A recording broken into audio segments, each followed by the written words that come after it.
Oh, praises to the Creator, Yah. Oh, praises to the Creator, Yah. So I'm going to show you a little bit of this, and then we're going to get back on that path, y'all. We're going to get back on that path. Let's give him all the praise and all the glory, and thank him for waking you up today. Hallelujah. Praise Yah and him alone. Woo. All right. This guy. So I get a lot of information from watching these other people, but this is going to show you that there are human hybrids on Earth. They're human hybrids. He's gonna also tell you that we do not have the full book of Genesis.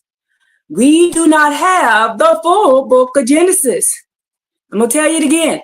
We do not have the full book of Genesis. So you need to go find the stuff that is missing out of it. And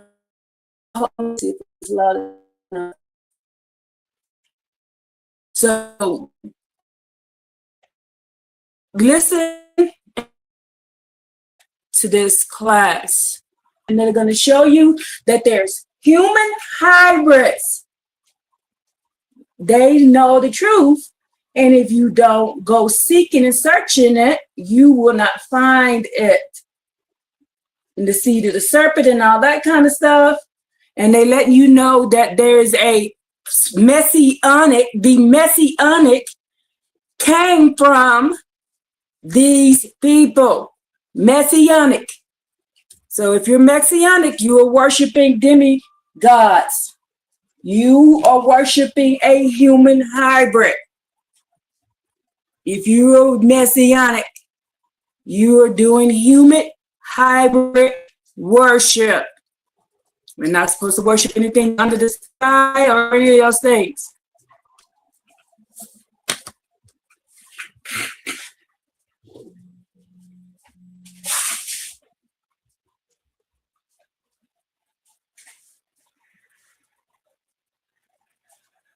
Theme of hybrid, or let's say superhuman beings in the antediluvian age. The story that you are referring in ancient Sumer, in my opinion, this is one of the most important ancient Sumerian myths regarding the fallen gods and how they came about. And this god, Enki, his name means the Lord of the Earth. He was the god of Eridu, in the southern end of Sumer, very much within the marshlands and in the Persian Gulf, because the Gulf at that time reached into that part of the world. And in this case, we read that his seed fell on the ground. Now, the fallen seed, we've discussed this also in some detail before, is the equivalent of what we find, for example, in Revelation 12, where we read about stars that fell on the ground. So in this case, the seed fell on the ground, and then from that seed, certain plants came up. And when he saw these plants, he ate them. And then he became pregnant with these eight gods. And eventually, with the help of Medusa, his consort, she's often described in terms of a serpent. He himself is described as a serpent lying deep in the upsuit. And then they provided these eight gods, 4 gods and 4 goddesses. And what is interesting in later tradition, we find that Insa was remembered in Persian Gulf tradition as a giant called Ishnach ben Inak, or that goes back to Insa, the son of Enki. Now, in my opinion, there cannot be any doubt that this is the basis for the biblical Anak, the Anakites, sons of Anak. So here we have the son of Enoch, and that becomes in the biblical equation in Numbers chapter 13, when we read about the giants, the Anunnaki, the Anak.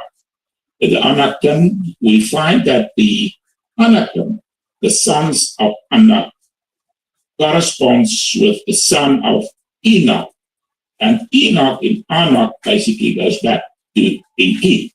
So this is where the name originated. So it's the seed of this God that fell on the ground, these fallen gods. It's just a metaphor for the fallen God, and from whose seed this giant and the other giants then were born. What is interesting, we do not only find this tradition in Sumer, and this is in the Persian Gulf area, because Zakwa is especially associated with the island of Bahrain in the Persian Gulf, from where I've argued that this tradition was carried via the Southern Sea route and the Nile Delta, eventually to Canaan. We also find it. So those migrations that took place here. Yeah, so those traditions were probably brought to Egypt already in very early period, maybe the end of the Uruk period with the Uruk expansion. And we find exactly the same tradition. We find the earth god, the seed fell on the ground, 4 gods and 4 goddesses were born from that seed. But in that case, we find something interesting. We find the Messianic figure that we've also discussed in some detail. We've discussed many of these aspects in quite some detail in the previous episodes. He was a child, and what is interesting about him, his name is called the being God. Now, being here just then stands for like Ben in Hebrew, the son of, the seed. So he was the seed. So what we have here is the. So did y'all hear that? When they call you Ben, Ben, you're the son of someone. And he says, Shalom, Sister Tess. I will be back shortly to the live. I am currently working on a video. No problem, sis. No problem. I'm going to let this go and let y'all get this information. It's about 20 minutes, and then we're going to start. So by the time you finish with your video, I'll be finished. I'll be just starting. Okay? So did y'all hear that? I'm going to play that again. And this just got put on here this morning. This morning, this only. This views the biblical view of the seed of the woman, and then we have the seed of the just an hour ago. And this is what I learned about. This is where I learned about Monday, Tuesday, Wednesday, Thursday, Friday, Saturday, Sunday is the name of 7 fallen angels. This is where I learned this at. So y'all leads me to things and I find them. So this is where I learned that Monday, Tuesday, Wednesday, Thursday, Friday, Saturday, and Sunday is the name of 7 fallen angels. So I'm constantly studying, I'm constantly reading. So y'all just seek. So I'm gonna play this again for you. Let's go back some more. And then when he's talking about when he's saying Enoch, he's not saying Enoch, he's saying Enosh. There was an Enoch and then there was Enosh. Enosh was Enosh, aka Thoth, is the same person. So Enosh and Thoth are the same person. So, and the book of Thoth came from Enosh, who came from the side of Cain. And Cain is he married into the fallen deities. That's where he got his wife from. Where Cain was like, these people going to do this. That's who Cain was talking about. He was talking about these B'nai Elohim creation people. That's who Cain was talking about. They were the ones on earth that he was afraid of. And so Yah went to them and said, hey, if y'all unalive Cain, I'm going to unalive y'all. So that's the only reason Cain was got to be. But Cain also married in to that family and made Enosh. And Noah's wife came from out of Cain's line. So the fallen angel DNA has always been there. It was on the boat. It was on the boat. This is why he told us do not mix with each other. That's why he said don't mix with each other. If you knew this, you will understand why we ain't supposed to be doing certain things. So and this is why he separated the lands. He separated because they were all together. And then okay. It's a lot of information, and I could just teach a class just on all this information that is missing. But they took it all out. And you have to read the book of Joshua, you have to read the book of Jubilees, you have to read all these other books to get the information, because Genesis is a synopsis. It's not even the full book. Genesis is not the full book. It jumps from Noah to Abraham and left all the stuff in between out. It jumps from Noah to Abraham. Don't you think that's odd? When Noah had a daddy and Shem did stuff, and so Shem didn't do nothing the whole time. Ham didn't do nothing the whole time. Japheth didn't do anything the whole time. They left all that information out. Why? Because then you would know who the true Gentiles are, and then you would know who the strangers are that sojourn among us. That's two different group of people. That's two different groups of people. But they got you thinking they're the same. The Gentiles and the people who sojourn among us ain't the same people. The people who sojourn amongst us is the people that lived on our land. And the Gentiles are the people that was over in the other lands, aka Ham, aka Japheth. But they don't want you to know this.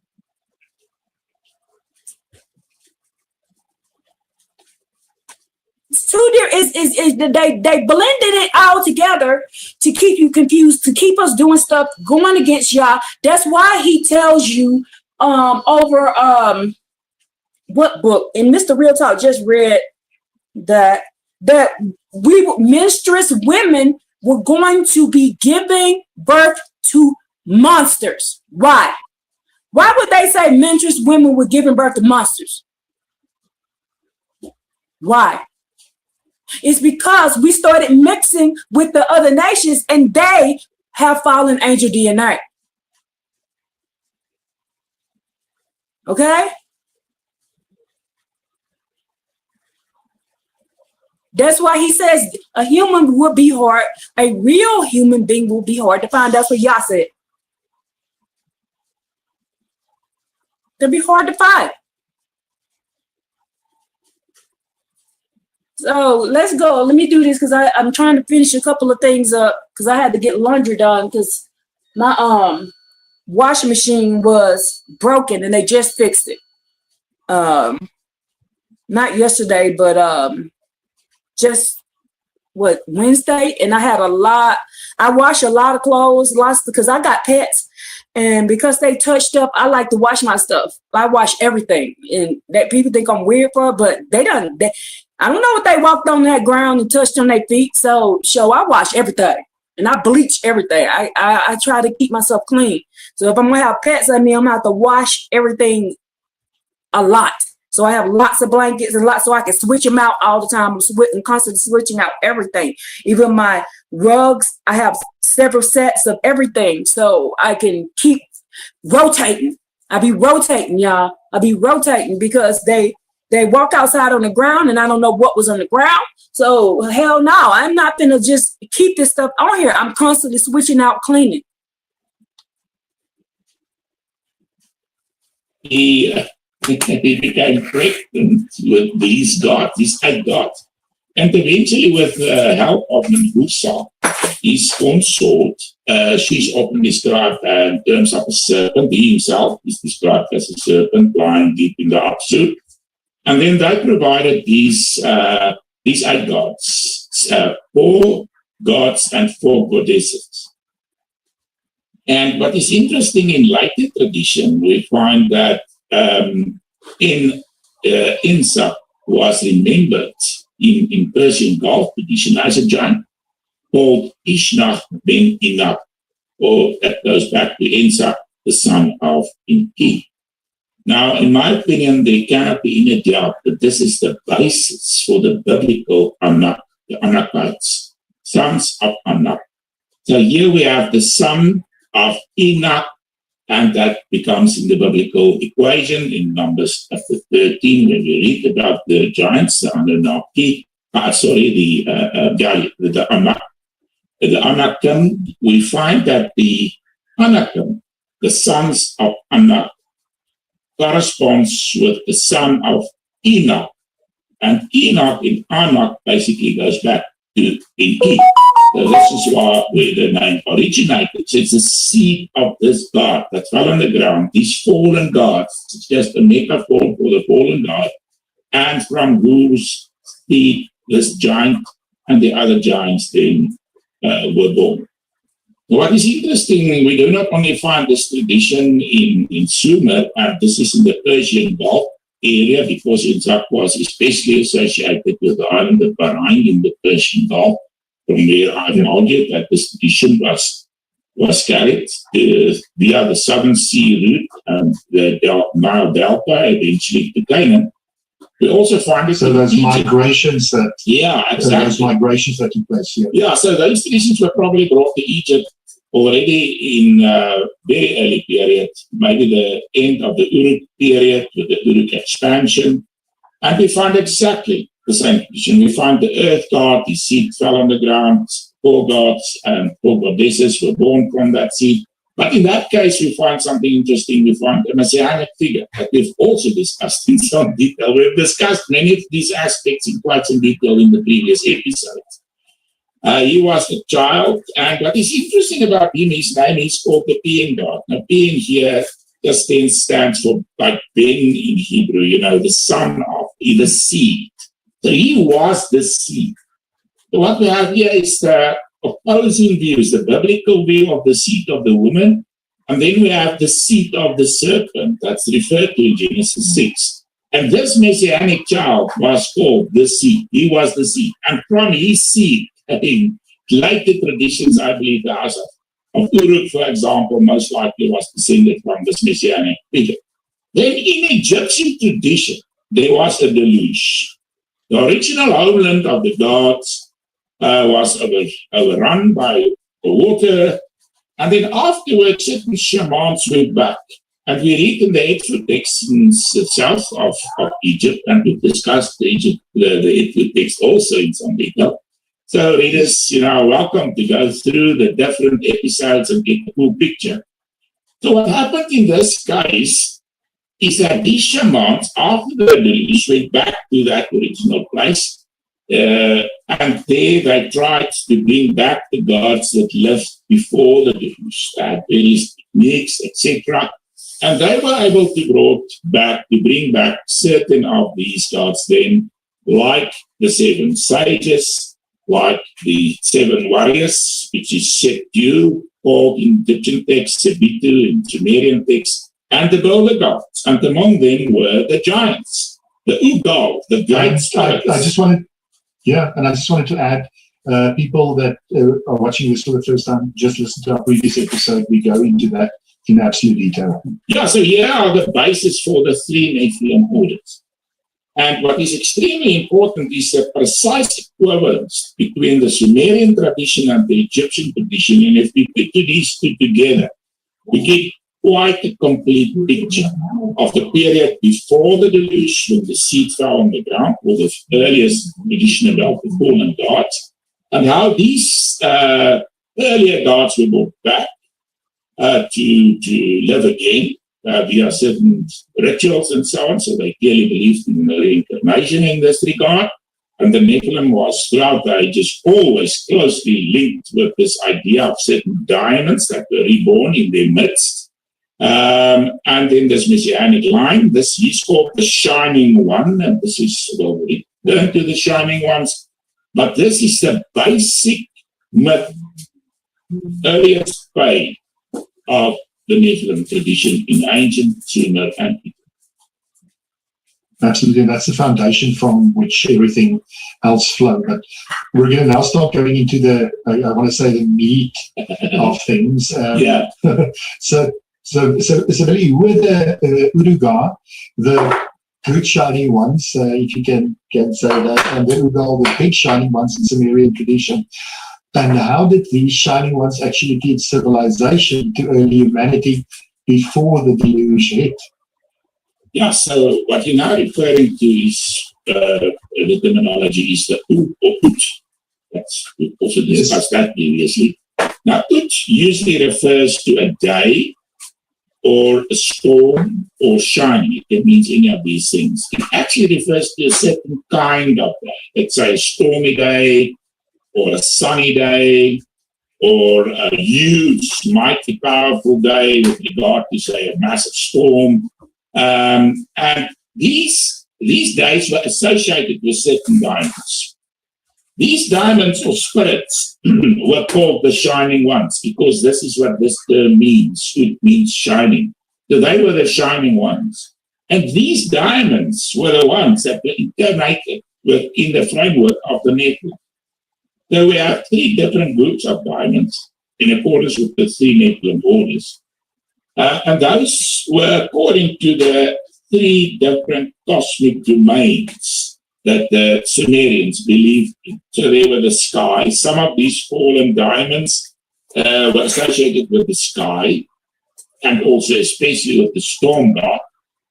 Then another group were associated with the Apsu, that's the freshwater sources under the earth, and which was closely linked with Eridu, the seat of Enki. So, y'all said what? Don't worship nothing in the sky, don't worship nothing on earth, and don't worship nothing in the water. What do you think he was talking about? I'm gonna finish and show you it again. See, they hiding stuff from you because they're giving you a shortened version. I call it the Cliff Notes. You got to go research the rest of the things because you got to understand and understand why did y'all say this? You have to start asking these types of questions. Why did y'all say what he said? Do you understand now what's going on? Now that he said there's some in the sky, there was some on the earth, and there's some under the earth.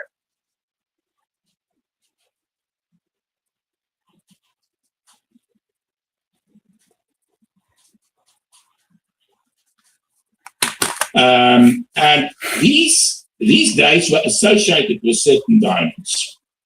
These diamonds or spirits were called the shining ones because this is what this term means. It means shining.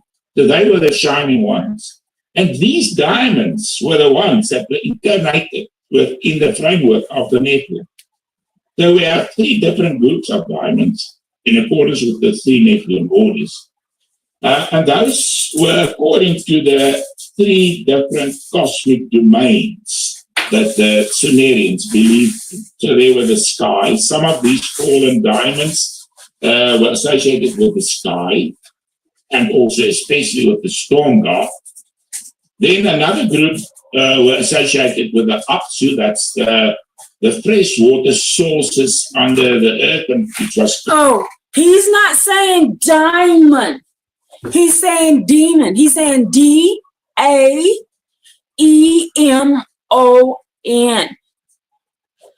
He's saying D-A-E-M-O-N. Okay? He's not saying the word diamond. So when you hear people saying, you remember the song Rihanna did, Shine Bright Like a Diamond? She's not saying the word diamond. It's said the exact same way, but it's a different word. It's D-A-E-M-O-N. It's the exact same sound, different word. He's not talking about D-I-A-M-O-N.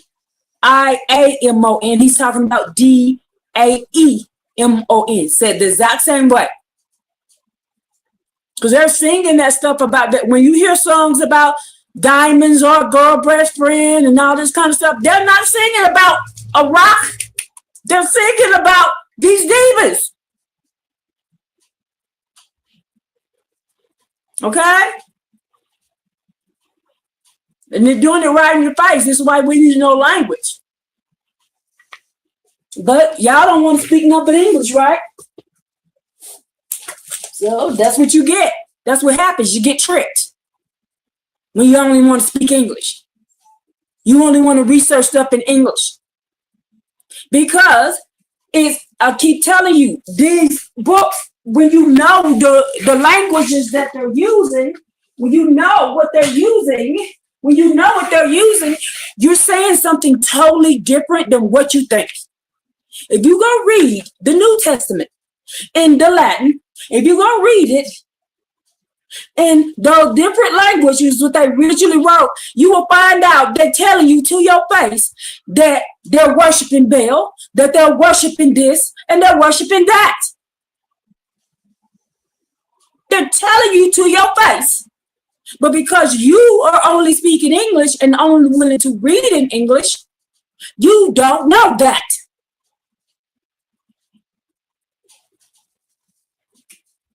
For example, I talked to someone yesterday after I got off my live, and they were like, I talked to two different people, because I do talk to other people besides the internet, y'all. I do have personal conversations. I don't reveal these people's names, but they were like, the one person said, "Oh, so you teach today? What did you teach about?" And I said,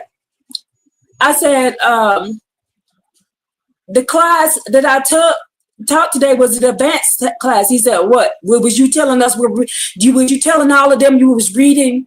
They reading the Bible wrong? They're reading the Bible wrong." That's the first thing that came out of his mouth. Then the other person I talked to, they were like, "What did you teach today?" And I said, "You wouldn't understand it." And he was like, "I understand way more than what you think. I understand way more than you think." So then I asked him more question. I said, "Then why did I stop eating chicken?" He goes, "You can eat chicken. You can eat chicken." So that lets me know he don't know what I know. He don't know why I stopped eating it. Why did I stop eating it, y'all? Why did I stop eating chicken? Why did I stop eating fish? Why did I stop eating that stuff?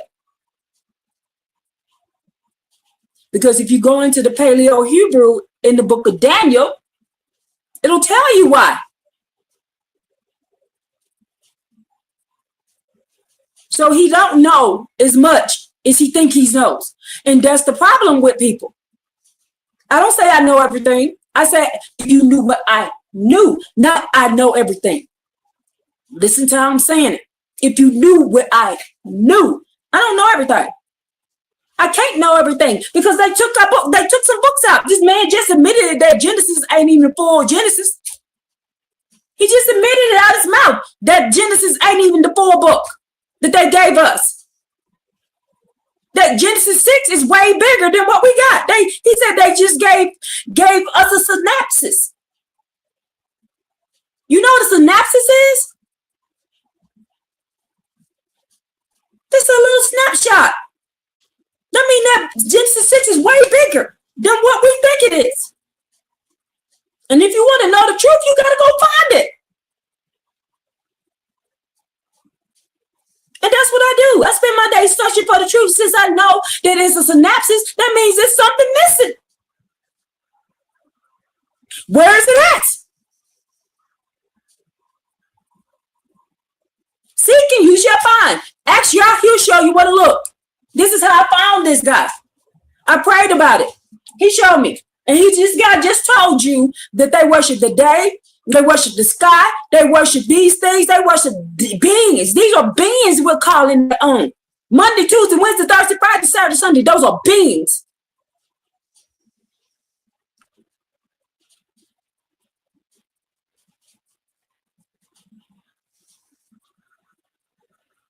The months, beings. Go look up what all these things that mean. July. Go look up what the word July means. That means Tammuz. July translates to Tammuz. But I bet y'all never knew that, did you? And y'all over there celebrating. July 4th is Tammuz's mama's birthday. And you think you celebrate Independence Day, and you celebrating Tammuz's mama's birthday, aka Mary, aka the Queen of Heaven, which in Jeremiah 6 he told us not to do. You don't even know what you're doing. You're just doing shit because somebody told you it was okay to do, and you not find out where it came from and how we got to this point. But then when I get angry at y'all and I don't want to talk to y'all no more, why? Because you so stuck on all this other stuff and you're not out there seeking with all your heart and all your soul. I'm looking for people who are seeking with all their hearts and all their soul. That's who I am looking for. The people who wants the truth. The Creator God is the power of truth. He is the authority over the truth. So he will give you the truth, but you got to want it. And then when I fuss at y'all, and then when I tell y'all, y'all need to go read this stuff again because y'all ain't saying this stuff for no reason. He tell you don't do certain things for a reason. Because everything that they're doing is pagan. It is deity worship. Everything that we do that we think is normal, that you do every day, you think it's normal, and that's pagan worship. That's why I don't do certain things no more. But if you don't even want to believe that we ain't supposed to be sacrificing, how can I tell y'all about this other stuff? You got to get past that before you can even get to this. That's why I keep saying my classes are more advanced. You ain't ready for my class. If you over here still talking about somebody can die for your sin and that you can kill an animal and you kill an animal and you turn for your sin, you ain't ready for my class. You ain't ready for it. Y'all told us not to worship him like the other nations, right? So if he tell us not to worship him like the other nations, then if you go check the other nations, you'll see they did sacrificing. So that means we ain't supposed to do it. Common sense would tell you that if he tell us don't do that. Don't worship like the other nations. Then you go look up what the hell they do. It's the exact same thing. Then it didn't come from y'all.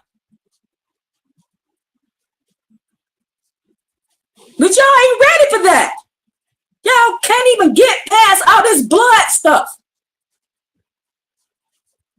Y'all can't even get past it. So how can I talk to you about the stuff that I know? I can't have no conversations with y'all. No, I don't want you to hear that. You want to argue that we need to kill innocent little animals to atone for our sins, which it don't even make any sense. When once you open your mind up and think about it, how does that even make any damn sense? But y'all ain't ready for that. Closely linked with the seat of Enki, and the 7 sages were regarded as a personification of these days, of these diamonds in human form. Then they were regarded as semi-divine, especially in the time before the deluge, and closely associated with Enki. And then there were also those diamonds that were associated with the netherworld, and later on, Nergal, he was the king of the netherworld. He was the leader of the 7 Sabiti, or the 7 warriors, or these group of 7 diamonds that were closely linked with the warrior order. So these diamonds are central to the story about the Nefi. Yes, absolutely. And you know, it's just really interesting how we, even in our modern tradition, are steeped in some of these traditions. It's stuff that's flown through or flowed through the ages. You know, you look at 7 sages, you look at 7 days. That's quite interesting. Yeah. And what is also important is, for example, the 7 sages in the the antediluvian period, time before the deluge. We read that they were involved in ensuring the correct functioning of the plans of heaven and earth. I'm reading from a Sumerian text. The same is said about one of the earliest of these, U'an, which just means the heavenly day. And then later on in the myth of Itana, we read that the great ones, the Anunnaki, deciders of fate, that in council, the constructors of the 4 directions, the creators of the creation, planned a plan for the land.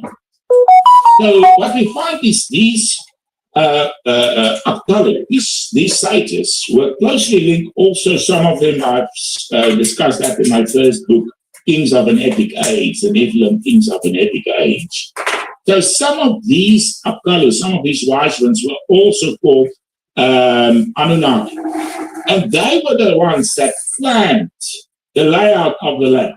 And if you go to ancient Sumer and ancient Egypt, and I discuss that in quite some detail in this first volume, we find that the earthly design was done in accordance with the celestial sky. And this was the basis from which they planned the land, and then they believed through this incarnation of the Nephilim on earth that the events associated with them would then closely mirror that which happens in the air. So this is where the cosmic code comes into play, which is about as above, so below. on earth. Yes, absolutely. Yeah. And then what we find is that these sages were said to have taught the humans many things. For example, writing and scholarship, law, government, architecture, agriculture, rituals, religion, crafts, mathematics, astronomy. So the sages were the ones that, there's actually an overall term in ancient Sumerian for this. This is the Meh. The Meh is all these cultural values, all these things. The sages were said to have taught them to the humans. And then later on in the book of Enoch, this is exactly what we find, that the watchers taught these things. And in this case, for example, metallurgy and warfare, creating swords, knives, all these kind of things, cosmetics, as sorcery and magic, astronomy, divination, all these kind of things, that it was the watchers that taught these things to men. This is why certain scholars believe that this idea about the watchers in the book of Enoch was actually borrowed from Babylonian sources going back to the early Apkallu. So this is where we find this idea that there was a certain kind of knowledge, a secret given knowledge in the time before the deluge. Yes, before the Great Flood. Yeah, very interesting. And you look at Berosus as well, was a Babylonian priest of Bel Marduk, and it's Marduk theme, and very, very interesting. So really the Efu text describes sages burying a sacred reed, and that later became two pillars holding all these antediluvian secrets. How does that Egyptian tradition become the root of the same story? Again, the line that runs through in Plato's Atlantis, as I said, Berosus, the book of Enoch, and Josephus. Yeah, so the two pillars, the two antediluvian pillars, that is a fascinating tradition and how that evolved. Now, what we find in the Efu text, I've mentioned these shamans associated with the Nephilim tradition. So when they came back to this original homeland of the gods, from where they traveled to Egypt to build the first temples according to Efu tradition, when they came back to this original homeland, they went in search for a soul relic, as it's called, from the time before the flood. And then they found this particular reed, and they cut it, and from the one part they made one pillar, and from the other part it's not mentioned what happened to that, but presumably another pillar. That was the origin of the story about the pillars that was produced in the framework of knowledge that came from the pre-flood period to the time after the deluge. Now, later on, we find in Plato, in his story of Atlantis, that he refers to this particular island that was overrun by the sea, and this particular pillar on this island on which these antediluvian secrets were written down. And the people that lived on this island were Nephilim. They were descendants of the gods. Now, he says that a certain Solon, 3 generations earlier, heard these things in Egypt. So this tradition that we find that Plato wrote down so much later originated in Egypt. And once you study these two traditions, it's immediately clear that this tradition originated with the Egbert texts that we've discussed. So what this means is there was no Atlantis ever. Come on. It comes from this country, this original homeland of the gods in the earlier traditions of Egypt. And this was Sumer. Now, in my opinion, and I think long arguments for that in the first volume of my work. So they brought these traditions from Sumer. And this land which was overrun, it was in this land where this pillar was erected after the deluge. And this is where the story originated. So I don't believe there was an Atlantis, and they will try and find it, they'll never find it. Because the story that was written down by Plato goes back to an earlier tradition, which was heard in Egypt, and in that case, it corresponds closely. There cannot be any doubt with the Egbert tradition that was brought in the earliest pre-dynastic times from the original homeland of the gods, which was Sumer. And then later on, Berossus, you mentioned Berossus, for example, he also, that was in the 3rd century BC, he mentions certain cuneiform texts that survived the deluge. The Book of Enoch doesn't really refer to pillars or something exactly like this, but what we do find in the Book of Enoch is the astronomical book, and in this astronomical book, we find that Enoch observed certain heavenly tables. Now, this is again in agreement with ancient Sumerian tradition, where we read about the writing in the celestial skies. And we, in the Bible even, we find the heavenly scroll, the idea of a heavenly scroll in Isaiah and later on in Revelation. So the heavens, in some way, is a scroll. It's like a scroll. If we can read that, we have access to the secrets of that heavenly language. We can understand that. And we're not talking about Babylonian astrology. We're not talking about that. So we do find elements of that in the Book of Enoch. And then later on, the first reference to two tablets is actually in the Book of Judges. And then still later on, Josephus. He's the first one that refers to two pillars. And on these pillars were written down certain secrets from the time before the deluge, and he connects it with the sons of Seth. And because in his view, later on, the daughters of the sons of Seth were the ones with which the fallen angels had children. That was his view. And so he links the Nephilim with them. Yes. Yeah. And then there's other places where these two pillars also feature, Masonic law is one of them. And you look at it's a Jachin and Boaz from Solomon's Temple. Exactly. From the 1 Kings. Applied in that way. That's 100%. Yeah. So what we find is that these traditions were handed over in the circles of these three Nephilim orders that was active during that period, the time of Christ, the early Roman period. And in Egypt especially, we have the Hermetic tradition that originated in early Roman Egypt. And in this tradition, Hermes was the one that was a great celebrated figure from the time before the deluge. He just replaces Enoch in the Enochite tradition. And in this case, it then becomes the pillars of Hermes in the Hermetic tradition, and the secrets associated with these pillars were the basis for the Hermetic sciences. So this was these great secrets from the time before the deluge. Now, these secrets were basically handed down in Nephilim circles through all the ages. It was not really that there was no such pillars, obviously. But the secrets were handed down. And in the place of the Hermetic tradition, we find it's actually mentioned that it is connected with the diamonds. In my new book, hopefully later this year, it will be published, The Stone Fallen from Lucifer's Crown. I actually discussed this in quite some detail.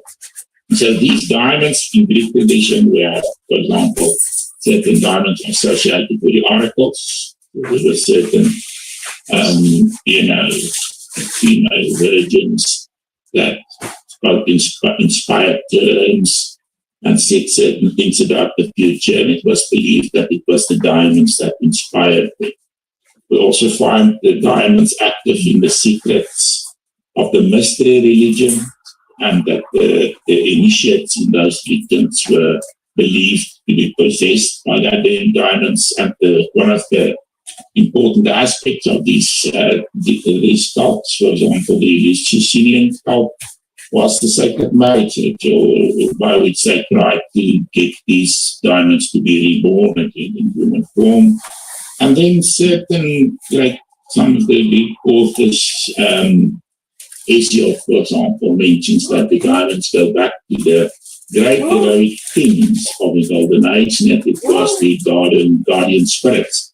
And this is exactly what I believe. These diamonds that we discussed, these shining ones, they, in later tradition, were regarded as guardian spirits of certain early kings, for example, that of Uruk. And these are the kings that were regarded as Nephilims. Yeah, Billy, so that's the older traditions, but do you think there's still some small little fragments of that knowledge today? And where would we find that if that's the case? So what we're talking about is basically the occult tradition. Everything pertaining to the occult tradition. So in occult circles, this tradition is alive and well, and it has survived throughout the ages, have been handed down, and the stream within which it was handed down was the Nephilim traditions, was closely linked to the Nephilim traditions. And I've mentioned the sea, the Messianic Sea, in the time before the Jews. And after the Jews, the house of Uruk were the primary ones of this Nephilim lineage, from which this particular line continued. And we have other messianic figures later on in this edition. I believe next time we'll discuss this theme, the Nephilim messiahs. And later on, eventually, certain of the bloodlines that continue through the ages are these messianic bloodlines. And I believe that in future, one of them will again be a great emperor, because closely linked to these bloodlines are the great emperors. For example, the Italian emperors were believed to have been from these Nephilim bloodlines. It will be a political figure. Yeah, the Inuit family of Rome, Julius Caesar and Caesar Augustus, they were regarded as Nephilim and from these bloodlines. So these greatest figures of all time in human traditions were regarded as being born from this seed, from this line. And this is also what we expect to happen again in future. And it's linked with the cosmic code, and we will still discuss that. That's also something for a later discussion. Yes.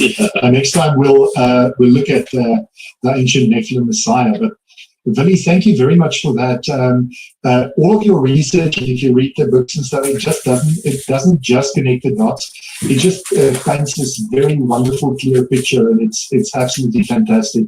And it just shows us that the giants and the shining ones weren't just myths; they were very interesting architects of the world we inherited. So, thank you very much for that. Yeah. Any other comment? A final comment, thought? No, I think it's a fascinating theme, and we have divided the 9 ages. So we're discussing these traditions, and we go slowly to allow all the listeners to really get a good idea of how all these things fit together. Because once we understand how all these things work, then we can go and discuss more certain things in more detail and more sophisticated and interesting aspects, like the messianic figures, like the cosmic code. And today's discussion already, we needed a lot of background information, which was provided in the previous episodes. And I would really ask the listeners, if you have not yet done it, to listen to the previous episodes and inform yourself. Absolutely. And I do have a question for the listeners. If you look at these 2 pillars and you had to take a guess, what single piece of forbidden knowledge do you think was written on those pillars that could perhaps impact the course of humanity? I want to challenge people. Come up with your Get up wildest here. theory and just DM us, or in the comments, just throw it in there. It would be interesting. Yeah, leave a comment. Tell us. Yeah. And have fun with that. Yeah, Well, absolutely. thank you, Billy, and I look forward to the next episode. It was my pleasure. Thank you. Okay, so I'm gonna go up to this one right here. And then I'm just gonna let a little bit of this one play. Because I watched this one It's in already. this context that we read then about we'll the get started. three groups among the Nephilim. The one group was the sages, 7 sages, nameless sages. The other group was the Septium, they were the warriors. And then the last group was the boulder dogs, that's what they were called.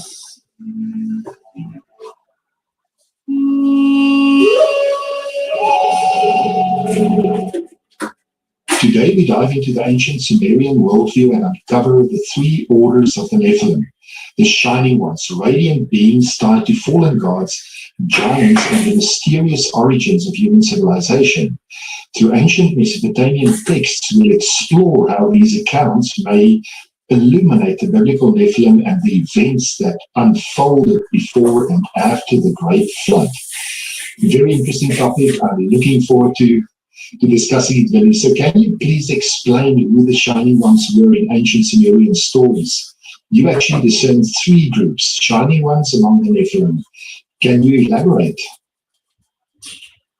Yeah, so once we go back to the earliest traditions available regarding the Nephilim, we discover that the most important concept or perspective is that of what is called Ut. Now, Ut or U, as I pronounce it, it's like a U, written like a U. It just means day or storm or shining. And it's, in a certain sense, it refers to days, certain kinds of days, a good day, a sunny day, a stormy day, an evil day, bad day. And what happened in this case is that the Sumerians didn't only see it with regard to a particular day, as we would today from a modern perspective. They also associated a certain diamond with these days. So now these diamonds that they're associated with the Can day, y'all hear that? Hear? Day, deity, day, deity. Shalom, Dominique. So you hear the word day and deity. So when you're saying day, you're saying deity. Every word comes from somewhere. You need to go find out where it come from. So when you hear the word day, you're actually saying deity. these days, they were basically classified within the framework of the 3 cosmic realms that the ancients distinguished. One is the sky or heaven, the other, the Apsu, and then the netherworld. So within this framework, what we find is the one group, those that came forth from the Apsu, the diamonds associated with the Apsu was then seen as personages in the form of the sages. So 7 sages. Yes. So you've got basically the heaven, you've got the underworld, and you've got the Apsu that fits in between those 2. Yeah, so the sages, those are the ones that was associated with the Apsu, and they were regarded as the good days. Yes. Good sunny days, and it's a nameless group of 7 sages, and they were the ones that taught mankind all sorts of technological insights. Now the other group is that's those that were closely linked, the diamonds that were closely linked with the storm god, and they were regarded as warriors, and that's also the diamonds of the sky. And then we have the diamonds associated with the Now, if y'all go and look up Baal, the word Baal, B-A-A-L or B-A-L-I-L, Baal, it's the same dude, storm gods. He's the storm god. They said they're associated with the storm god, Baal. The world. Now, in this regard, what is quite interesting is that the Ur or the Ut, also the kind of diamond associated with the netherworld, developed into what's called the Uduk diamond. So that's a very well known, that's basically a general terminology for diamonds in the ancient Sumerian realm. And among these, then, they coming from the netherworld were responsible for evil days, and bad things that happen on certain days. So these various groups of diamonds, these three groups, were distinguished very early in Sumerian tradition, but especially after the deluge. They were actually ordered within the framework of human society as three groups among the Nephilim. Yeah, so before the flood, they weren't as well structured as after the flood. Is my assumption correct there? Yeah, so for we don't, our information about the time before the flood we don't have a lot of information. It's very scarce, very little that we know. And what we do know is, for example, that the seven sages existed. It's most likely that certain other kinds of who also existed. But once we get to the Uruk period after the deluge, we find that some of these roots are closely associated with certain of these Uruk kings. For example, Gilgamesh, in the Gilgamesh epic, the seven sages were closely linked with him, nameless sages, and they were the ones, for example, that advised him with regard to the building of the great walls of Uruk.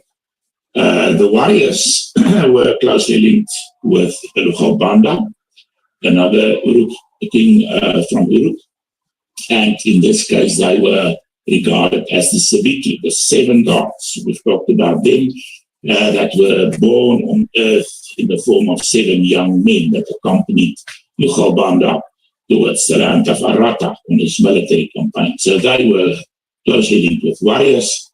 And then we also have Imerkar himself, which is, in my view, simply the biblical Nimrod. And he was responsible for a lot of building work during that period. And then those that were accompanying him and involved in his building work, in that case, the serpent. Okay, so you heard that. That was Nimrod. That was Nimrod. So we know Nimrod was Hamite, right? He let you know he a fallen. He mixed with fallen. But you already should know that if you read the translate when he called him a mighty one. He called him, one book I think is a mighty one. The other book they call him a man of renown. So when they call him that lets you know he was Nephilim. And he was a Hamite.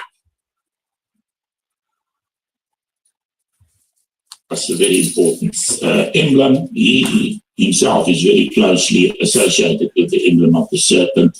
And the serpent was at the same time also the emblem of the netherworld.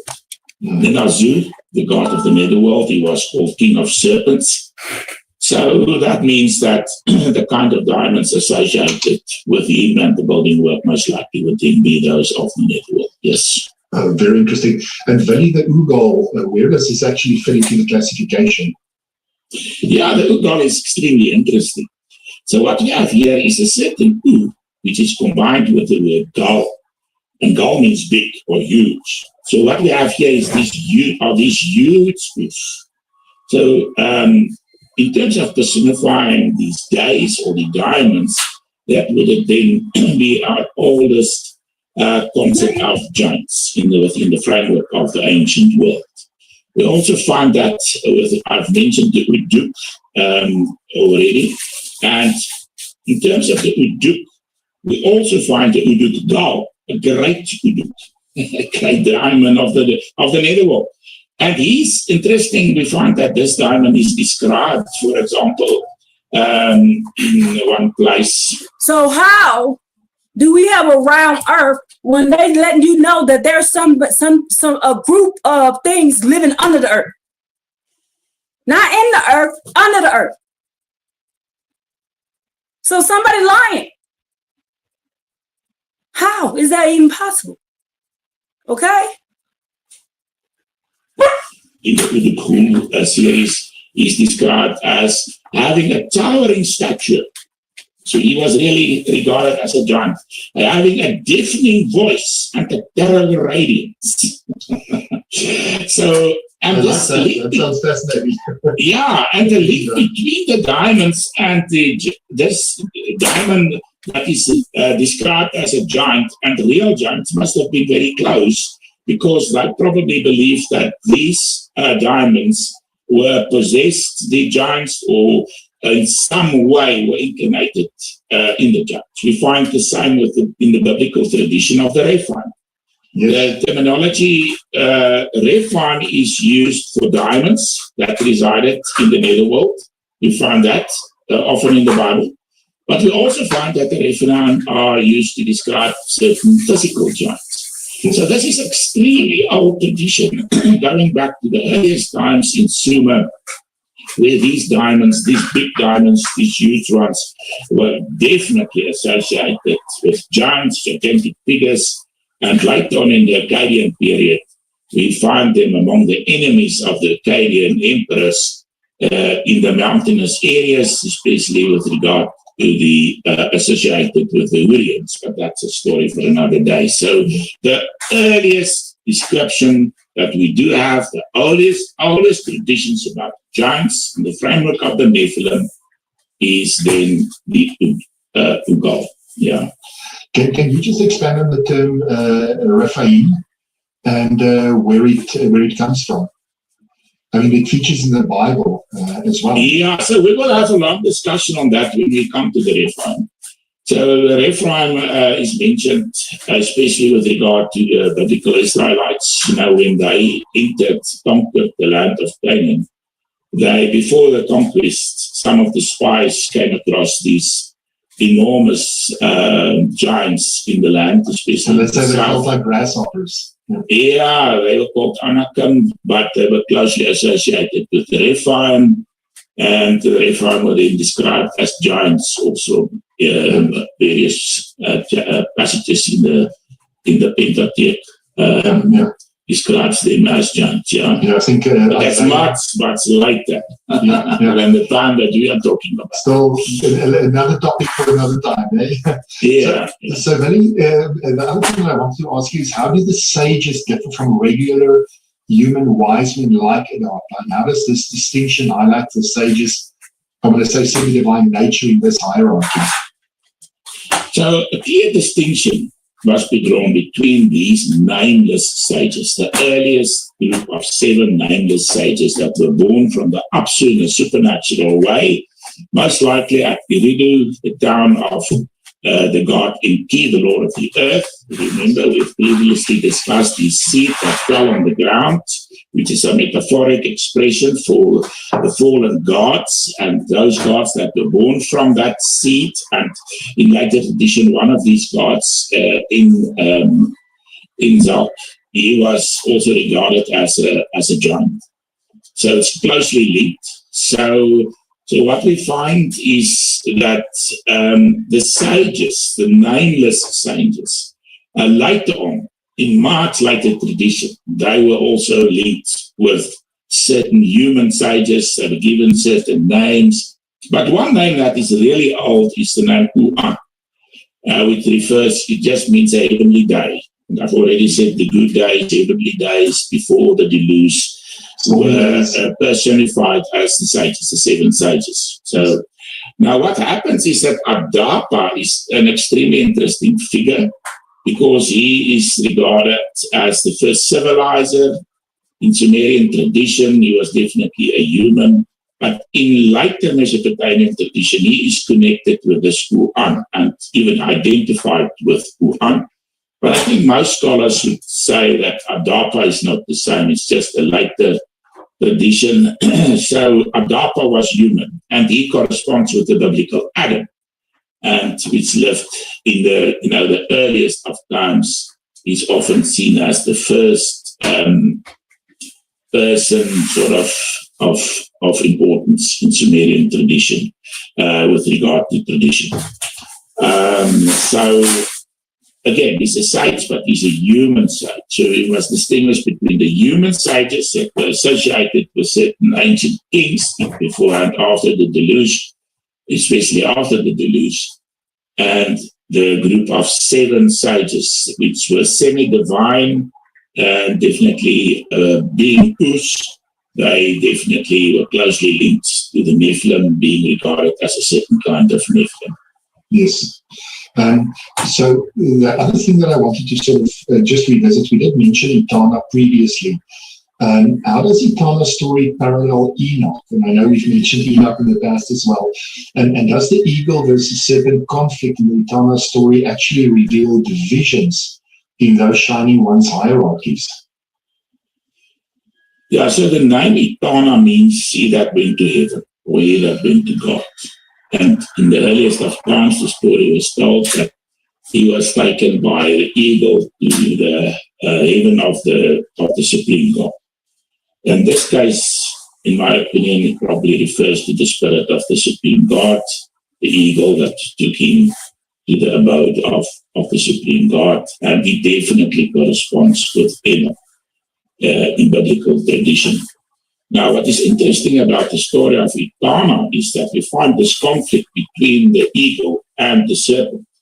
So on the one hand, the eagle was associated with Etana and with Kish, where Etana was king, because Etana was a Semitic king. On the other hand, the serpent was closely associated with Eridu. I've already talked about Eridu, the city of Enki, which is closely linked with the seed that fell on the ground, which we have linked to the fallen gods already in a few previous episodes, and also the giants. So on the one hand, we have Enoch, on the other, we have the giants and others like the sages, also called Apkallu, so which taught humans all these techniques that they didn't know about, according to the Sumerian and like their own traditions that's found in the book of Enoch. So what we find here is something very similar to what we later on find in the book of Enoch.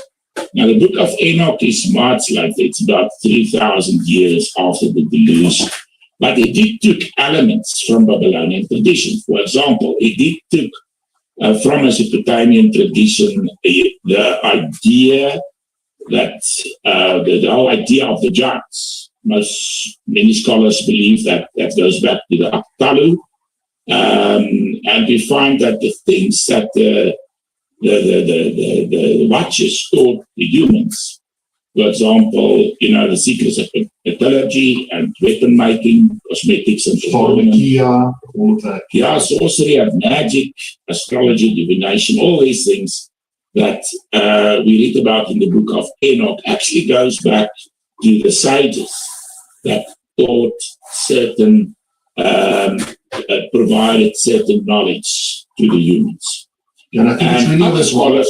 It's worthwhile that we do a whole episode on the book of Enoch. So something for those that follow us to look forward to.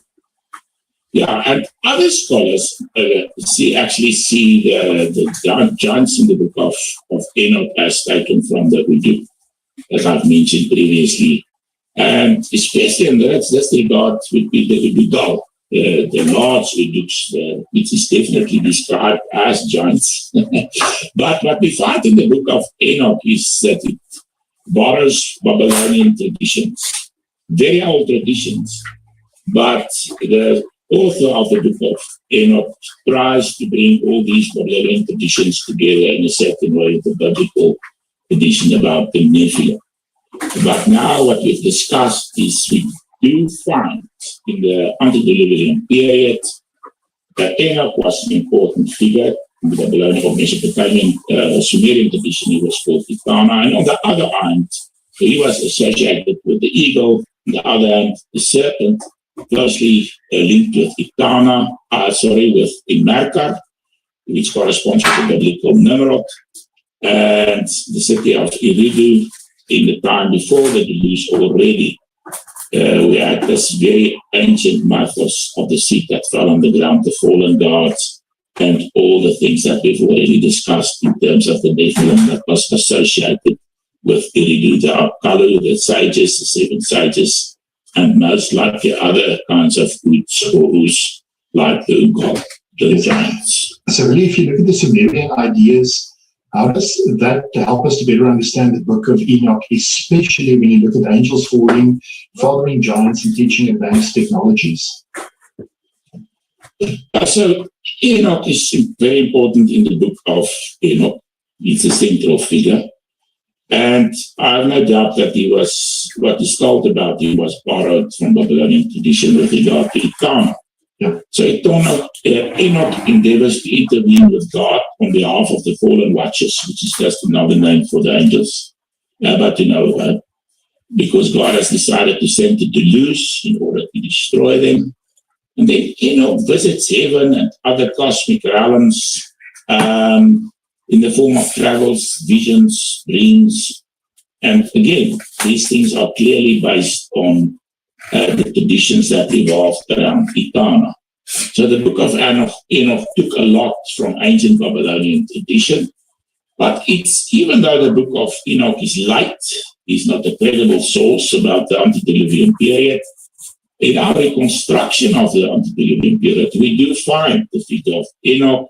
We have good reason to believe that the giants were definitely present within that framework, at least in terms of ancient Sumerian tradition. The Apkallu was present. They were linked with the seven sages. They were linked with Eridu in that antediluvian period.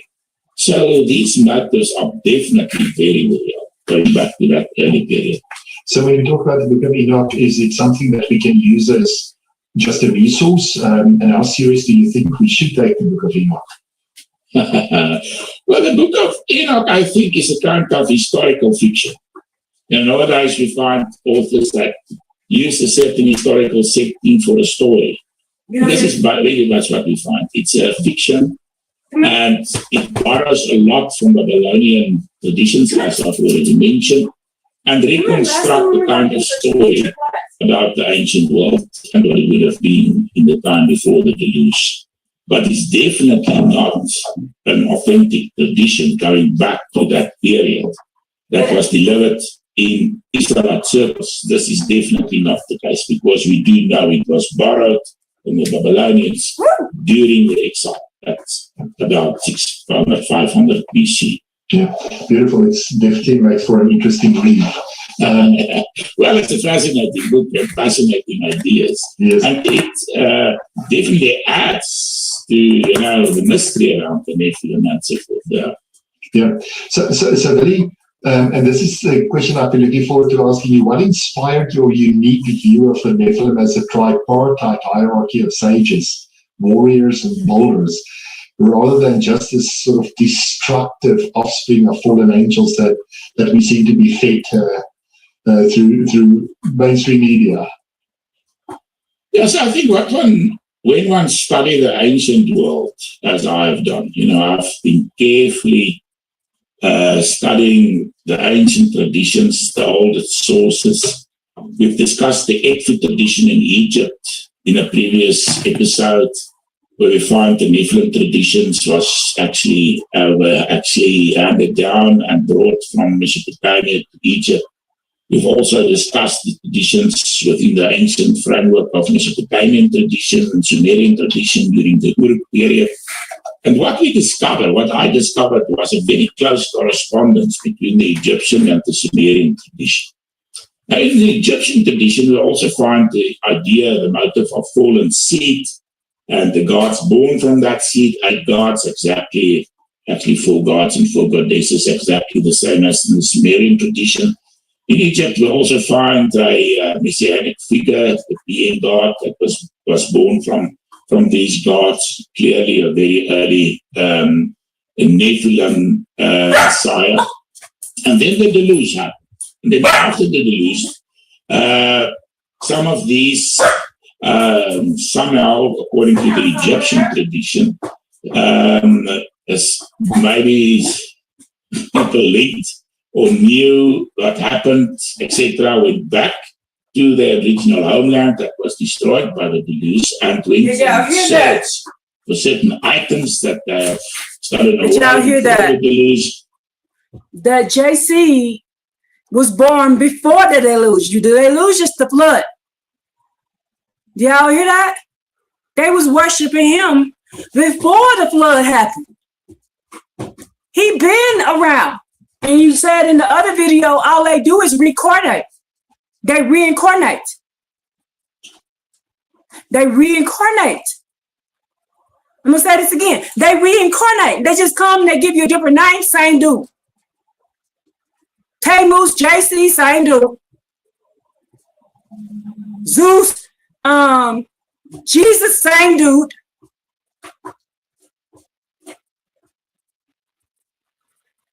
In the first video, he says they reincarnate. And that the diamonds were inside of the giants. Diamonds, demons, D-A-E-M-O-N. Okay? So I got one more thing to do, and then I'm going to get started with this class. And to actually bring the gods of the antediluvian period back to life. And then it's in this context that we read about the three groups among the Nephilim. We find they were called brethren. They were called the children of Canaan, three groups. The one group was the sages, 7 sages, nameless sages. The other group was the Septu. They were the warriors. And then the last group was the boulder gods. That's what they were called. And they correspond exactly with what we find in ancient Sumerian tradition with regard to the 7 sages, the Sabiti, the 7 warriors that I've already mentioned, and also the boulder gods in terms of what happened in the time of Enmerkar. And I've also maybe what I've mentioned, these gigantic kind of durium and diamonds that we've spoken about. Maybe they also played a role with regard to both the warriors, but especially also the boulder gods. And the close correspondence between these two traditions enabled me to reconstruct these three orders within the framework of the final days and the days after the Uruk period came to an end during the time of Gilgamesh. I believe that was when this whole ordering system came into being. And when these diamonds were associated with these groups, and these groups formed the basis for the Castaic kind of system that came into being. And I believe that happened in Uruk in the time of Gilgamesh. I find it fascinating if you look at these traditions and how it sort of, I want to say, migrated. Whether it's oral traditions or written traditions, they were very, very powerful. Which tells me personally that it's not just little light stories. There's something behind it that's a lot more ancient, a lot more powerful. So these traditions can be followed throughout the ages. Yes. And we have a continuous tradition from ancient Sumerian times. I've already mentioned those traditions were taken to Egypt. They were also taken to Canaan, where we find the Anakim that the biblical authors describe. They were taken to the Mediterranean region, where we have a lot of evidence or stories about these giants, and it was even taken to Europe.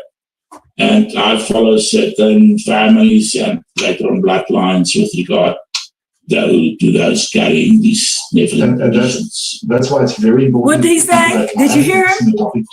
Certain families, certain families in Europe carries this what? Nephilim DNA. All right, so let's get started. This is why to be in the royal family, you have to do what? They have to do a DNA test on you to see if you can be in the royal family. You cannot just be in the royal family. You just gotta marry it. You gotta match their DNA. Why? Because they got Nephilim DNA. He just told on them. He just told on them, y'all. Y'all, come on now. Come on.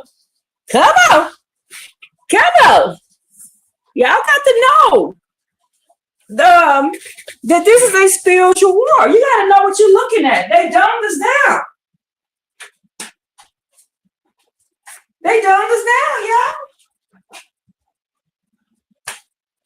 So we don't know that this stuff is real.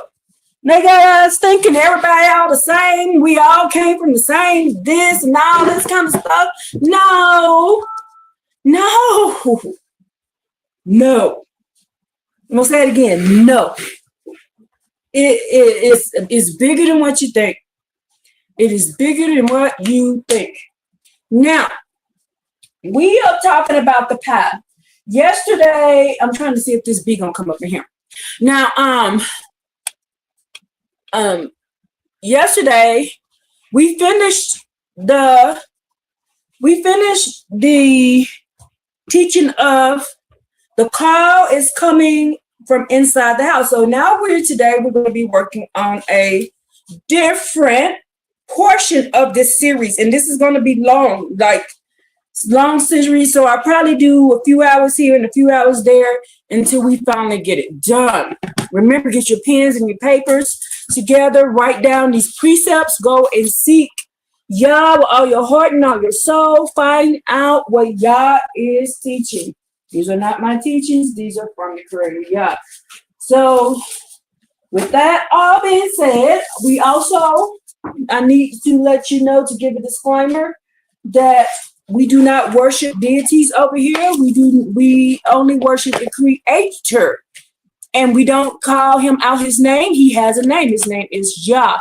He's the Creator Yah. He's Abba Yah. He's Yahuwah. He's Yahweh. He's Ahaya. He is Haya. He is Abba Yah to me. We do not believe in sacrifice because Yah told us to not worship him the way the other nations worship their deities.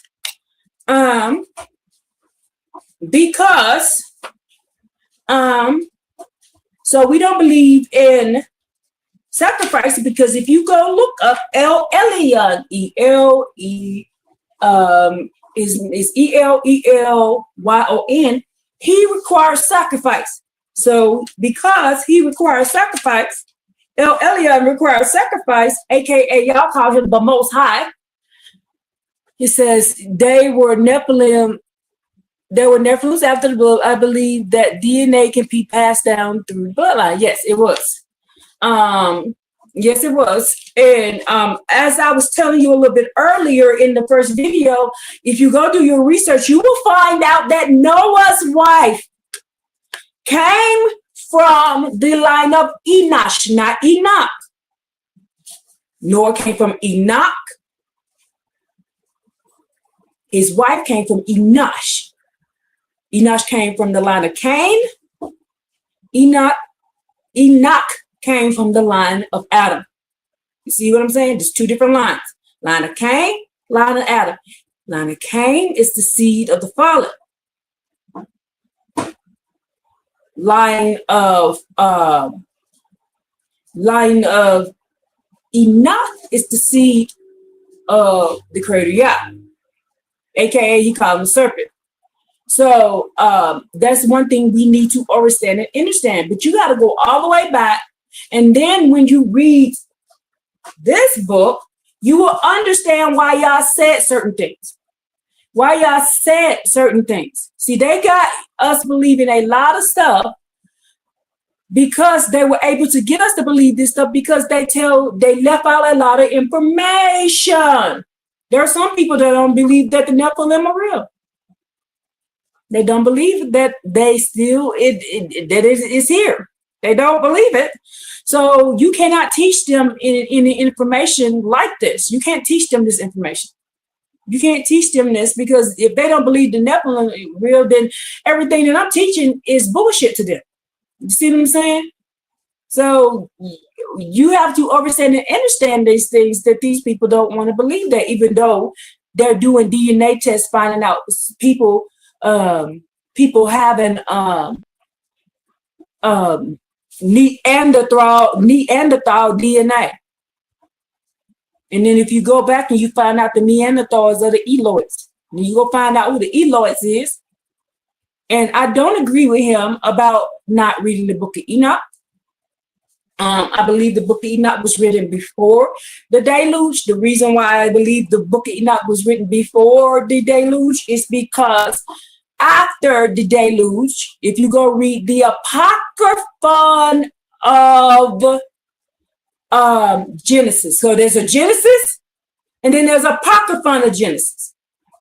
In the Apocryphon of Genesis, it tells you that when the portion of time when Abraham and Sarah went into Egypt for 5 years, Abraham was teaching the people out of the book of the Apocrypha. Out of the book of Enoch.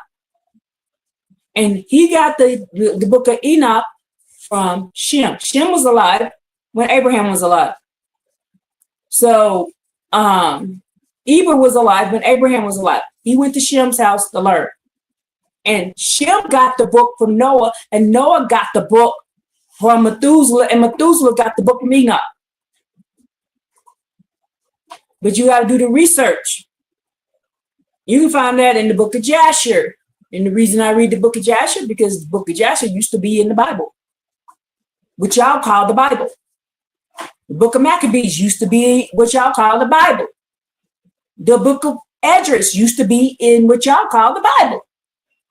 They took it out in like 1960 something, 50 something. Where's that other book at? I found this at a thrift store. I wasn't even going looking for this book, y'all. I wasn't even going looking for this book. This is how I know, yeah. So this is a book I found at the thrift store. Now I don't read out of it. The only reason I even got the book is because when I picked it up, I said, "Ooh!" And then I looked at it, and this was printed in 1966, y'all.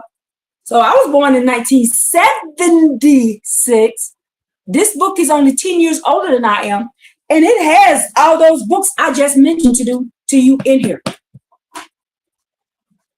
Then all of a sudden, after that, it ain't in there no more.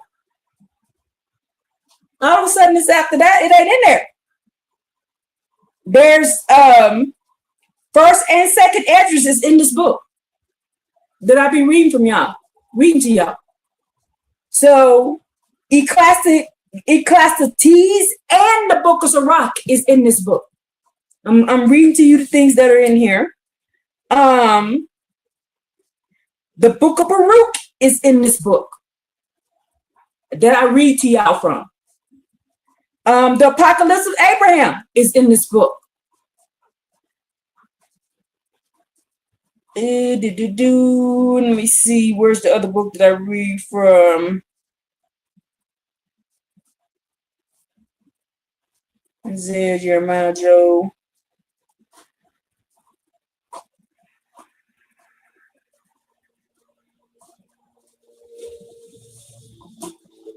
The book of Maccabees is in this book.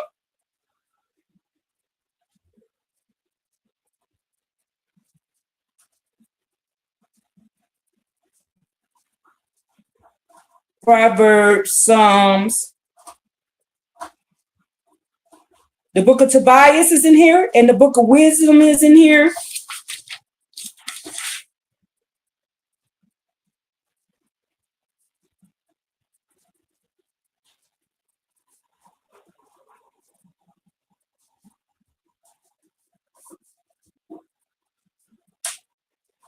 So y'all can do whatever y'all want. That's your choice. I cannot force you anything. All I can do is tell you what the reason why I read certain things. And if you don't want to read it, that's between you and y'all. But you was just warned that there is not a full, you do not have the full book of Genesis. So if you go read the Genesis Apocrypha, which was found in the Dead Sea Scrolls, and but if you believe that we're not supposed to be reading that, but that's between you and the Creator. Yeah, I cannot do anything about that. All I can tell you is my videos is for people who are advanced and they're past this blood eating and all these different things and worshiping deities. I'm way past that. I don't want to have that discussion no more. I'm tired of it. There's so many people who are just getting to this point that are way still back there trying to convince people to even stop worshiping JC. So there's a lot of people who are still teaching on that aspect. So go to them and go talk to them. So, because I'm past that. I don't even want to have that conversation no more. Hey, sis. And I was just getting started too. Now you saw here in this video, these two videos I just showed you, that this man said that we do not have the full Genesis. We don't have it. We don't have it. So you need to go find out what is missing.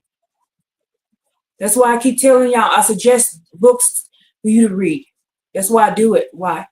Because it'll help you figure out why y'all said certain things. You don't know why he said certain laws, why he said stay away from certain people, why he said don't do this, why he said don't do that. You got to know all the story. You got to know all the creation story and who is what. They had to place Queen Elizabeth in a lead coffin. What? And that guy just got off here telling us that the European people, he just said it.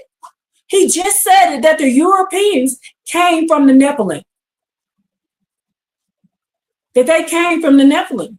He said they can't, they admit it.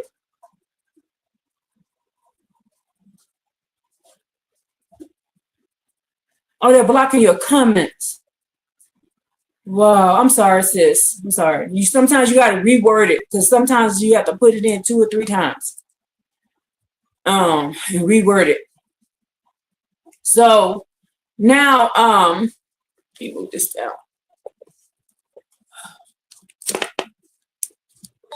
So now I'm here. Let me make sure I lock my door and I got my juice right there. Because, oh.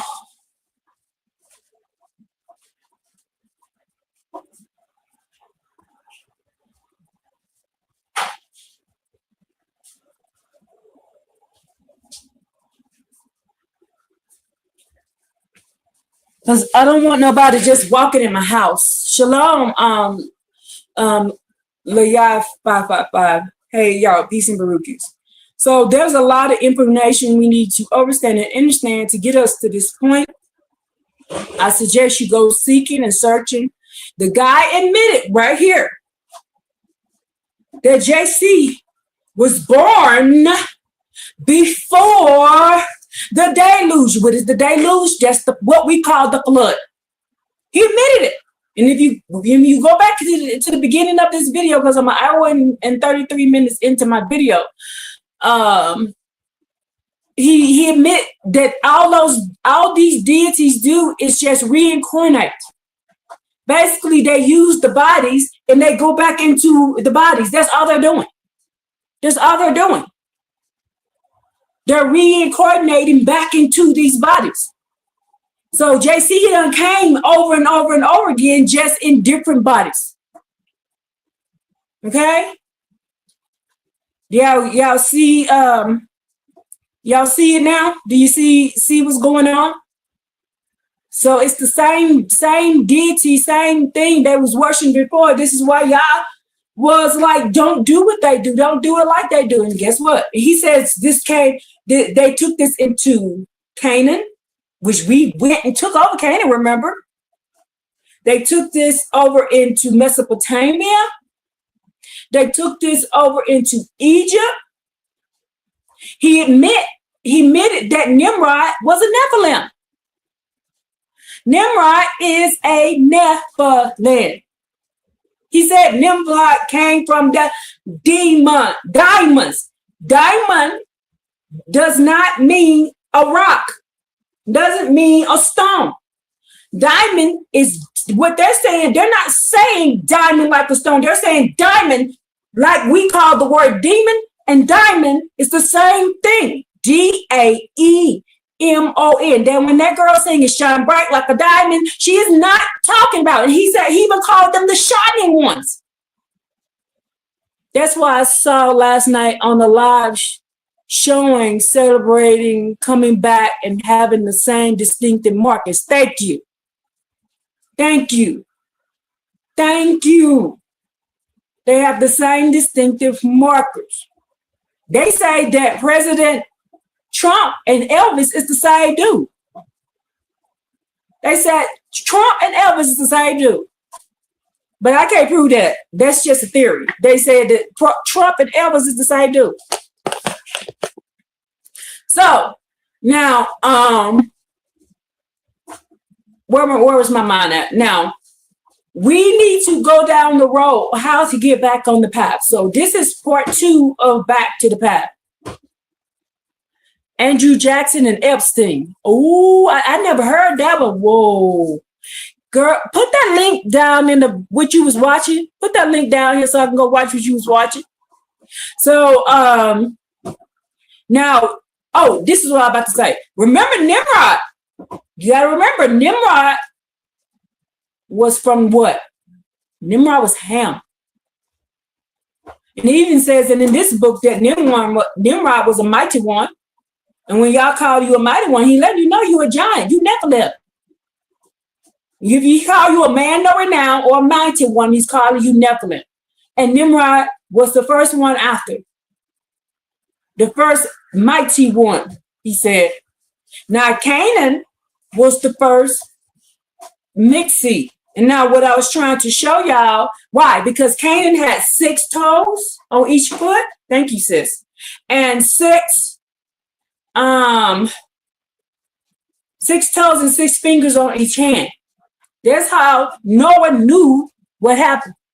Because when he looked at him, he realized it. And then what I was telling you earlier, I'm going to say this again and we're going to move on. Enosh, there's Enosh with an S, and then there's Enoch with a C. 2 different people. Those are 2. They're not the same. They're not the same. Enosh came from the line of Cain. And the Cain is the serpent seed. Cain came from the serpent seed. Eve had a child with Adam, and Eve had a child with the serpent.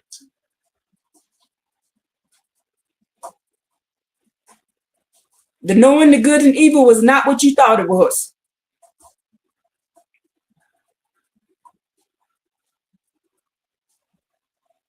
It was basically an orgy. That's what it was. That's why they got their ass in trouble. They had an orgy. And she gave birth to 2 children. One was Adam's and one was the seed of the serpent. Okay? Cain, seed of the serpent. Abel, seed of Adam. You do know you can have two twins with 2 different DNA. I know several people that happened.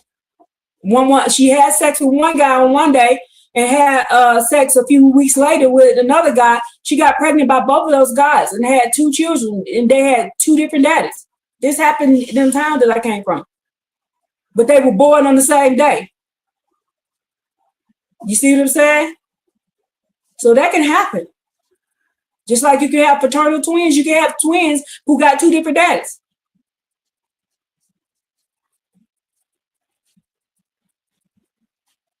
So according to how many eggs drop and how many eggs got to get to where they go. And I know somebody this happened to. They were named Edric and Frederick. Look nothing alike. They have a statue showing a serpent wrapped around a black woman, and he was binding her neck from behind. Wow, y'all see? They telling us what's happening. They telling us the truth. They're putting it in our face. They don't have to tell you fairly the truth. But they're telling you the truth and they're putting it in your face. You just have to accept the truth. People don't want to accept the truth. They don't want to accept the truth. So it's up to you. That's up to you what you want to do. That's between you and Yah. All I can do is try to tell you. I can tell you to go research for yourself. That's between you and Yah. I can't tell you what to do. Because if I oppress you and force you to do something, then Yah hates oppression. He don't even make us do stuff. Yah gives us a choice. And so if I try to force you to do something, then he's going to get me. If I forced you to serve Yah, he doesn't want us forcing people to serve Yah. He wants people to serve Yah because y'all want to serve Yah. When y'all want to serve him. Y'all, do you understand what I'm trying to say? So that's what he wants. He wants you to do it because you want to, not because Tess said, or this person said, or that person said, or this person said. No, he wants you to do it because you want to. And only thing I can do is just suggest which way to look so you can find the truth. Because see, I'm going to pray. I'm going to always pray. I'm going to always talk to y'all. I'm going to always ask them questions. I'm going to always try to figure it out. Oh, and sis, that question that you asked me yesterday about where was it hidden? It's in the book that we read this, but it's not in the thing. It's in the commentary at the bottom, and it said it was under a rock. And it said that over in the Dead Sea Scroll, it said that they probably hid it because they knew King Ahaz, I think his name, Ahaz, something like that, was trying to destroy all the work. So they hid it basically. So it didn't say who the day was that hit it. It just says they hit it because he was trying to destroy all the original things, the original Torah. They were trying to destroy the original Torah, and they had replaced it with the one that we have now, basically. So they still ended up doing it, replacing it with the one we ended up with now. So nothing new under the sun. Yep. So let's get started. You got your pens and your pencils and paper, and got you something to drink and all this kind of stuff. And let's get started on the lesson today. The lesson today is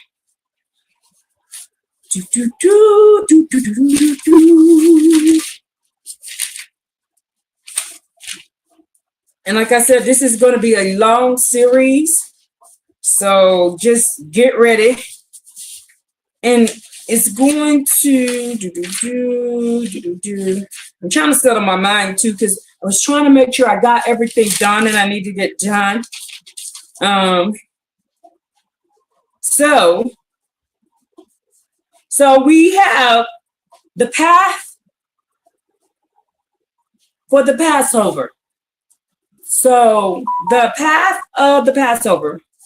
So it says, the first lesson we had for this was the call is coming from inside the house. So that's what we learned yesterday. So the next thing we're going to learn today is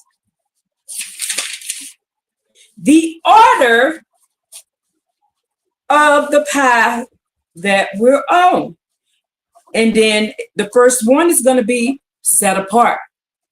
So now we're going to learn about being set apart. And there's about 10 precepts. I think maybe we can get through 2 of these today, because there are 8 different things. So I think we're going to get through maybe 2 of these today. And then we'll get, like I said, this is going to be a long series. So just grab hold to whatever you need to do and just write it down. And if you need to leave and come back and all these different things, then do what you got to do. Because That's why I was like, ooh, that's why I started kind of late, so I can get some stuff done that I need to get done. So what did I do with my markers? Oh, right here. I was moving stuff around, y'all. I have pets, so because I have pets, I like to like sterilize and clean like crazy. Between my help, I have help that comes not 3 times a week, 4 times a week to help me with things around the house. And so between me and the help that I have coming in, I can keep it all clean because I have to stay clean. I have to stay clean because I have diabetes and I have Crohn's disease and I have diabetes. So I cannot have, and then I got pets. So I cannot have nothing dirty. Everything has to be clean and I have to stay constantly cleaning. So, and I wipe everything down with peroxide and with bleach to keep everything clean. So trying to or anything like that, because remember, I done had all these surgeries, and because I've had all these surgeries, they don't want me to end up with like some type of staph infection or something like that. So I have to keep everything clean. It would have been easier if I just had no pets, but I love my pets, so I got to put the work in, and then I had to hire somebody to help me keep it up. If I can't afford to have somebody anymore, I have to get rid of my pets. So liver flukes come from parasites attack the organs and cause diabetes system. Liver flukes. Okay, I need to write that down. Maybe there's something to get rid of liver flukes. Okay.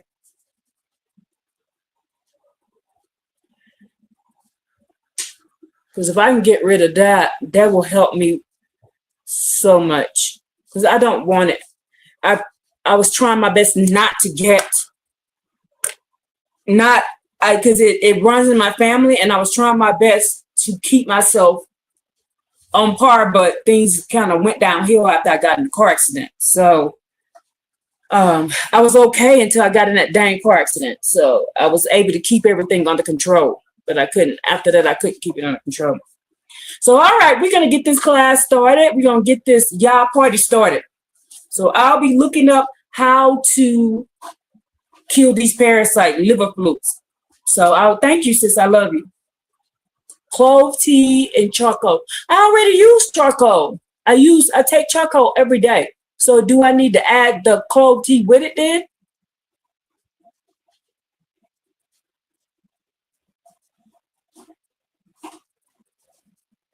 So you did the JJ Smith's 10 days green smoothie. Okay, let me try that too. Let me write that down. Y'all, I will not turn any suggestion down that is natural. Because I already maybe I need to make my own. Because let me show you real quick before we get started.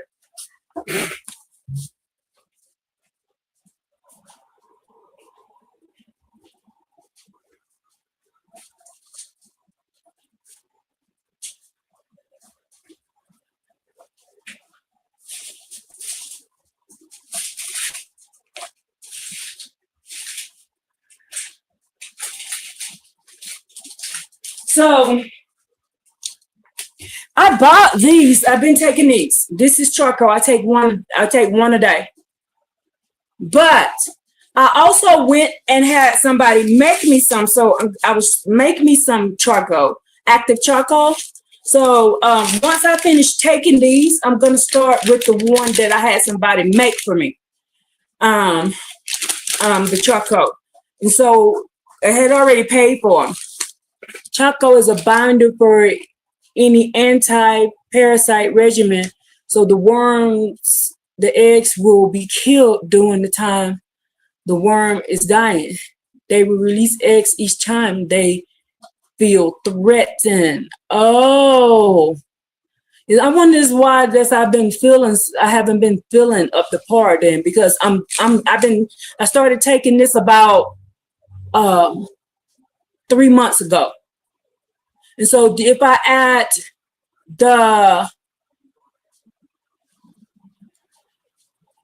so if I add I just forgot what I was listening. J.C. Smith smoothie, and if I add the clove to it, you think it'll kill them all, and then I can get rid of that diabetes? Because I'm willing to learn. I don't turn down natural remedies.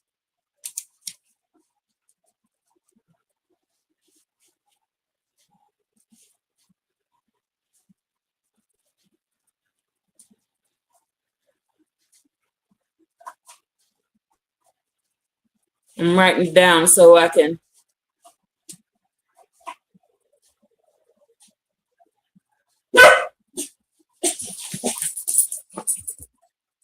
One week on, 1 week off. Okay, got you. Thank you.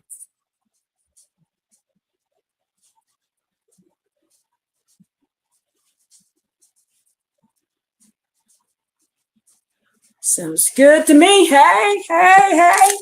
Y'all is always helping us. Y'all is always helping us.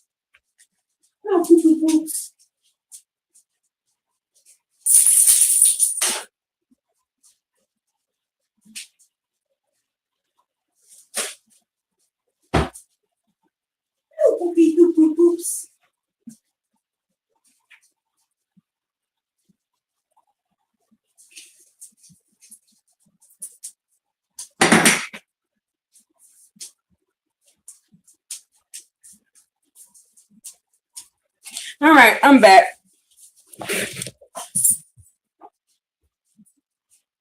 Oh, the dying off is making me feel sick because I'm taking the charcoal and it's killing them. Okay, that makes sense. Thank you, sis. See? You see what I'm talking about? We need each other. And I didn't even know I was going to talk about that today because I have been praying about this. No, at all. So I appreciate y'all so much. I appreciate the help you are providing. I will do all of this. So it's clove and charcoal, 1 week on, 1 week off. So switch it up and then try the JJ Smith 10-day smoothie. So, and this liver fluke, so I need to try to go kill them. And then I won't be having diabetes no more. And then I don't have to be so overly anal about cleaning, y'all. Because when I'm talking about cleaning, I'm not talking about sweep the floor. I'm talking about all the furniture gets moved. It gets hand sanitizer, peroxide, bleach, everything's white, the walls white, all that. My kids hated living with me. Because we would have to do an in-depth dive into this cleaning. We did this once a week. I had to do, and I've been doing this since I can remember. And I even do it even worse now. And everything I eat off of, I clean it with peroxide and I clean it with hand sanitizers. And then I poured like bleach on everything. So trying to keep anything from getting me sick. So I don't play about that. And then I rotate all my sheets and stuff. I rotate blankets and sheets, and I'm constantly washing. All the time, constantly. So you'll see me, because like you'll see me, you think I'm wearing the same shirt. I'm not wearing the same shirt. I just may have 2 or 3 of that shirt. And then one day you'll see me with the shirt, then keep them dewormed. Yeah, I do. A girl that I know, she has a farm, and so she comes and does it for me for free. So it's all about who you know. So she comes and do it for me. I just buy the medicine, and then she'll come and give them all their shots and stuff and all that kind of stuff they need. So she does that for me. Yeah, she has a farm like not too far from where I live, right here. And so she has to keep all that stuff because she go gets it for me on a discount.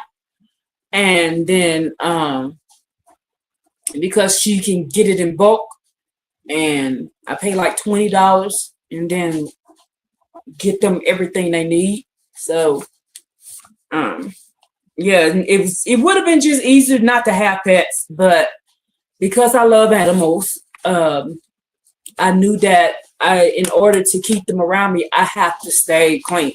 So I have to stay clean. It would have just been easy just not to have them, but I had to have me some pets. So, all right, y'all, let's get on with this class. And thank you again, y'all, for that. If you keep the pets, oh yeah, I read that. Oh, hold on, let me put up the. Glad I looked up. Let me put the Facebook on here.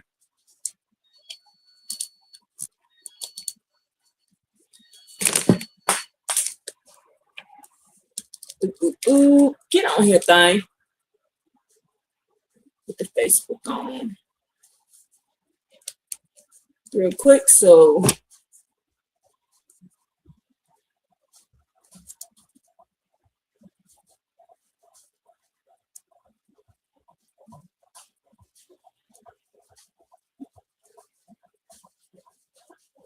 Black women are not aggressive.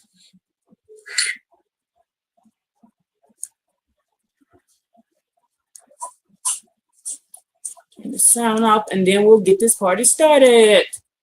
This job party.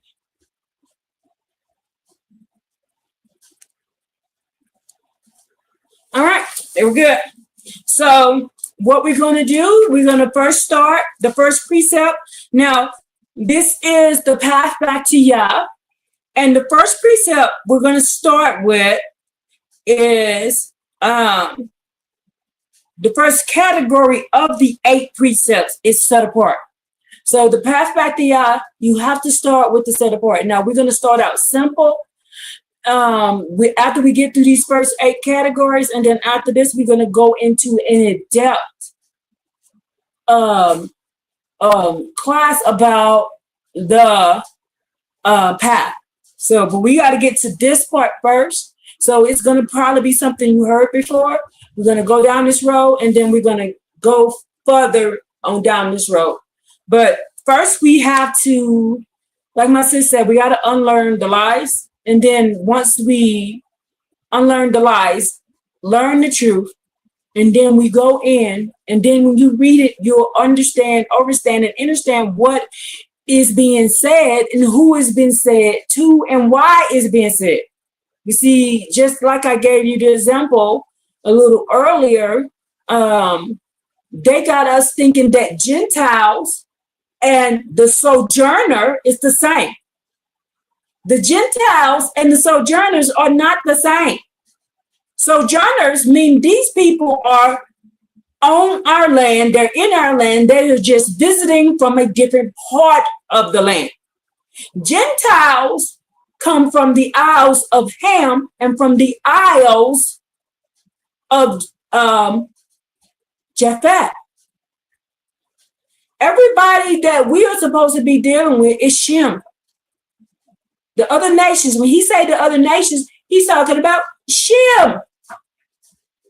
We were not supposed to be having anything to do with these other people. They were supposed to stay on their land. Ham was supposed to stay on their land. Japheth was supposed to stay on their land. And we're supposed to be staying on our land and minding our business and go and do what we're supposed to do. We're supposed to have been going and helping Shem's kids and Abraham's kids. You hear that? We're supposed to be helping Shem's kids and Abraham's kids. We were not supposed to be having anything to do with these other nations. Why? Because as soon as they got off the boat, they started doing some Nephilim shit. They started doing Nephilim stuff. Nephilim worshiping, drinking blood, getting taxed. You can go find that in the book of Jubilees. You can go and find out in the book of Joshua that Ham them done stole all kind of stuff. They done went and found old books to incarnate demons on them. They done did a bunch of stuff. They just got off the boat. They done just got off the boat. But don't y'all think it's something odd? Because y'all need to think about this. When you read the book of Jubilees, Shem got the best land. Ham got the second best land. So what the fuck did Japheth do? Does anybody ever ask that question? What did Japhet do? Nobody never asked it. Now Ham done got out the boat, already tripping, doing stuff. What did Japhet do for him to get that least if Ham was already wilding out? You see what I'm saying? What was it? He had a hate for Shem. He hated Shem. Japhet hated Shem. That's why he got the least land. He hated him before they went on the boat. He hated him on the boat. And he hated him after the boat. He was in competition with Shem. He had hate in his heart for him. So that's why y'all had to move him way away from Shem.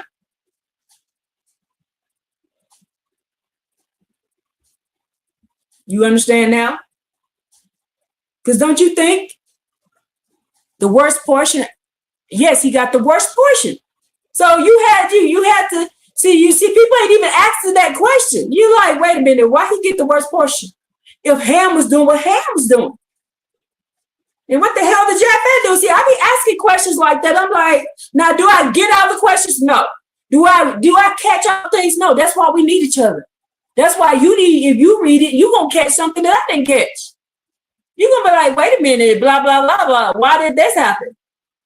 Just like you said the other day about yesterday when you said, well, who hit the book? And where was it hit? It didn't even cross my mind to ask that question. You see what I'm saying? So you read it, you're going to get something. I read it, I'm going to get something. This other person read it, they're going to get something. Tara read it, you're going to get something. And then you're going to go, well, I know this part, but why did this part right here happen? You see what I'm saying? And then we can go research. But as I was saying before I started getting on my me cleaning and stuff, it does say in the commentary that they hit the book because they saw them coming trying to destroy it. And they gave us this bull crap, the bull crap that we had, which is this crap. Then they gave us this shit right here. So you got to understand and understand what is going on. And then you will understand why he said certain things and then why he told Isaiah to tell us to read it carefully. Because I thought that was it has to be important if he says read it carefully. And that the prophecies, they all will match. They will all, not one will break from each other. So you got to start looking. You got to start looking and going, okay, what did he say about this? What did he say about that? And what did he say about this? But I need somebody else to help me with this. I need somebody else to help me with this. I want somebody else. I need you to see it from your eyes. You may see something that I don't pay attention to because I didn't have access to that thing. You see what I'm saying? Or I didn't grow up a certain way, so I didn't know when somebody was saying a certain thing, what it meant. Okay, let me give you another example. Now, this guy who came from a different country, he had to explain that washing the feet, when they talk about washing feet, that is not washing your feet. You're washing your feet because you're getting ready for a sexual act. So when you see somebody saying wash the feet, they're talking about sex. They ain't talking about washing your feet. So when you see JC in the book talking about they washing each other's feet, he's talking about they having sex. And then he said he gave an example. David told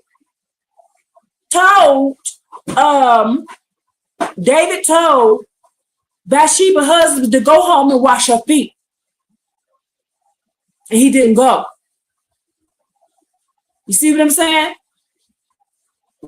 You see what I'm saying? So because he knew in the other country that's what washing your feet meant. So when he reading the New Testament, he going, these dudes doing the new things. They ain't being nice to each other. They're having sex with each other. You see what I'm saying now? So that's why you may see something and know something that I don't know. I never heard of that. If I hadn't watched this video that guy was saying, and the woman brushing his feet with her hair made me sick, and knew that was out of a line with our customs. So you have to understand and understand that they're putting stuff right in our face. They're telling us right in our face what things are, because we don't know these customs, or we don't go and translate the language into the original language that it was, then you don't know what you're saying. You don't know what you're doing. You see what I'm saying? And you're over here, oh, gee, God whiz, thinking you're doing something good, and you're not. And then y'all's looking at you, shaking his head like, you can't get in here. And you're like, why? What did I do? That's why he says over in Micah 7, you're going to be looking perplexed on the day of visitation. You're going to be perplexed. You're going to be like, wait, why am I going to hell?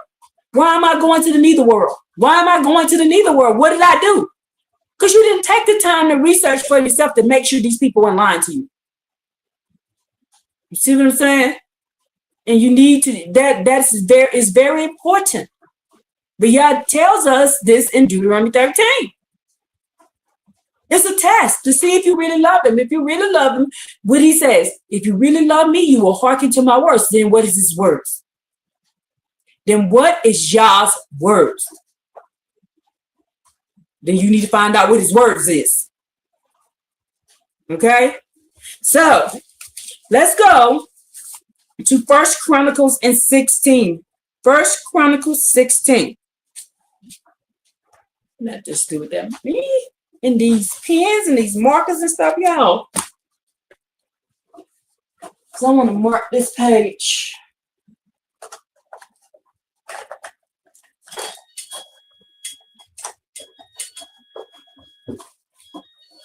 So 1 Chronicles 16, let's go to verse 29.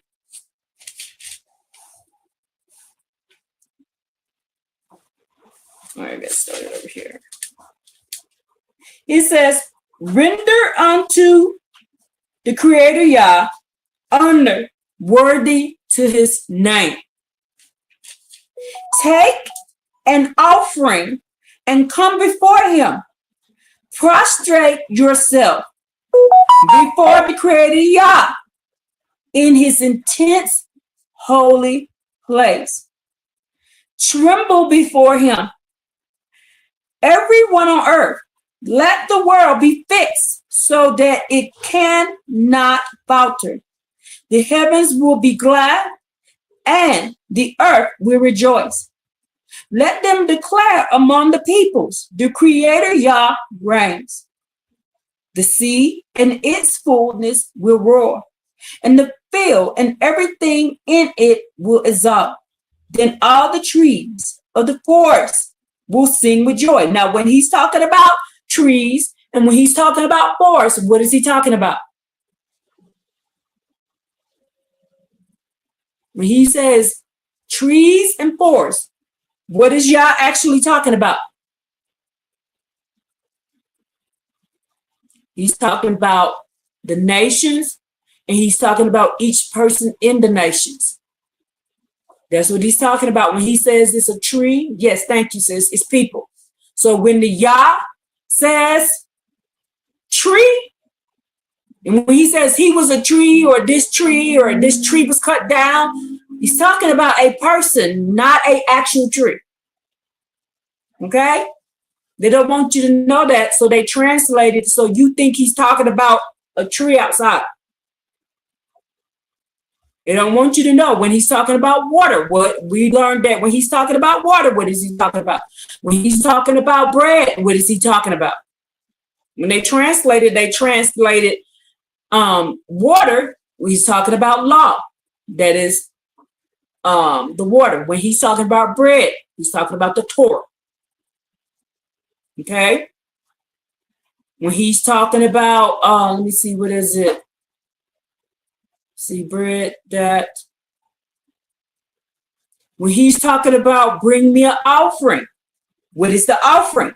The offering is your heart. It's not an animal. It's your heart. It's your service. It's your love. When he say prostrate yourself, that means worship.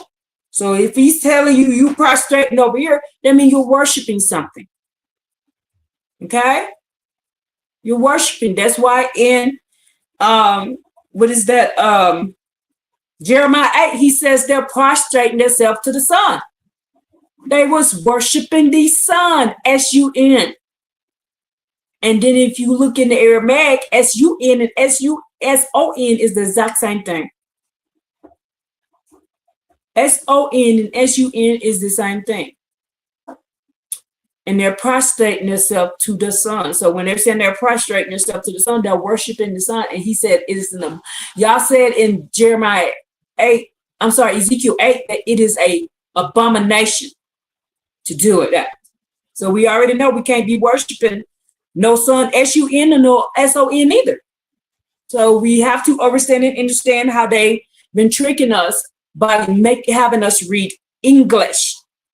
So this is why I tell you to go read the Aramaic, compare the Aramaic with the Paleo Hebrew, and you will see how they would change just a little bit to get you confused. And then I said Paleo Hebrew because the Hebrew now that they're giving you, the regular Hebrew now is not, it is Yiddish. It is Yiddish. It is not the Hebrew that we were speaking before when Adam and Eve and all that. That is not the Hebrew we were speaking. So that is a new Hebrew that they made. And it's Yiddish. It has nothing to do with the original Paleo Hebrew. It's two different Hebrews. So that's why you can read it from their dialect and you're going to get something totally different. That's why I specifically say I teach Paleo Hebrew study. That's what I teach. I don't teach English study. I'm not teaching English at all. That's why what I'm teaching is different from what you know. I am studying Paleo Hebrew, then I'm going to translate it, and then I'm coming telling you. I am not studying English at all whatsoever. I have not been studying English since 2023. Everything that I'm studying is Paleo Hebrew, and I'm comparing it with the Aramaic so they can't trick me. You see what I'm saying? Because Aramaic and Paleo Hebrew are cousins. They're cousin language. So it's going to be similar. It's going to be a little bit off. So that way they can't trick me and tell me, well, that word means that. Then I'm going to go over there and say, no, it don't, because it's not similar to the Aramaic. You see what I'm saying? Because it's kind of like in America, we speak English, but if you over in the East, they're going to say one thing. If you over in the West, they're going to say one thing, but it's the same thing, right? My example is drink and soda. One side they say soda, the other person says drink. You know, drink means you're going to go in the store and get a Pepsi or a Coke in the East. But over here, if you say drink, they're going to think you're talking about water. They could be water. They could be anything. So you got to define to them that, hey, I mean, get me a Pepsi. Get me a Sprite. Because when we say drink over in the East, I know they're talking about a Pepsi or a Sprite or a Coke like that. I'm going to ask you what you want, Coke, Sprite, this. If you say drink. If you want water, they're going to specifically say water. They're not going to say get me a drink. You see what I'm saying? But over here, if you say drink, they're going to say, what do you want? Water, tea, this. You see what I'm saying now? You see the difference?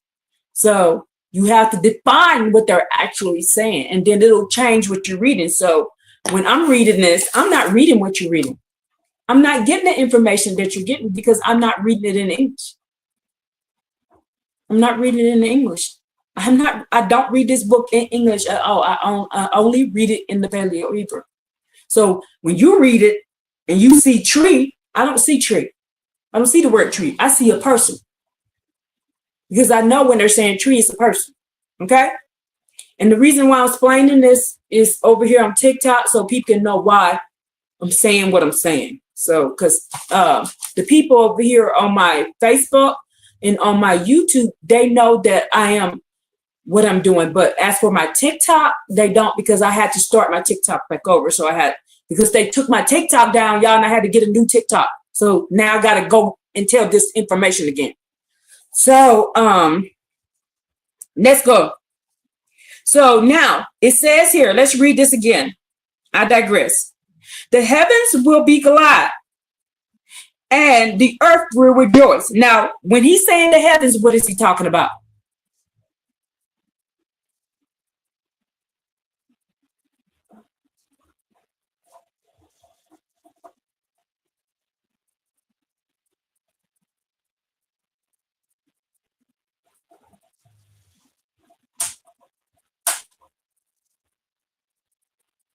When he's saying the heavens is the place where the angels live.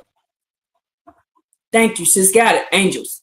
When he's saying the heavens will be glad, that's the angels. So when he's saying the heavens, he's talking about the angels. So the heavens will be glad and the earth will rejoice. Why would the earth rejoice? What did we learn about what the earth is? What is the earth?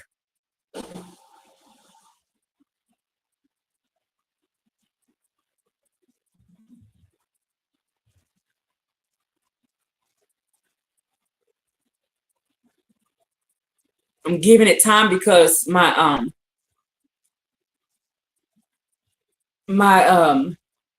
it's a living being. Thank you, sis. The earth is a living being. That's why he's going to get us for anything we done to the earth. How we hurt the earth, he's going to get us. What is that? Is that in Zechariah, Zephaniah, or Joel? I can't remember right now. Where he says, when I come, I think it might be Joel. Where he says, when I come, when it talks about the valley of Jehoshaphat, he says, for what you did to the earth. He said, I'm going to get you for what you did to the earth, what you did to my people, and how you stole. So y'all need to be careful how y'all treat the earth. Treat it nice. Be clean with it. Be careful how you treat it. I think that's Joel, where he says when he comes, he's going to get us for that. Thank you, sis. Joel 3. It was Joel 3. He's that sister Terry. Thank you for that. So yes. So you gotta understand and understand why he's saying that. These things became what they needed to become so it can take care of us, and that's why we're supposed to take care of it. This is why Yah brought us here in the first place. Why the creation story even happened in the first place? Why? Because we were supposed to come down here and set things right. And instead of us setting things right, we came down here and started acting like the beings that was already here. Because they came down here, started destroying it. How do I know that they came down here and started destroying it? It says it in Isaiah 14. And then when I tell people that, they don't know what I'm talking about because they didn't read it. That's how I know you haven't read.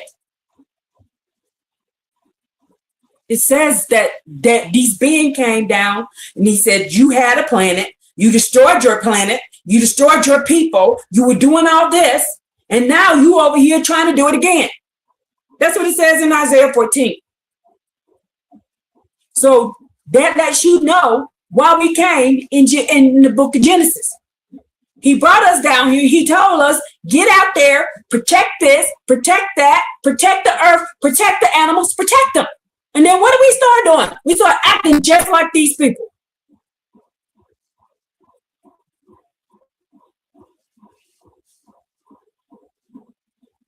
you will understand why he said certain things.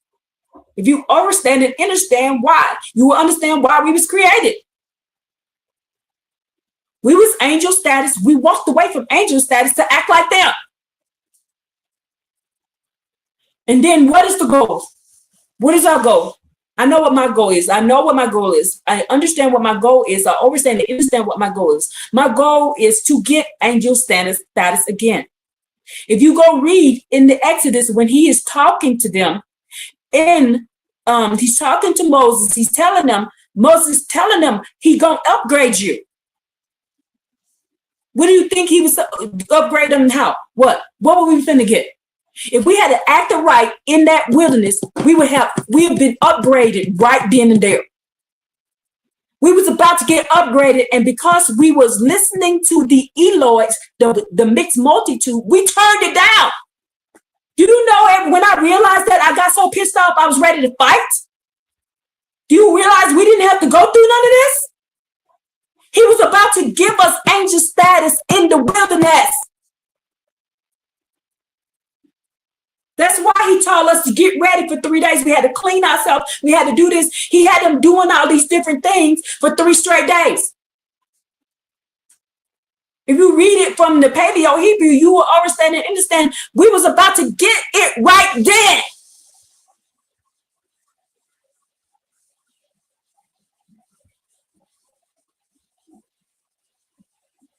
Thank you. She said the Eloites was jealous. And so they talked in our ear and was telling us, we don't need to do this. And then when Moses came down, he said, well, who is with me and who want to go over there? So the Levites and all them moved over here with them, and and then he started killing them. And they were like, y'all don't understand why he's doing that because you reading it from the English. You don't understand what's going on. You don't understand the story. And you just think y'all's mean. Well, he's just violent. No, he's done sat there and had a conversation with them and told them, Moses, this is what they need so they can get their upgrade. Do y'all realize he said, I called thousands. I called in the last days, in the remnant, I called thousands. And then those thousands going to dwindle down to hundreds. And then those hundreds going to dwindle down to 10.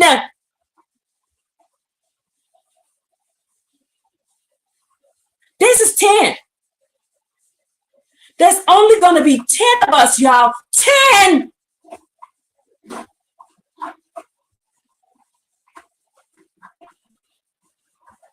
That's going to get the upgrade, and death is going to be left on the table for everybody else. This is no joke. This is serious.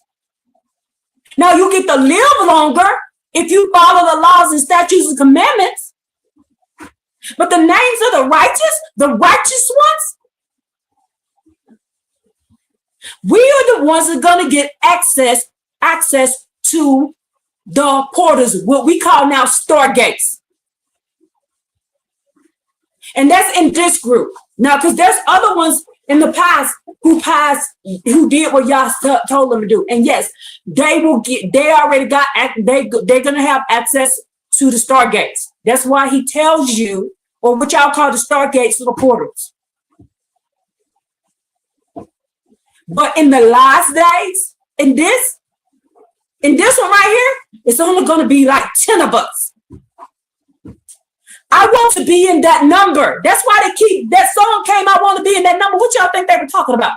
And it ain't no 144,000. What scripture is that in when he said he called 1,000? Can you look that up for me, sis? He called 1,000. In the city, he called 1,000. Then they get dwindled down to 100. And then they get dwindled down to 10. Now, everybody else in the other nations with is Shem and the children of blah blah blah Abraham. Yes, you will get to live longer. You'll be living as old. You will be living as old as trees. I believe that's what he said. But death will still be on the table. But there's only going to be a few of us that is going to get access to the portals like Enoch did. You got to understand and understand what you're reading. Isaiah 6:13. I thought it was in. Yeah, let me look it up. I thought I saw a precept to that somewhere else too. Let me look that up. So you need to understand what you're fighting for. What you're fighting for. Are you fighting for 500 years? Are you fighting for 1,000 years? Or are you fighting to go through the portal? You need to understand what you're working for. You need to understand what you're doing. Understand. Do you want to be on the council? Do you just want to be on earth and just be a regular person? But you're still gonna die.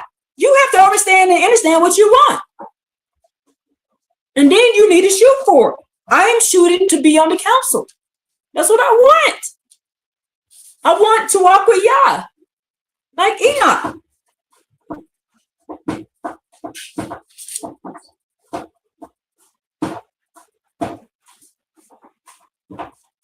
You said Isaiah 6:13. There will be 10 more kings in it, then it shall regress and become barren, like an elm and an oak. And when shedding their leaves, still have the validity in them. So will the holy seed be the validity of the land. Okay, that's one of those. She's right. That's one of the precepts. You see what I'm saying? There will be 10 of us. That's one. Okay, so remember, he always give 2. So it's I think, in the minor prophets as well. Let me read it again for y'all. So since you were right. So that's the one of them. There will be 10 more kings in it.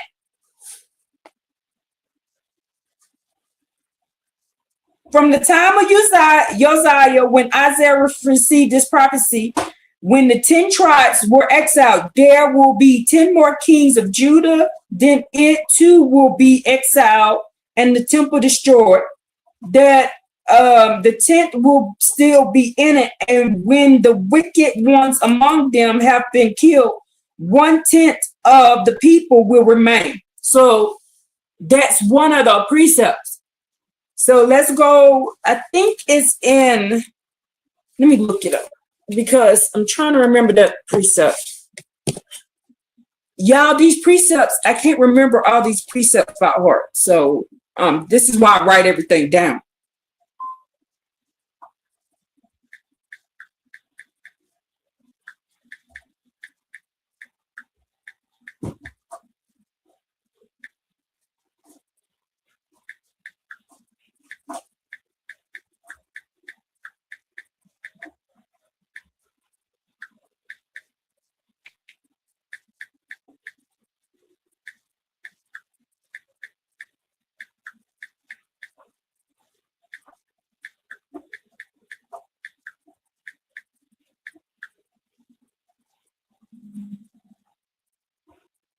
Amos 5. Amos 5.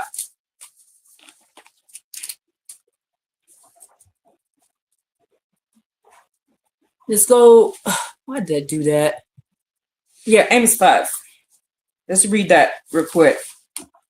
Maybe I need to. Thank you, sis. She had Amos 5 and 3.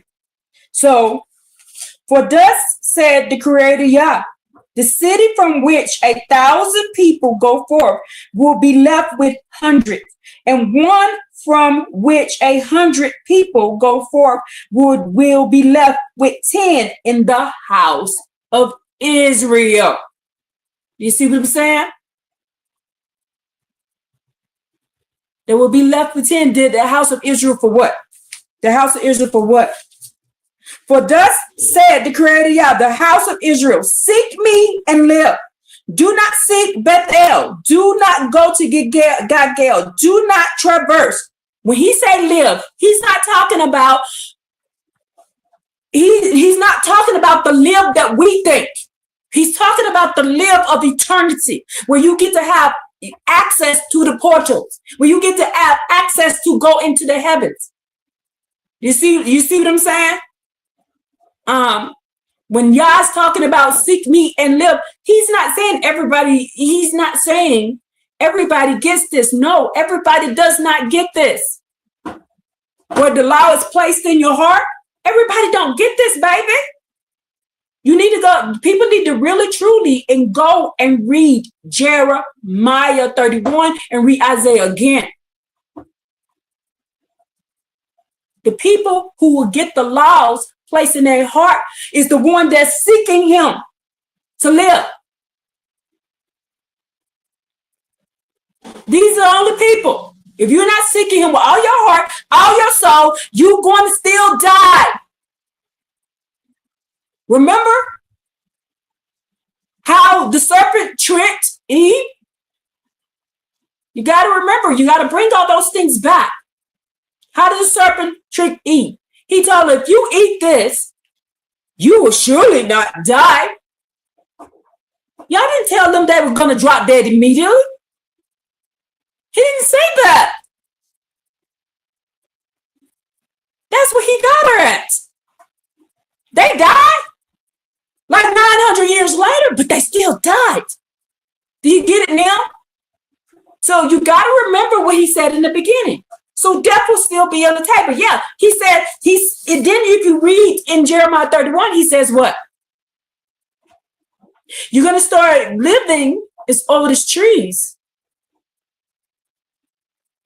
But then you go read even further down. Then it says babies. Yes, the serpent left out the disclaimer. But he says a young baby will be 100 years old.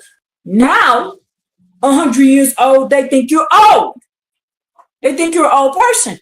He's letting you know a baby will die at 100 years old. That means death will still be on the table for certain people. The people who seek him with all their hearts and all their soul, these are the people that live.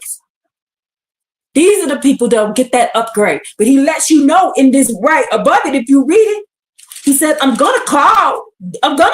city, I'm going to call 1,000. And then they're going to go forth into life. Then you're going to be left with 100. Then they're going to go forth into life some more.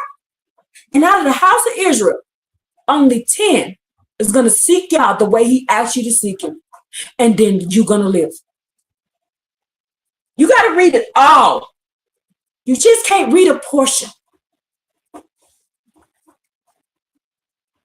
Yes, death was not a part of the original plan for Adam and Eve. No, it wasn't.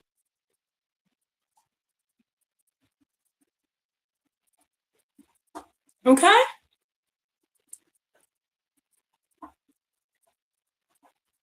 And the reason why I know you'll get to live forever in Jeremiah 31, why? Because the person who does not sin, if you don't sin, you don't die, right? If he placed the laws in your heart so you can't sin no more, then guess what happens? You can't die. So you will never die. Those people get eternity. But he's letting you know only 10 of them going to get it. He's telling you right here, only 10 is going to see. He said they're going to go forth in life. They're going to go forth in life. They're going to be going off, doing their things. It started with 1,000. Then they're going to go forth with life. Then it's going to be 100 because you're going to start falling off by the wayside. Why? Because you ain't going to want to do some of the stuff. You ain't going to want to do some of the stuff that y'all's asking you to do. I don't want to do that. Well, the death's still going to be on the table for you. But you might get to live older. You now at 100 years old, you're still, in his eyes, you're a baby. He says, a baby will die. He says, what does it say? At 100 years old, you heard that sound confirmation. 100 years old, a baby would die. He would die. He will be a baby. He won't be considered an old person anymore.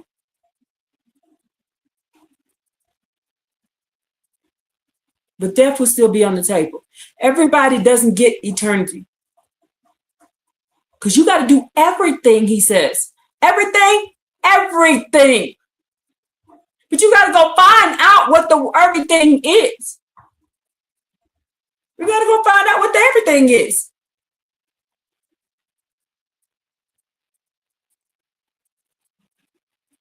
Being complacent will set in and cause death again. See how my sister said it? So this is why I'm always on it. This is why I'm always studying. This is why I'm always trying to figure out what we don't know. Because Jeremiah 33:3 tells you, my name is Yah. Call on me. And I will tell you things you don't know. Then I mean, what we don't know. What we don't know. If it's all in the book, then what we don't know. Why is he saying these things we don't know? So you got to start asking that question. And believe me, I pray this every day. Yeah, what is there you need me to show the people? What is that you need me to tell the people? What is it you need me to do? I don't exclude myself out of the prayer. I include myself. I don't think I know everything. But what is do I don't know? He's been giving it to me a little bit at a time. A little bit at a time. So that's why I have to come and adjust my teaching. Then I find something else out. I got to come and adjust it. I find something else out. I got to adjust it. Remember when I was first teaching, I used to wear the thing over my head. I don't want to do that no more. Why? Because y'all showed me he never told us to do that. That came from the other nations to put that veil over your head and cover your head. That came from them.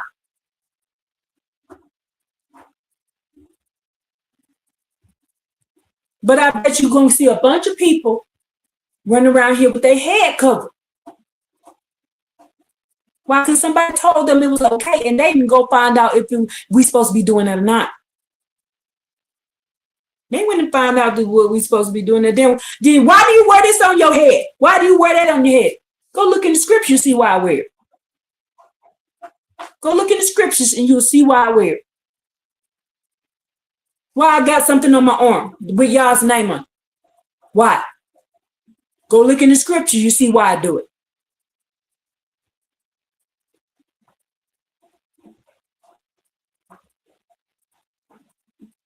Right. You're not doing it as worship. You're doing it when you haven't fixed your hair. That's different. But if you're doing it because you think a religious sect told you you're supposed to be doing that,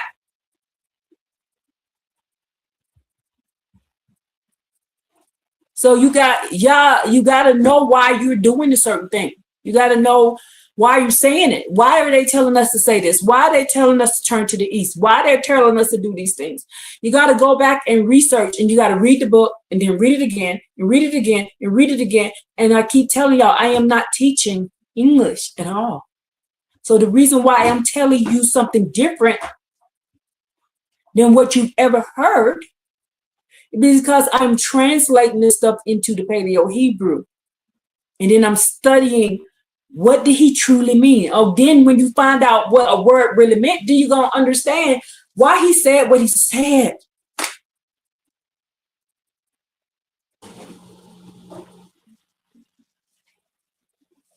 I'm like, okay, now that makes sense. Don't worship me. Don't do the things the other nations did. And then they write in the book to do it.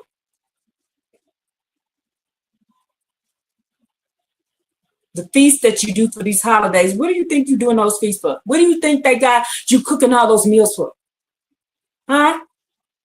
Or these holidays? What do you think those feasts for? Who you think they for? He tells you don't go set the table for this person and this person and this person. You need to go find out who they is. And they done told you that this is just something simple. It's tradition. You don't realize you're worshiping a deity when you're doing that. You don't realize what you're doing because you didn't go seek and find out. You didn't go translate what the word luck is. He literally tells you, you're setting the table for love. You're setting the table for the Queen of Heaven. You're setting the table for the deity. You're setting the table for Dan. You know, I thought originally that Dan, capitalized D-A-N, he was talking about was Dan the tribe. It's not Dan the tribe. If you're going to translate it, you're going to find out it's a deity. They got us doing all kinds of stuff. And that's in this book.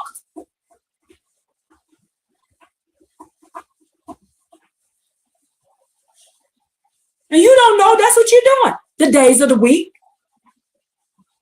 Those names, those are deities.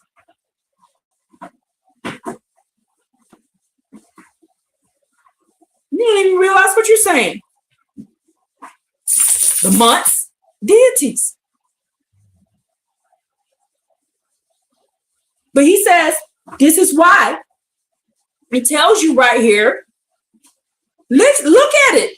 Let me show you what the title says in the corner. Sis, I think you have, someone just told me Easter was in the book. And I told them, show me how you should be dead 3 days and 3 nights and raise Sunday morning, and the math don't add up.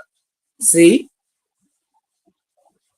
But if you translate the word east, y'all says we're praying to the east. That's Easter.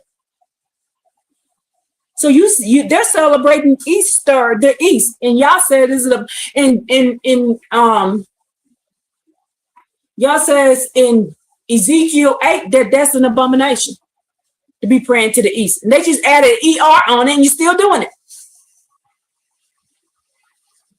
And then if you go translate the word east and Easter, the word east, and translate it is actually Ishtar. It's actually Ishtar. So you saying east, and you're not even talking about east. You're saying Ishtar. They just switched the letters up a little bit and got you praying to the same thing. And then, well, we got to turn to the east and pray to the east. We're praying to Ishtar.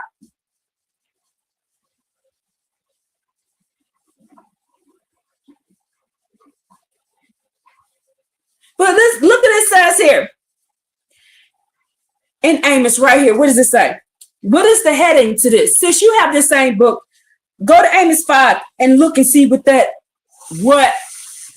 title says on the side of there.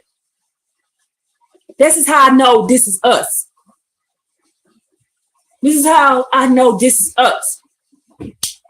The title to what I just read, Amos 5, what does it say right there?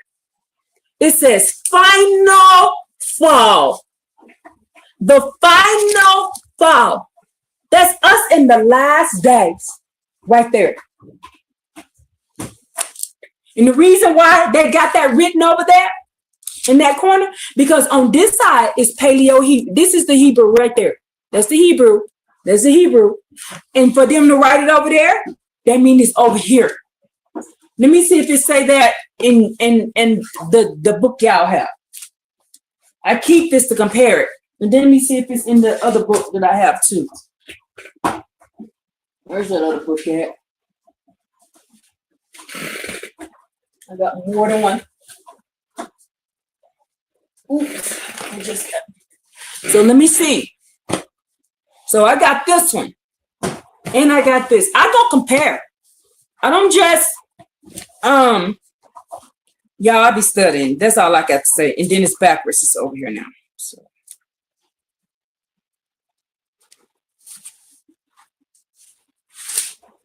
it feels weird to me reading it this way now, because I've been reading it this way so long.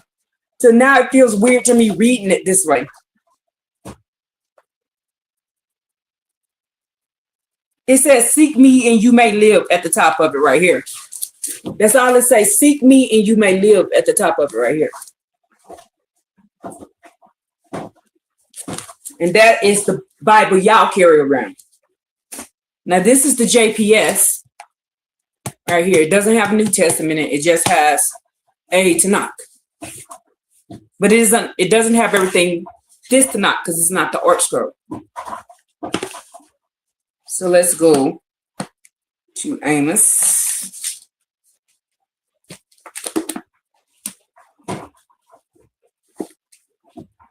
Five.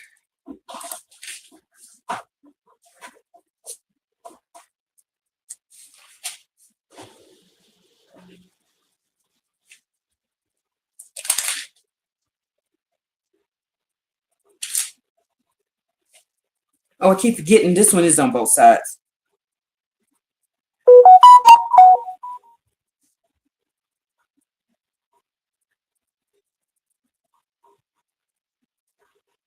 So in this one, it doesn't have that title, but let me see.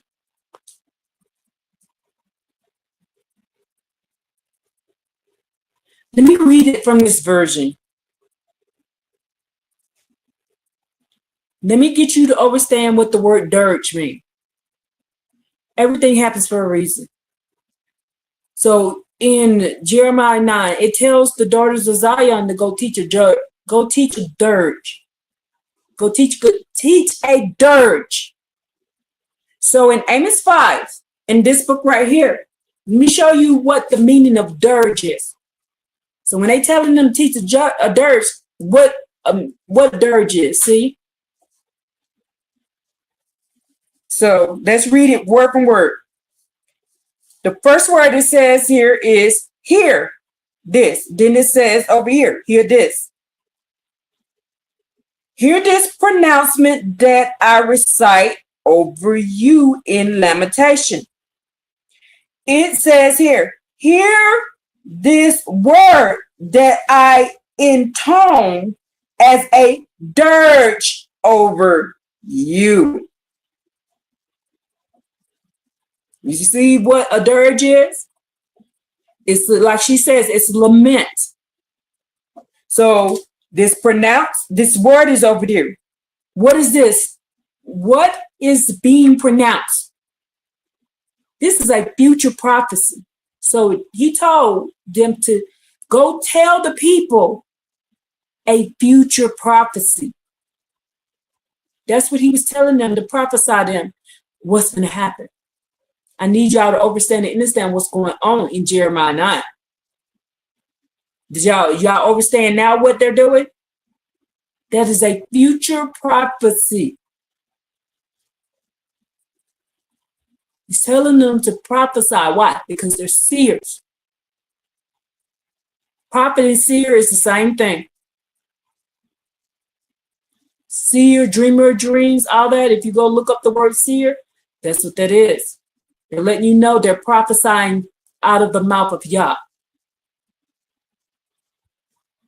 So Yah is telling you right here, this is the final one in Amos 5. This is the final one of the last call. This is the last call. Let me read it again. Hear the pronouncement that I recite over you in lamentation, O house of Israel.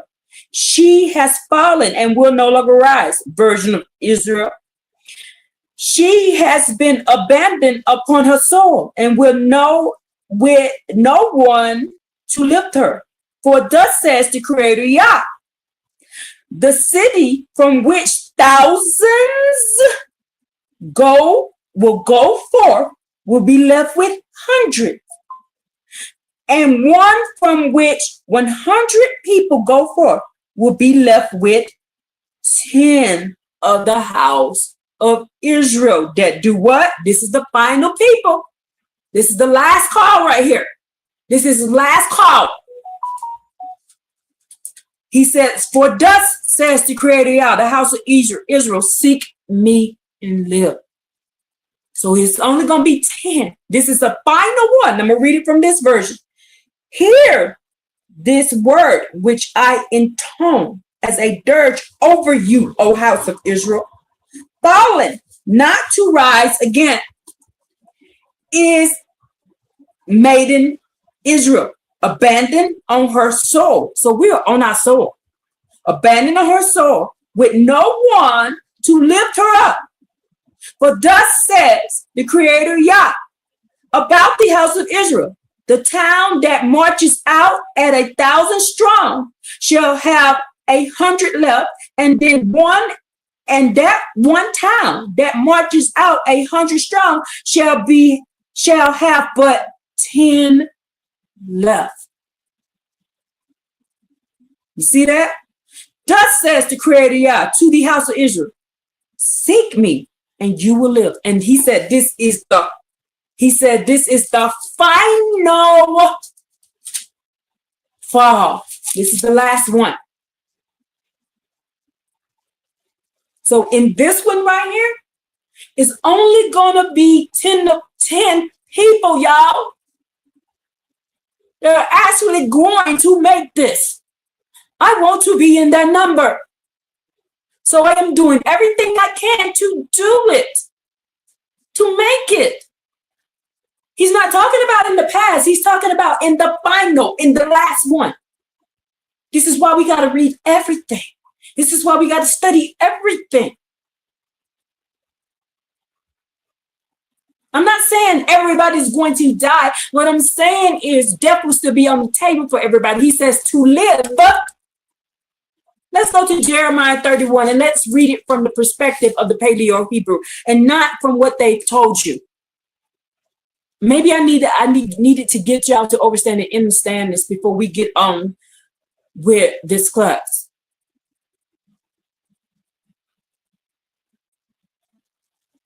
I want to ask the students in here that is active right now, and it's only a couple of people over here. This information that I just gave you today, is this new to you? Or did you already know this? And maybe this is why y'all has me talking about it right now. So I'm waiting for them to tell me this while I go look up Jeremiah 31.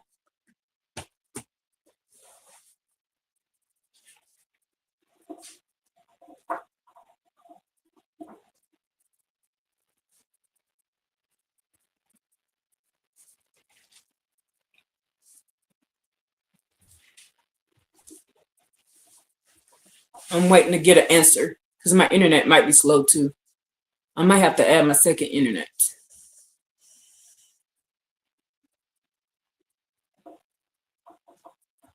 I try not to use my second internet because it's expensive. So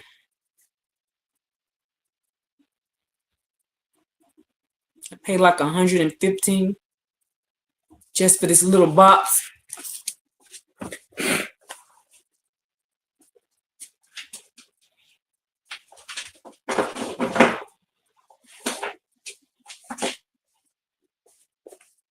So I paid like $115 for this little box right here. So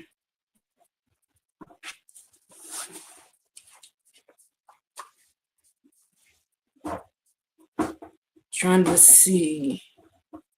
Hey Tara, good evening.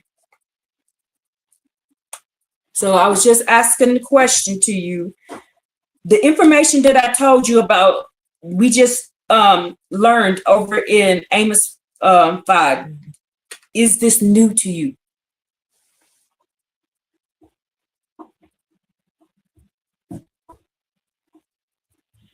No, no, it's not 1 of 10. It says here that the one of this city. Let me read it again to make sure I'm reading it right.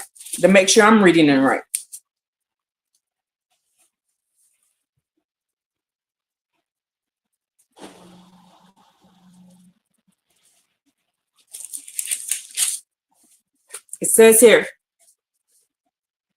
hear this, pronounce that I recite over you in a lamentation, O house of Israel. She has fallen and will no longer rise. Virgin Israel. She has been abandoned upon her soul. Israel is upon her soul with no one to lift her up. For thus says the Creator Yah, the city. So that portion right there is the city. The city from which 1,000 people go forth will be left with 100. And 1. So I am assuming that 1 is that same city. So am I reading that wrong?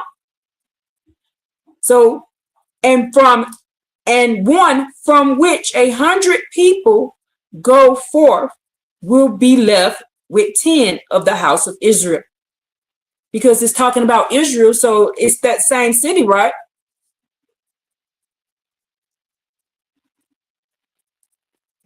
Because remember, when he says the house of Israel, he's talking about all 12 tribes.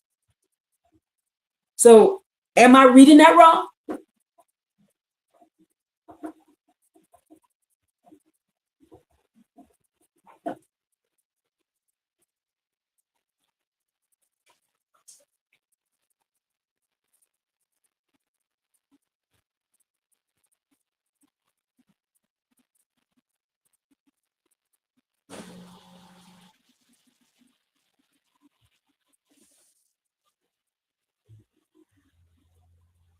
You said it may be the wording in these different publications that is throwing me off. Let me go read it in this one right here. And that if they worded it wrong, if they worded it weird, then yeah, that's why people be arguing about different things. Yep, I'm going backwards because I'm used to doing it that way.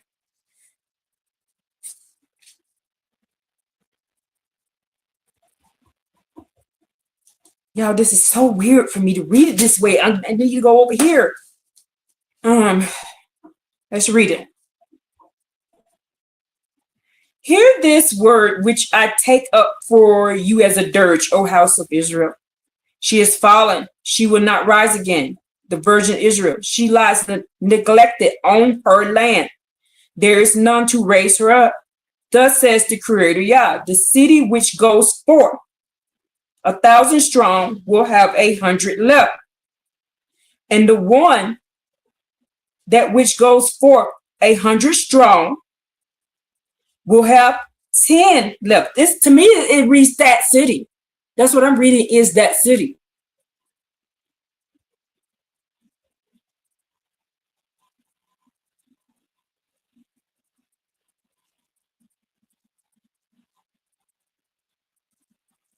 Let me read it again in this one. I like this. I like having this discussion with you. I like this. This makes me happy. I have somebody I can actually talk to about this.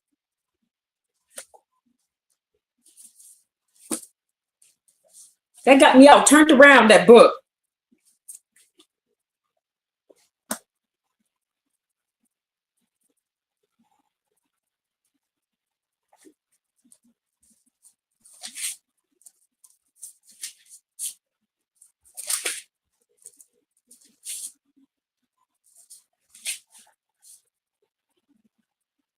It says, you are right. I have 3 different books open and they say 10. It's me misunderstanding the wording. So it's only 10 going to be left in the final call. And this is the last call we're in. We are the final. We're the final generation that he's talking about in Psalms 102.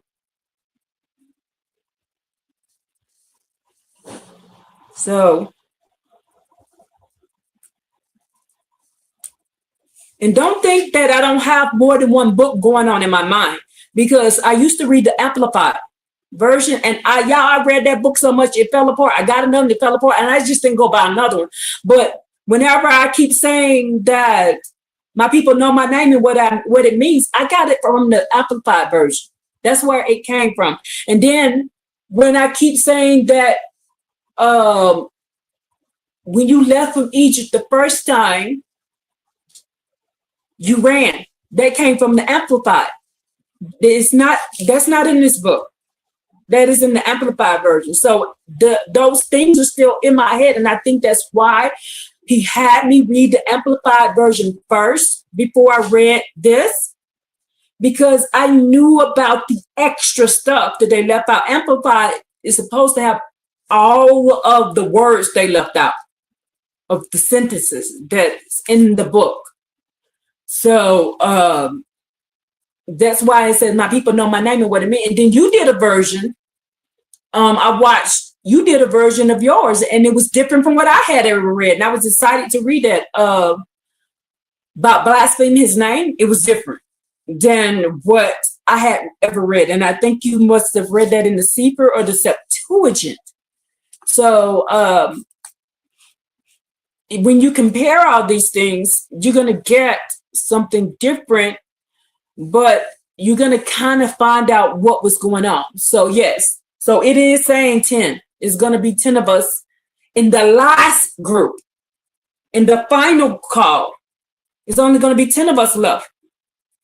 There's no call after us. There is no call after us. How do we know we are the last call? What scriptures let you know we the last call? Isaiah 44 lets you know we're the last call.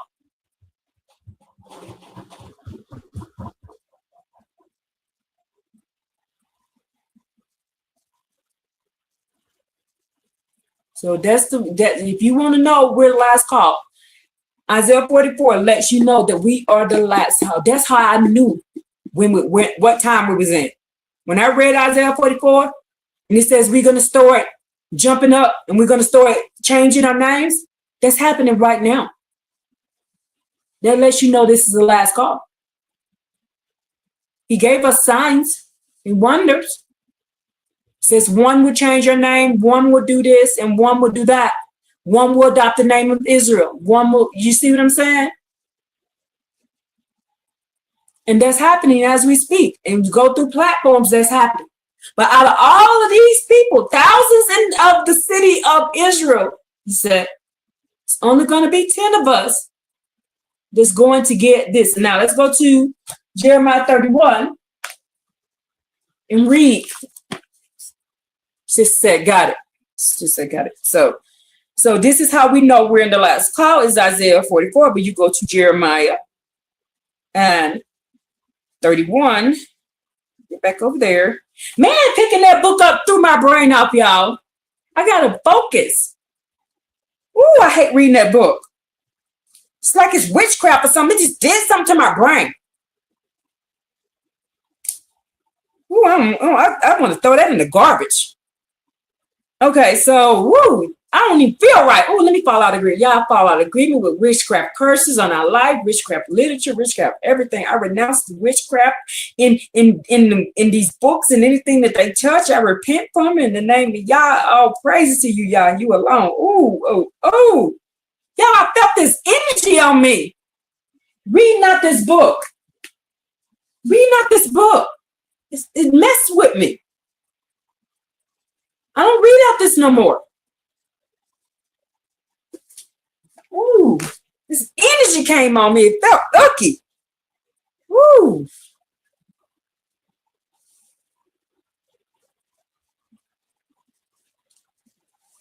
She said that wicked penmanship all over everything. Ooh, it felt yucky to me. I felt the ickiness on me. Ooh. I don't want to feel that no more. I'm throwing that book in the garbage. Okay, let's go. Jeremiah 31. Woo. It got me nauseous too.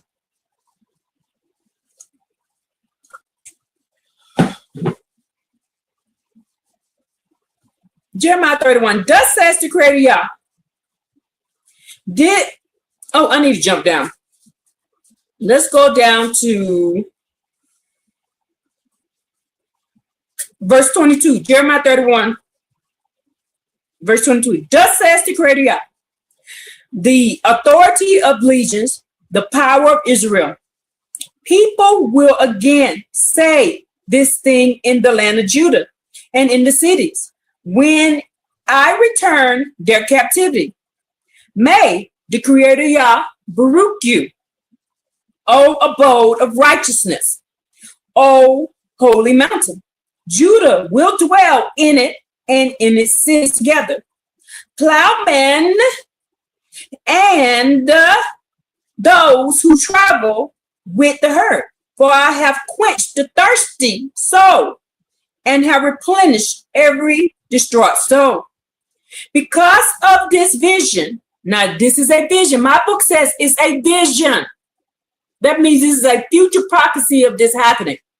This is how I keep saying we made it. We made it, y'all. We made it. What we're doing worked. Enough of us got saved because this is a vision of the future. Now I'm going to read that part again. I don't know what it has in your book. In my book, it says, because of this vision, when I woke up after I saw it, my sleep was pleasant to me. Behold, days are coming. These are the words of the Creator Yah. When I shall sow the house of Israel and the house of Judah, the seed of man and the seed of animal.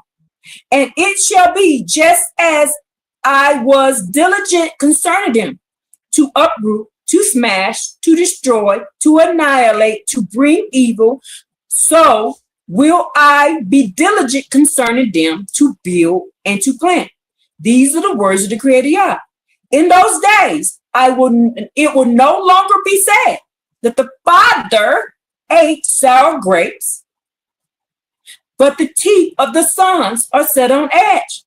Rather, every man will die for his own sin. See, death is still on the table. And a man who eats sour grape, his own teeth will be set on edge.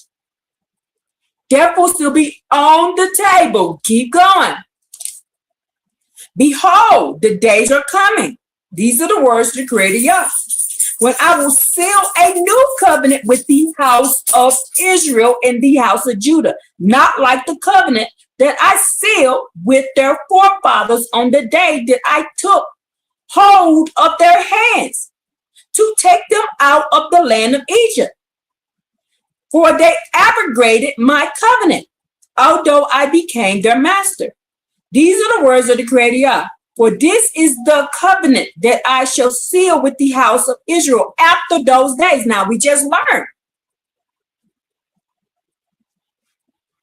Yes, he said man and animal, not mankind.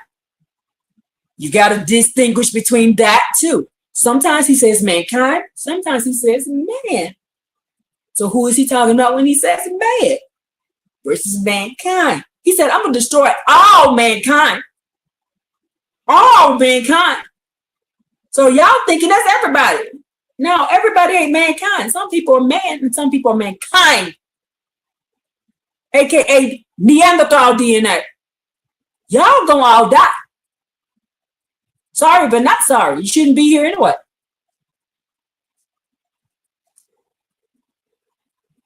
He says, I will place my Torah within them and I will write into their heart. I will be their power for them, and they will be a people for me. They will no longer teach each other. So we won't teach each other no more. The ones who get the law put in our heart. So when you get the law put in your heart, what happens? You cannot sin because it's sealed in your heart. And then we will start having access to the portals. But he just told you over here in Amos 5, in the last call, it's only going to be 10 of us that make it to this. To Jeremiah 31, it's only going to be 10 of us. These other people think they got it, but I don't. That's why y'all think I ain't arguing with them. Because I know it's only going to be 10. He just said over here, the other people, it says what? That their teeth will be sit on edge. When he's talking about sour grapes, that's sin.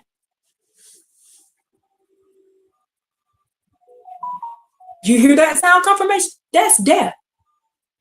Because if you have iniquity, you die. Iniquity is sin. Sour grapes is sin. If you can still sin is still going to be here because you're going to choose. It even tells you over in Isaiah that the people are going to refuse to come for the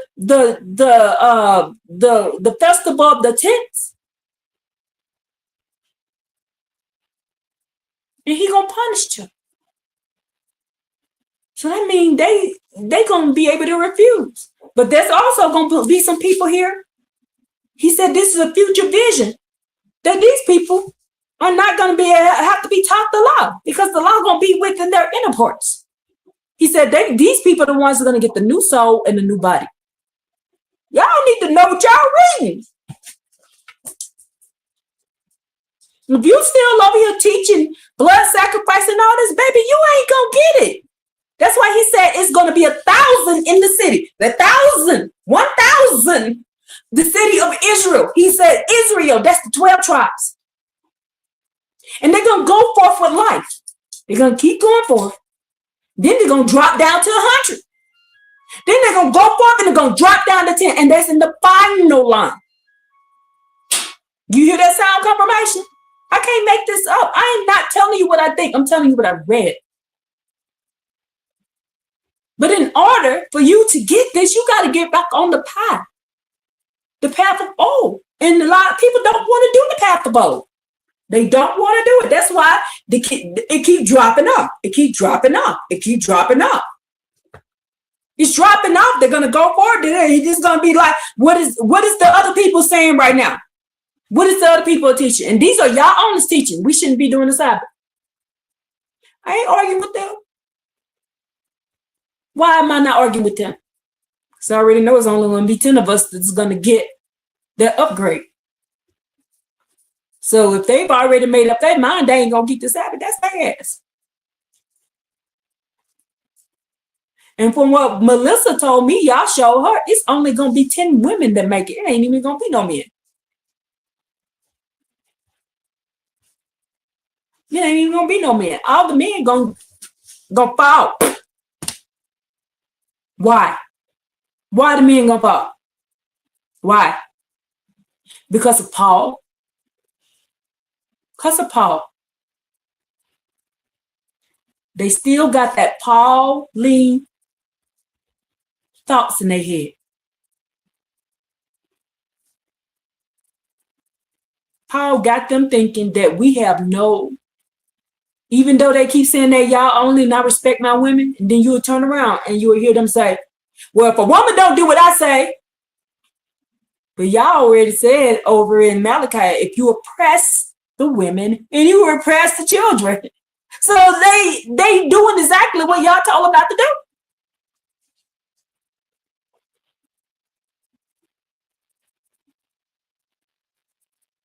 Thank you. She said the men are not as receptive as the women because of the New Testament.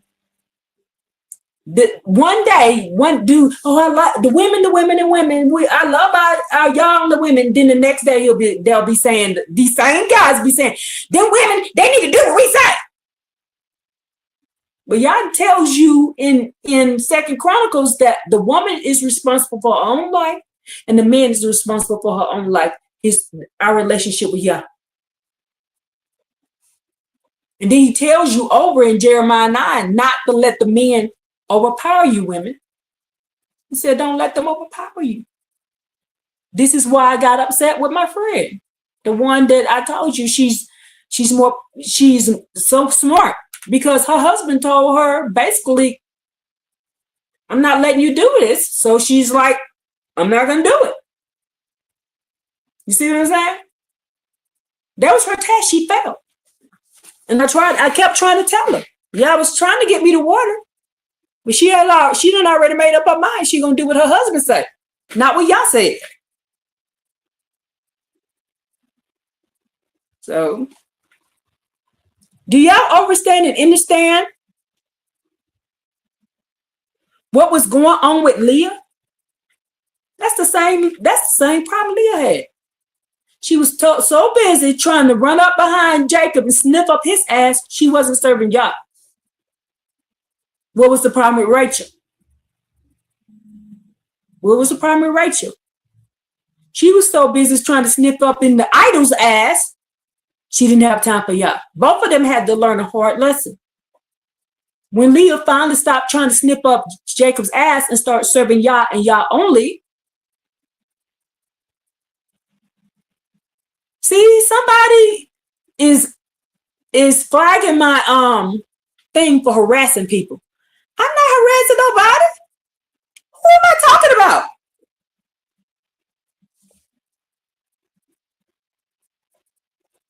I I ain't harassing nobody. What did I say that was so harassing? What did I say that was harassing people? I don't understand what I said.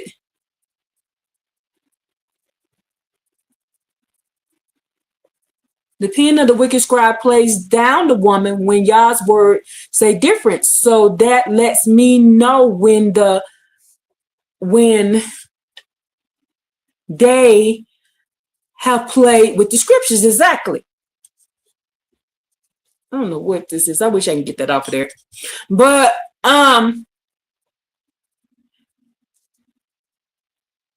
do you understand and understand now the things that I see and why I'm doing things the way I'm doing? Because if they don't want the information, then I don't bother them. I leave them alone.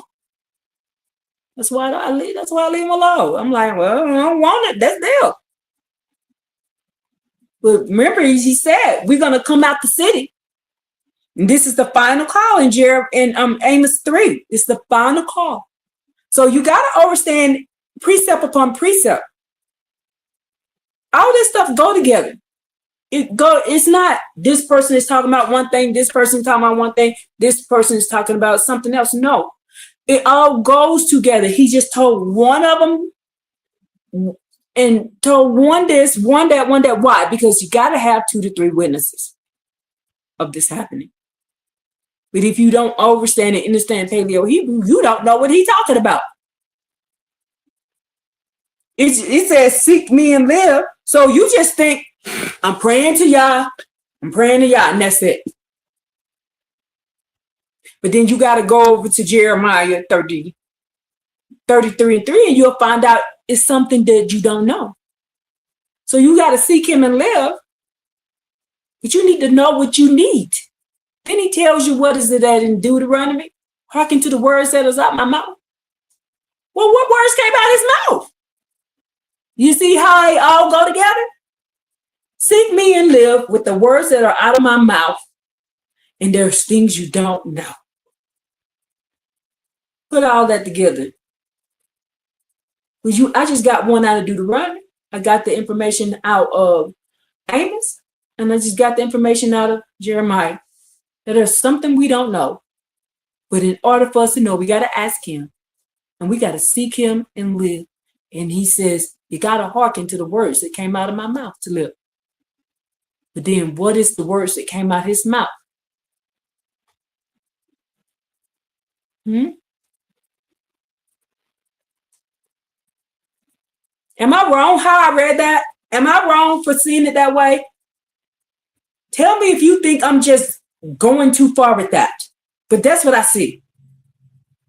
And this is why I study so hard and seek so hard. Because I want access to the portals. I want to be able to go through the portals and walk through the portals. I want to be able to walk in the cool of the day with y'all. In order for me to be able to walk in the cool of the day with y'all, I got to seek him with all my heart and all my soul.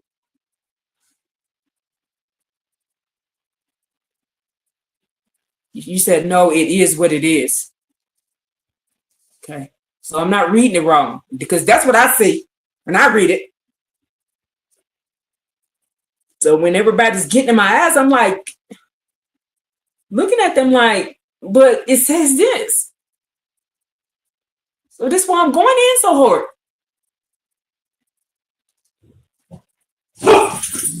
Hold on, let me see what that was.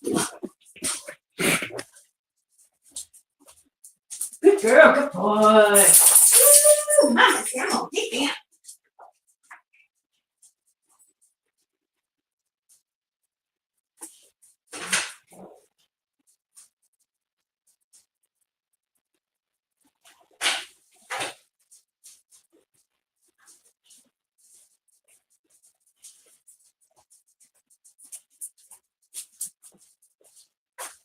Do y'all have to go potty? You have to go potty? Shoot. Y'all, let me play a song real quick. And then let me take them potty real quick. Because it is 1 o'clock. This is his scheduled party time. I will be right back. You know what? I'm gonna put that guy back on. And y'all can watch that real quick. And listen to some of the stuff he's telling us that they're hiding from us. How about that? Instead of me playing a song. On the Sabbath day, we're going to sing unto y'all no matter what. But today, let's learn some things that you do not know.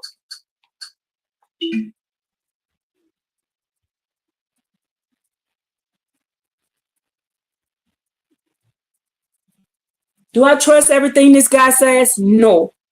Do I think he's reading something that we don't know? Yes. Why? They have to tell us the truth. That's the law of karma, aka what we call recompense. Karma and recompense is the same thing. So to keep them from getting themselves from getting a strike, they tell us the truth, but then they tell us it's fiction. They'll tell you the truth and then turn around and say it's fiction. You see what I'm saying? So that's how he said they have to do it, but they don't have to do it fair. They have to do it, but they don't have to do it fair. Okay? So 5 hours. We just did that one. Let me go to the other one. And in this tradition, Hermes was the one that was a great celebrated figure from the time before the delusion just took place.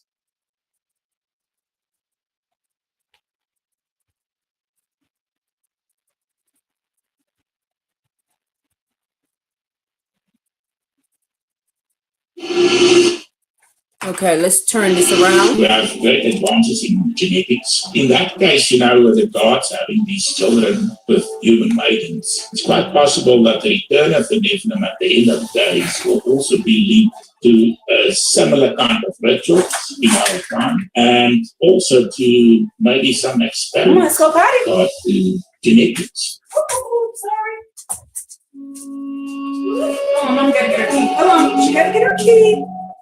So today we unpack the motive of the fallen gods found all across the ancient Middle East, including Egypt. Join us for a fascinating conversation and find out how these traditions influenced culture and found expression in bloodlines. So, Willie, in your book, you link the old fallen seed idea from Sumerian Egyptian stories to the Bible's fallen angels. Could you walk us through how these ancient myths might be telling the same story as the angels who rebelled and fell? Yes, Levi. So what we do find is the same motive that we find in the ancient world. In that case, it's a rather crude motive, that of seed that fell on the ground, the seed of the supreme God, or especially also the god Enki, the Lord of the earth that fell on the ground. So that kind of motive, we also find that in the Bible, but now it's more refined. So in this case, we read about the stars that fell on the ground. And for example, in Revelation chapter 12, we read verse 3 and 4 about the great dragon. Another sign appeared in heaven. Behold, a great fiery red dragon having 7 heads and 10 horns and 7 diadems on his heads. His tail drew a third of the stars of heaven and threw them on the earth. So here we have stars falling on the earth. And that's the exact equivalent for what we find in the ancient world. It's just stars now that fall on the earth. And the reason is quite simple. Throughout the Bible and the ancient Middle East, but throughout the Bible, angels or angelic beings are often described in terms of stars. We have done another episode where we discussed that in great detail. So I will not to repeat that today. But we find that, for example, in the hymn of Deborah. Yeah. We also find it in Job, where God speaks to Job and refers to the day of creation, and when all the angels was in great joy about that moment, and he also refers to them as morning stars shouted of joy. So we have that same kind of idea also in the New Testament. For example, in the book of Revelation, we have the stars in the hand of Jesus, and also we read about the star that fell from heaven and that's closely linked there to a star, to an angel that went down and opened the abyss for the angel of the abyss and his demon followers to be let loose on the earth, which actually also have reference to the return of the Nephilim, and we'll come back to that. So this idea of fallen stars, fallen seed, extremely old, goes back to the oldest traditions in the ancient Middle East. Yes, and we have a continuous flow of tradition until our present day. Yeah, I find the imagery very interesting. So the fallen stars and the imagery of the seed. Why do you think they use the imagery? I almost said the fallen seed. Why do you think they use the imagery of the seed specifically? Yeah, so it's a divine seed that fell on the ground. Now, for example, in the Bible we have the terminology where the angels is called sons of God. It appears quite often in the Bible, but for the most part refers to the ancient terminology, just refers to the angels. You also find it, for example, in the Uruk texts from about 1200 BC, the sons of El in that case. But if you go further back in Sumer, the reference is to the seed of An. An is the supreme God.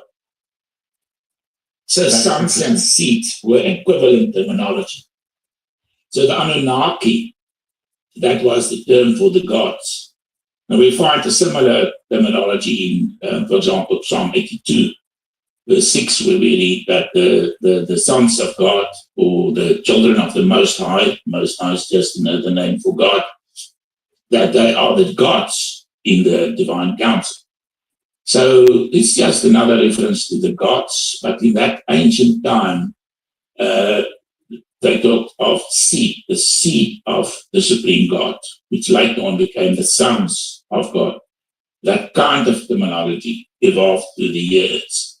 So that's the reason why we have this, through the years, this change in terminology. But in that ancient times, in Sumer, and all across the ancient world, it was actually fallen seed, divine seed that fell on the ground. That was the image used for the fallen gods. Yeah. Wonderful. Thank you very much. That's a very interesting topic.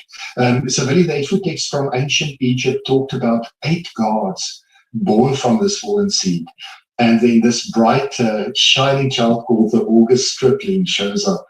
What bits from the text themselves or the old pre-dynastic cylinder seals make you think this is an early version of the Nephilim story?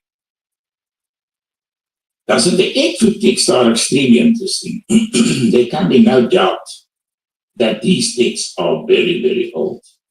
They go back to pre-dynastic times.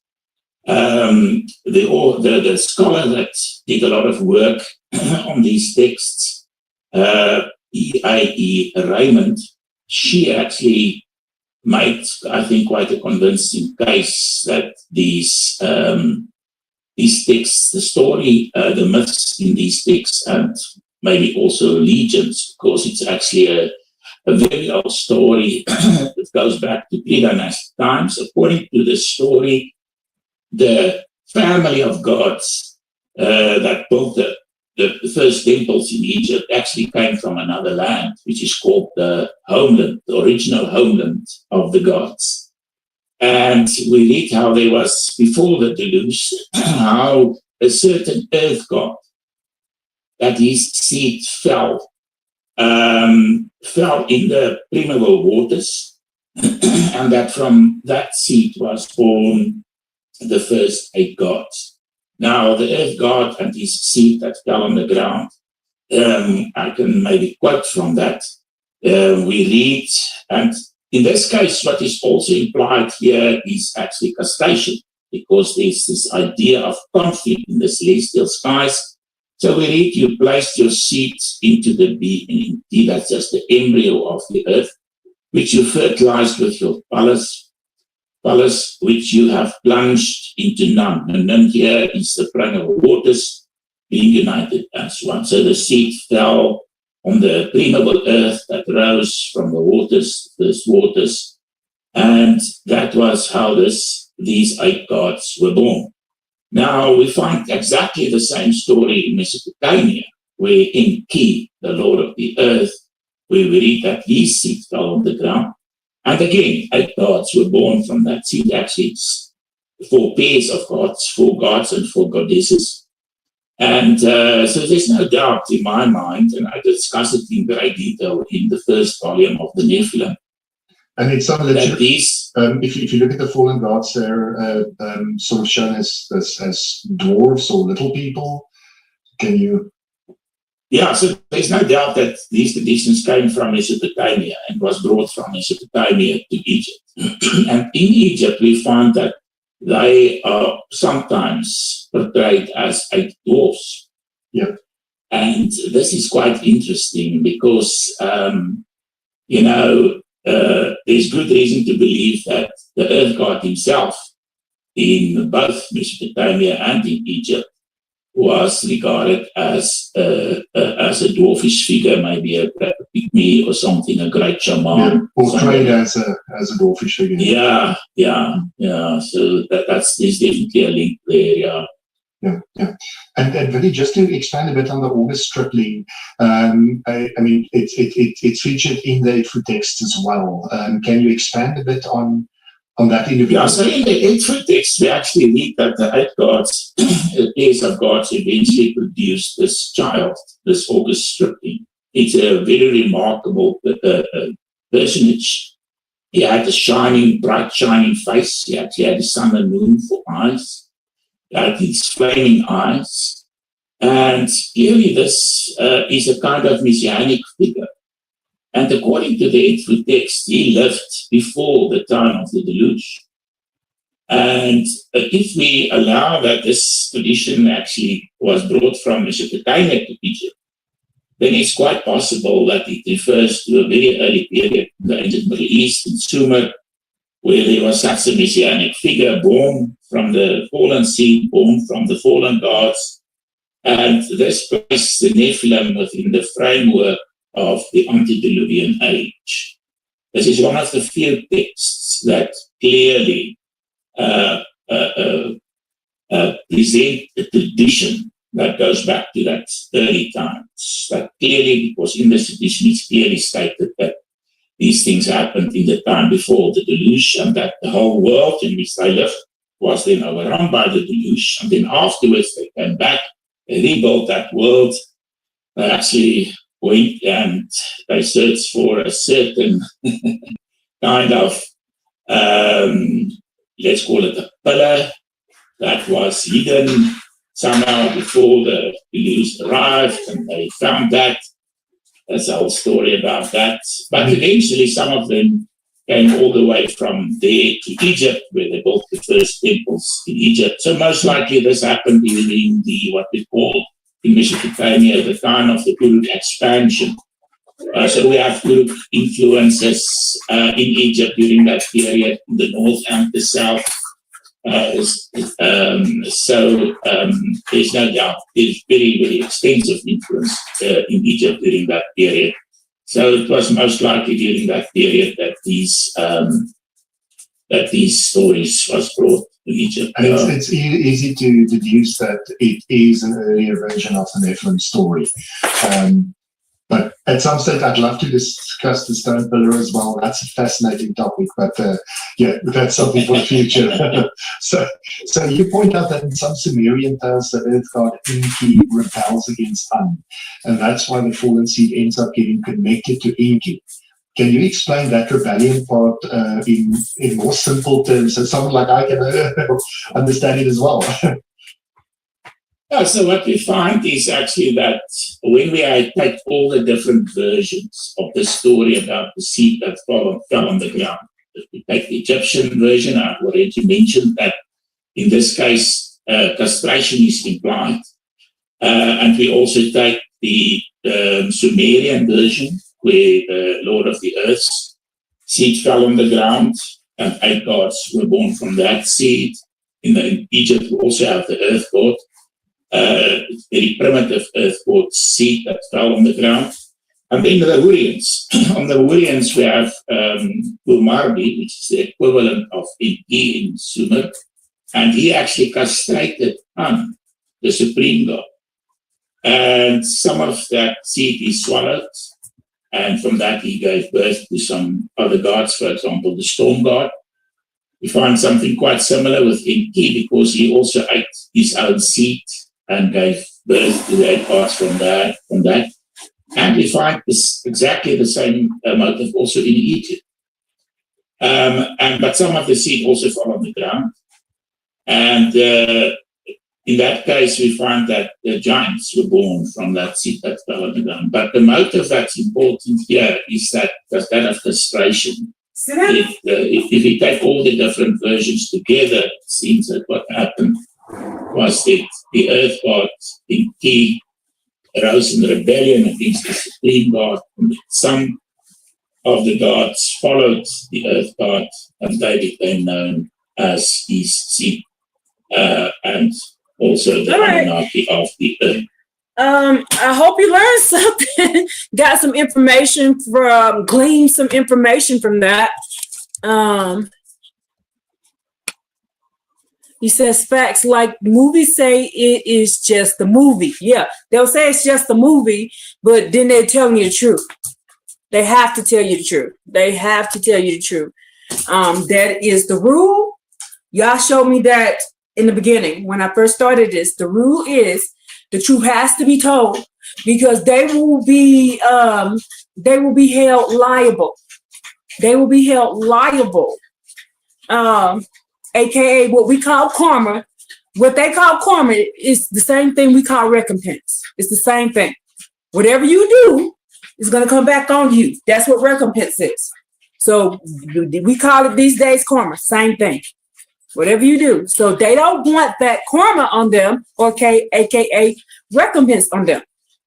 So and y'all says I will visit you with the recompense of your actions. So whatever you do, gonna come back on you. We call it karma. Same thing. I told you they stole our book and turned it into something else and took that stuff and turned it into something else. That's all they did. Basically, they could be charged with entrapment according to the court of law. Yes, sis. Yes. So they're gonna go back and say, "We told you right here in this movie or on this TV show, or you watched that guy tell you, you just didn't believe him." You see what I'm saying? Just like these other guys that get on there and they talk about these people doing witchcraft and all this kind of stuff. I was just listening to a podcast, and this guy was talking about that how they made the equipment that they use, the internet, these planes, these ships, all this stuff. He said they use, they do the stuff of Aleister Crowley. They have to do those shows to tell you that's how these things are made. You just won't believe it. You're just not going to believe it. You're not going to believe it because they done told you all this stuff is a lie. It is not. We all the same. There is no fallen angels. That is, I see y'all only people teaching there's no such thing as a fallen angel. They teach it. And I'm sitting there looking at them like, what? Why do you think there's no such thing as a fallen angel? You see what I'm saying? There's your trap. There it is. But if they were told, but they don't believe it. But that's between them and y'all. They don't believe it. And they feel like they can go make babies with whoever they want to make babies with. You can go do what you want, when you want, how you want. You cannot.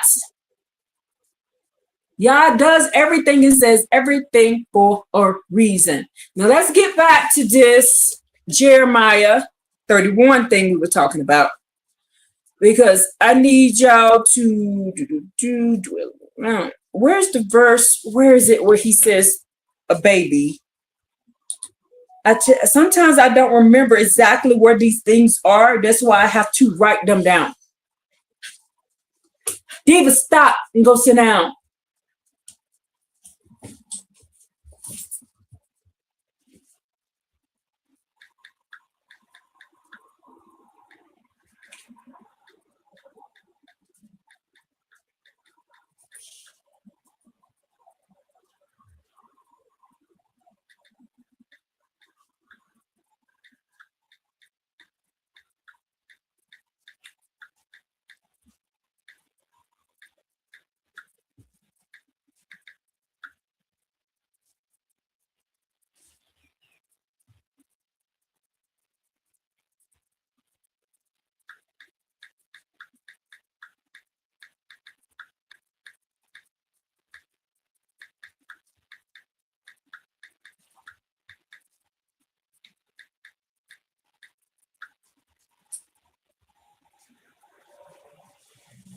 So we're going to go to Isaiah 65. So Isaiah 65 and Jeremiah 31 go together.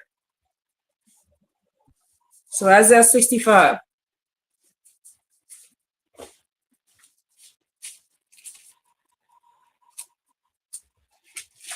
Yeah, she's a puppy and she just be getting into everything. I have to watch her. She's not even 6 months old yet.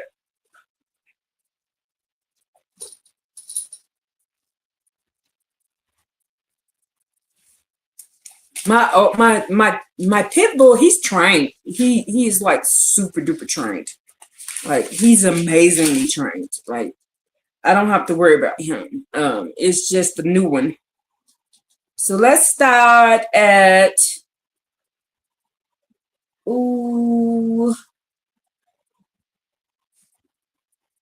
let's start at verse 13 because we need to understand and understand some things. So let's start at verse 13 and just really truly listen.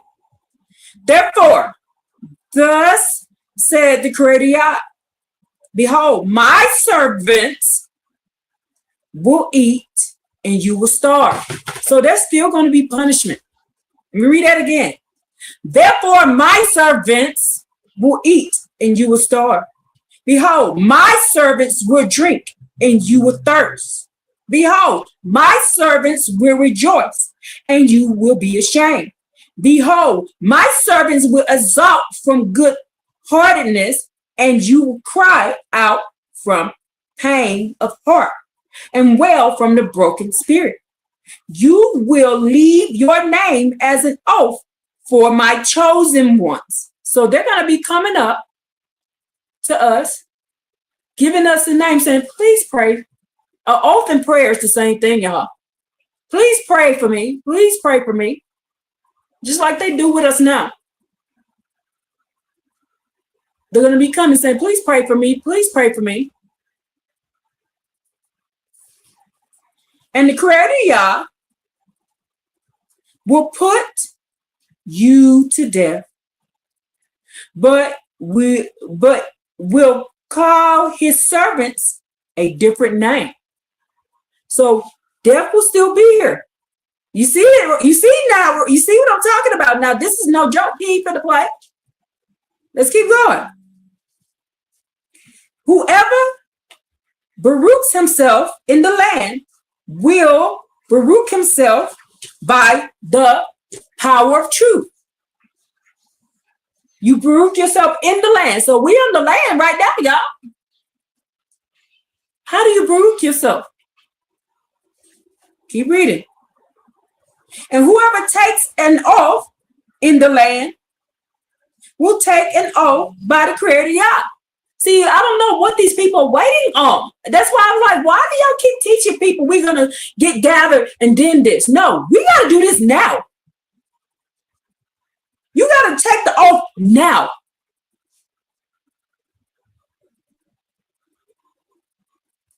For the earlier travails will have been forgotten and concealed by my eyes. For behold, I am creating new heavens and new earth, and the former events will no longer be recalled and will be taken to heart. His servants will get their memories washed away. But he said the other people are going to be dying. Am I reading this right? Am I reading this right? Am I seeing this? Can you read this with me? That's why I keep asking you to read this. And see if you're seeing this the way I'm reading it. Let's keep reading. It says, only rejoice and be happy forever for what I am creating. For behold, I am creating Jerusalem as gladness and its people as joy. For I will rejoice over Jerusalem and exult with my people, and there will no longer be heard in the sound of weeping and the sound of outcry. Never again will be brought from there a young child or old man who will not fill out his days. For the youth of 100 years will die, and a sinner at the age of 100 years will be cursed. You see that? They will build houses and inhabit them, and they will plant vineyards and eat their fruit. And they will not build and not have another inhabitant. So it's saying here that there's still going to be people that's going to be on earth. This is after the new earth is created. After everything is redone, there's still going to be death.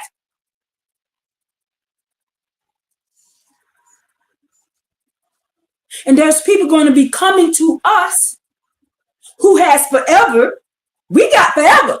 The servants got forever. The servants got forever. And they're going to be coming to us, asking us to pray for them. Oath and pray, same thing. Am I reading this right, people?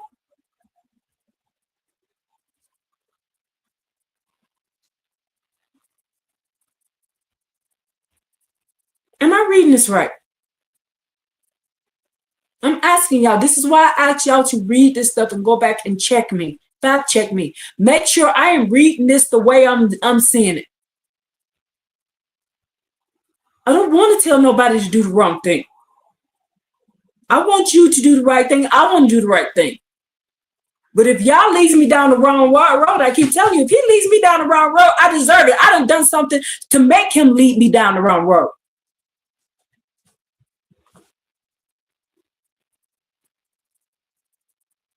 And that's what you took from it from the times you read it. Okay.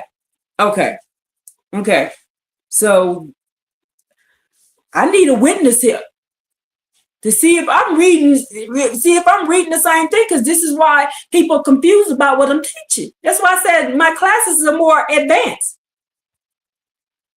She said, yep, that's right. Hallelujah. That's why I keep saying my classes are more advanced. My classes aren't for those people who still stuck on your house shy and still on the blood drinking and sacrificing. If you are not past that, you are not going to get this.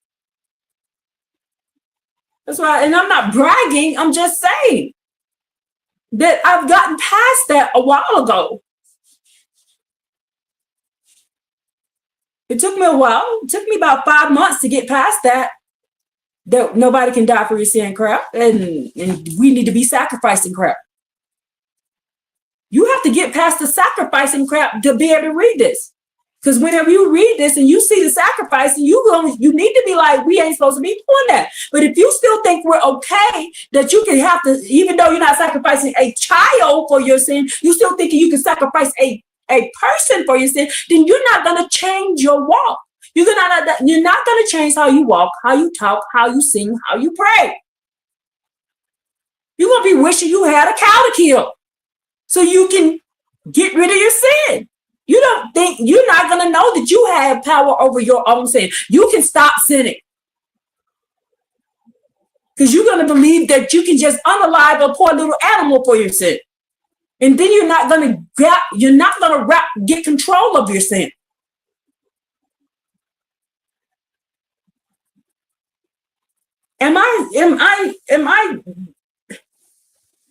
I always had a question about the sacrifices, but I dared not question Yahweh's word. At least I thought it was his. See?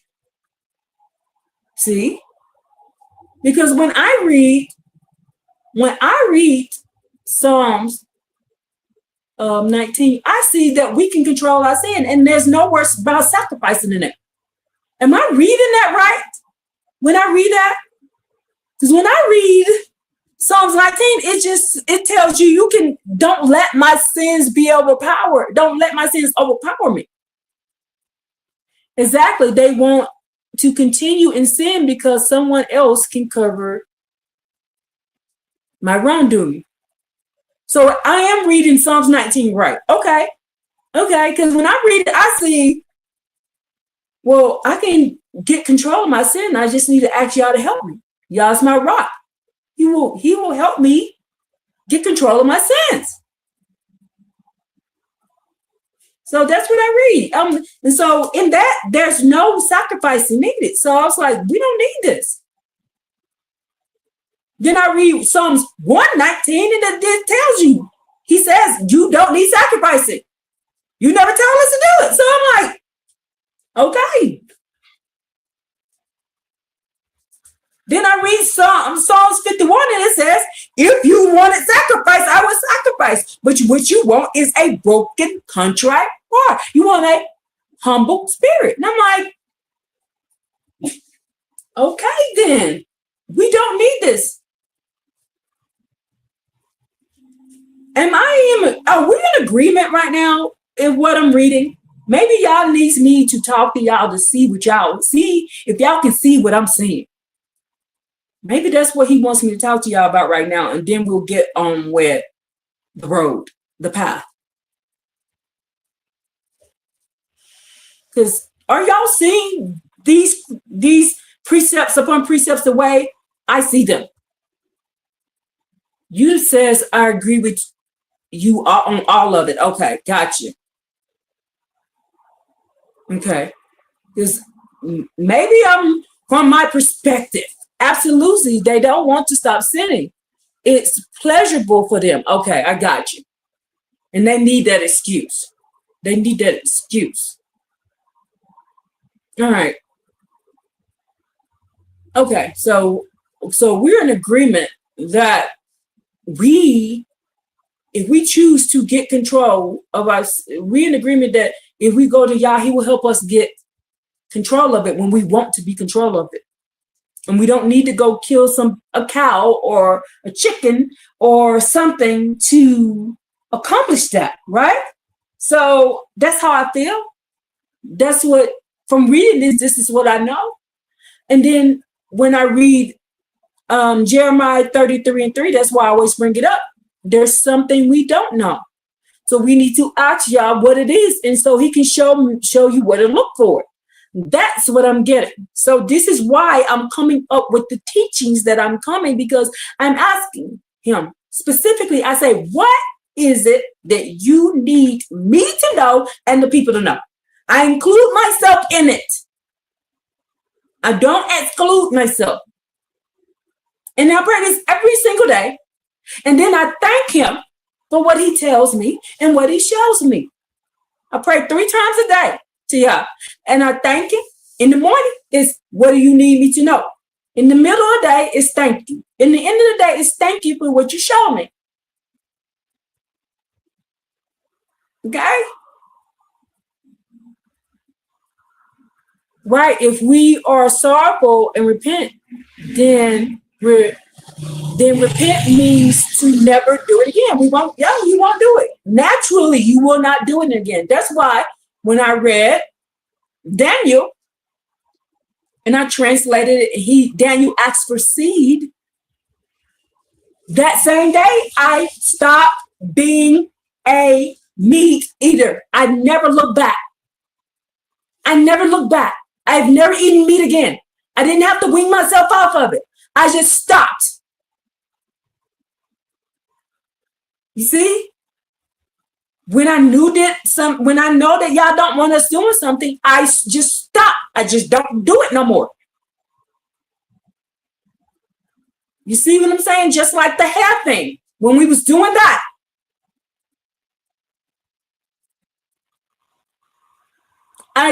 once I realized y'all said I didn't tell y'all to do that, I just stopped it. I didn't have to wean myself off. When you don't want to sin no more, when you want to do what Yah wants you to do, you will just stop.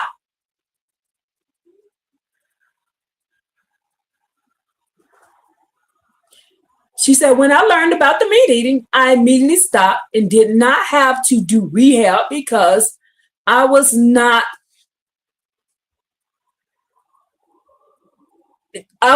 going to have an excuse for sinning. Yes, you see what I'm saying? Once you made up your mind, you want to follow Yah with all your heart, and all your soul, and all your being, yeah. Okay, like the Sabbaths. Like the Sabbath days. Yah said it's a sign between me and you. So I'm like, I don't care if I'm doing the wrong day or not. I am doing a Sabbath.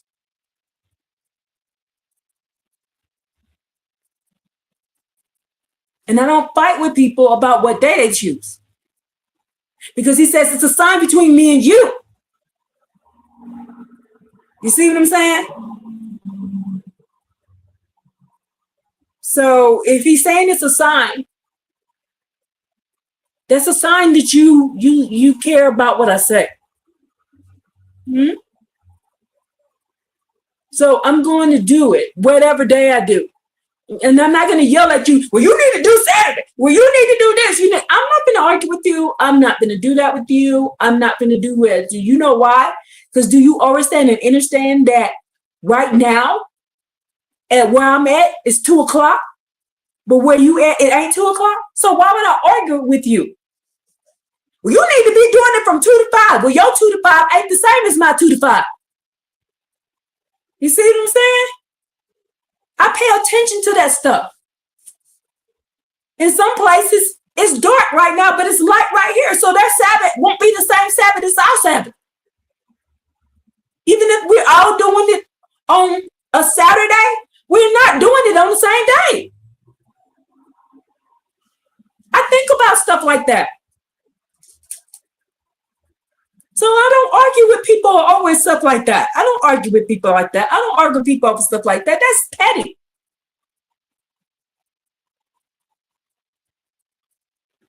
It says meditating on Yah's commandments, laws, statutes helps us avoid sin. It keeps us on the path to Yah. No sacrifice required. It's in all the scriptures. He asks for our righteousness, not sacrifices. Yes. Give Yah some honor on a day to show your gratefulness. He understands what they have done to us, but he does give us the ruach to know if we seek for it. Yes, you're right. We meditate on his words and we must live it every day. Yes, ma'am. Every day, all day. With your whole being. He says with all your heart and all your soul. So if it's all your heart and all your soul, that is your whole being from the top of your head to the bottom of your feet.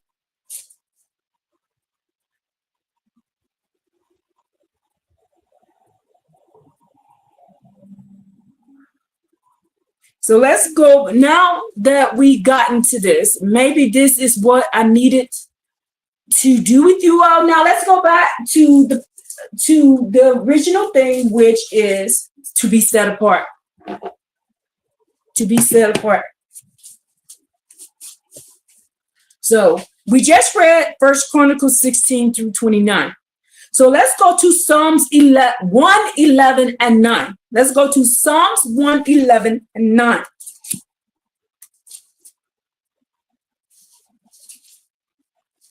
I am so happy that we do this together. It makes me so happy. If I have been so lonely in doing this. And when I try to talk to people about this stuff, this is why I was going to quit teaching, because I wasn't going to quit studying. I never said I was going to quit studying. I said I was going to quit teaching because I felt like, what's the point of me telling people if they don't want to hear this? What's the point of me getting on here? I don't want to do that. I never said I was going to stop studying. I was going to stop. There was a point when I was going to stop teaching, but when I saw there was somebody who was just as intrigued about Yah as I was, that's what kept me going. And then I was about to do it. I was going to stop doing the classes again. And then I found you all, and it doesn't have to, for me, I don't care about having thousands. If it's only like 2 or 3 of us together as a group, and he says 2 or more are gathered, when there's 2 or more of us, we're gathered, we're in this assembly together, it's 2 or more. Y'all used only 300 of us to take down a whole country. You used 2 to take down Shechem. You understand? He used 2. So if it's more than one of us together, that's the way I see it. If he had more of one of us together and we're talking this out and we're seeking out together on the same page, then that's what keeps me teaching y'all. That keeps me. So I see that Yehuda has that same thirst. Yes, I do. I see that Terry has that same thirst as I do. So because we have the same type of thirst, and there was other people that I used to study with, but they don't have the thirst that I have. They stopped at a certain thing and they don't want to know nothing else. They stopped at a certain thing. They're like, that's it. You're going too far. You're doing too much. And then just like, okay, that was their choice. And I got upset. I cried about it because it hurt me, because that means that person don't get to go and be in that 10. You see what I'm saying? And I wanted that person to go with me, but I can't choose for them. So I can't choose for them. That's their choice. So you said, don't ever stop teaching. I love it. I may miss a live, but believe me, I catch up on it all. Okay, sis. So we are at Psalms 119. I'm sorry, I keep saying 119. Psalms 111. We're going, since Psalms 111 is so short, let's read the whole Psalms 111. It's tiny. So let's read the whole thing. It says, hallelujah. Woo! I love that hallelujah. I shall thank the Creator Yah wholeheartedly in the council of the upright and the congregation. Do y'all hear that? In the council of the upright? See, that's what I want. To be in the council of the upright. Y'all realize what I be reading.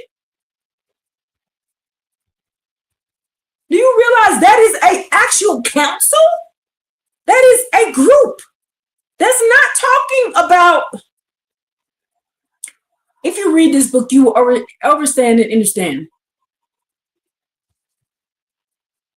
Hey, Jay Meadows, peace and Baruch to you. Says doing too much statement is because they want to hold on to certain things that Yah wants them to let go of. Oh, okay. That makes sense. That makes sense. And hey, Jay Meadows, peace and Baruch. So, you see this right here? I'm going to read this again. That just got me all hyped. It got me all excited. It says, hallelujah, I shall thank the Creator Yah wholeheartedly in the council of the upright and the congregation. See, we are a council of upright and congregation. Let's thank God. Thank you, Yah. Hallelujah. Woo! Because we're in the council together of the upright and in the congregation. Great are the deeds of the Creator Yah, accessible to all who want it. So it is accessible to all who want it. You got to want it though. You see the thirst? Are you thirsty for it? Are you looking for that water that gives you life? And we know that the well of the water is the law. Yo, I love this. It makes me, this gets me all hyped and excited. Let me close this. I moved it so I can do that. I can open it back and forth so I can reach over there. Now, it says here, glory and majesty are his words, and his righteousness endures forever. He made a memorial for his wondering, gracious, and compassionate is he. Do you see this? Look, he made, do you know what he's talking about when he said he made a memorial for his wonders? What is he talking about right there? Do you know? I know. What is he talking about right there?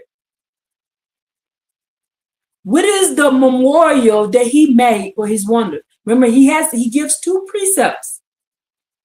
He always gives two precepts of things. Excuse me. So what is he talking about right there?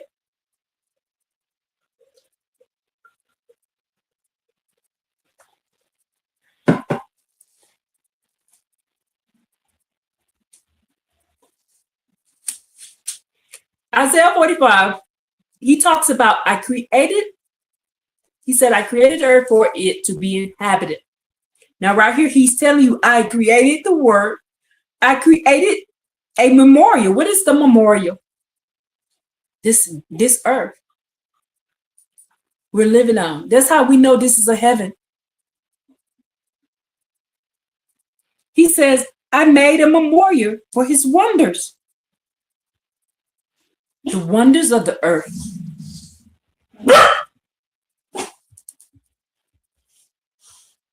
Okay, sis, you said Psalm 77:11. Okay, I'm gonna jump over there and we're gonna come back.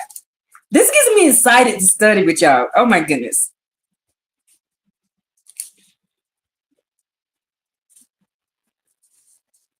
Come on. And I said, it is to make me infirm. The change of the Creator. He says 77:11. Let me read it again. I'm going to read up. And the Creator forgotten.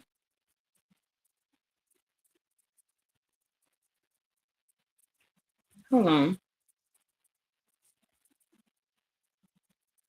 And I said, it is to make me infirm. This change of the Creator Yah's right hand. I recall the works of the Creator Yah when I remember your ancient wonders. I got it, sis. I got it. His ancient wonders. So there's three. He's talking about the same thing. You see? He doesn't say stuff one time. You got to read it and you'll know what he's talking about. And then you go over here and you go over here and you go over here, you'll see it over and over again. Why? Because he wants you to understand and understand, and you have to have 2 to 3 witnesses, people. That's why you're going to see it more than one time. Now, let's go back to 111. Sis, I love it. Thank you. He said he made a memorial for his wonders. Gracious and compassionate is the Creator Yah. He provided food for those who fear him. He eternally remembered his covenant. You see that? Where else do we see that he remembered his covenant? Where is that at? I talk about it all the time. The strength of his deeds he declared to his people. So he tells you the strength of his deeds. He said, I do not do anything without telling my prophets first. And then he tells you right here in Psalms 11, I don't do anything without declaring it to his people. That's how much he loves us.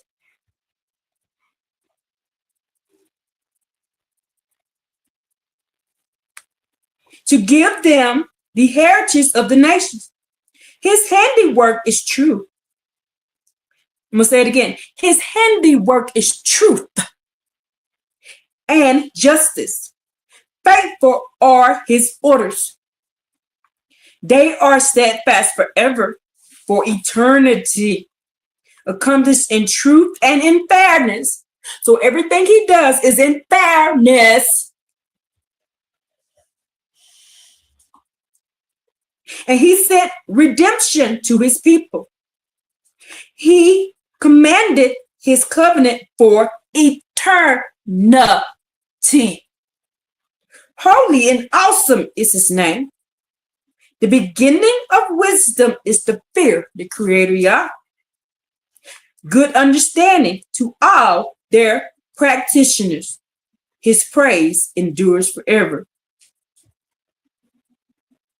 If you love Yah, you're going to have good understanding of him. If you know Yah, I keep saying, when you know our Creator, then you'll know yourself. If you know our Creator, then you will know yourself. Do you know yourself?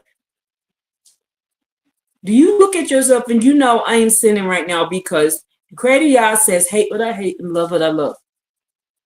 And to be set apart like me. Now we're talking about right now, we're on the path back to Yah. And we're talking about the first step is to do what? Be set apart. Now we read 1 Chronicles 16:29. We just read Psalms 111, the entire thing. And then we just read Psalm 77, 11 and 12. These things are all about being set apart. Okay, like Yah. If you love him, you're going to follow his laws and statutes and commandments the way he tells you to. But you got to know him. You got to know him. But he says, I will not do anything without telling you first. He says that somewhere else. So there's always two precepts. At least two of everything. If you don't see it twice somewhere, somebody's lying. At least twice. And you got to see it at least twice. Why? Because it says it over in Deuteronomy 19. Deuteronomy 19 says, in order for somebody to be found guilty of iniquity, you cannot have one witness. You have to have at least 2 to 3. Do you know what iniquity is? That is the thing that gets you put to death. And he says, right, it says here, he's fair. He's accomplished in truth and fair. And he tells you ahead of time. He's not like the movie Minority Report, where he jumps on you and throws you in there before you even make your bad choice. Look at what he did with Cain. He went to Cain and said, look, Cain, everybody think that story is about him bringing something. That story is about him telling him that sin is at the door. They got us focusing on the wrong thing. That story is about sin was at the door. You're about to make a bad choice. Yah tells you, says, I know the beginning from the end. He's telling him, you're about to sin. Stop yourself from sinning. And Cain didn't listen. He comes to us just like he comes to Cain. He don't change, y'all. He ain't changed. He said, I don't change. So he's going to come and warn you. You're about to sin. I am about to show up. That's why he tells you in Ezekiel to tell us, if we see the sword coming, use our shofar. And then we just learned that the word shofar means what? Mouth. We translate the word shofar. The word shofar means mouth. He says, use the shofar, use your mouth, and tell people you see the sword coming. So that means he must be telling us ahead of time that the sword is coming. See, they use the word shofar and not use your mouth. There's the legend, so you won't think he talking straight to you. See, I see things different. Am I overdoing this, people? Are y'all seeing what I'm saying? And Terry said Cain did not heed the warning, you see? Why? Because he's fair. He's going to give you a chance to not choose to sin, just like he warned Adam and Eve. He didn't just throw them in there. He warned them. They just didn't believe it. They just didn't believe it.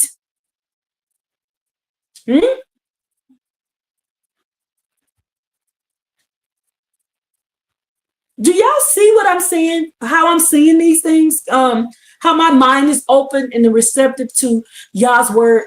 Can y'all see it the way I'm seeing it? I noticed, and I know you would have seen it the way I see it. Me and her are like what and what and that. And when I talk to Melissa, me and her are like what and what. But when I talk to other people, they don't see, they're like, what are you talking about, woman? What are you talking about? Because we know that the word shofar means mouth. And he said, if you see the sword coming, use your shofar to tell people, then that means he's going to warn you ahead of time that I'm coming. Am I reading that right? And you need to tell people I'm coming because I done told you. He said, if you're a watchman on the wall, and you see the swords are coming, I'm going to tell you, then you go use your mouth, because the word shofar means mouth, to go tell the people. Did I just break that down the way? And he tells you, I'm going to tell you ahead of time, because he's fair. I'm going to tell, he said, I don't do anything without telling my prophets first. Then he's over here in Psalms 111 says, I will not do anything without telling his people first. He said his people right here. The prophets and his people.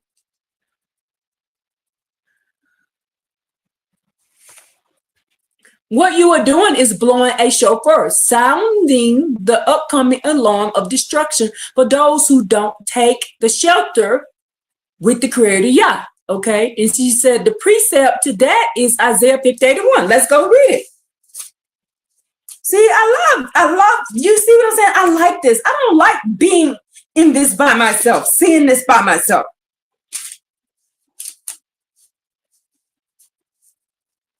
I don't like that. I want you to see it too. I want you all to have that relationship with y'all like I do, because I'm constantly praying and talking to him. And then he's showing me this, and then I'm like, oh crap, let me go tell the people. It says, cry out vicariously. Do not restrain yourself. Raise your voice like a shofar. Proclaim to my people their willful sins, to the house of Jacob their transgressions. See? So that's the precept to it. See?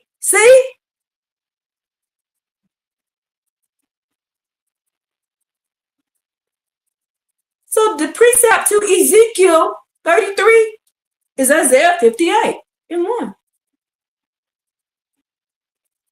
The shofar on the wall is the same one that is crying out. And the other one I like is, where is it at?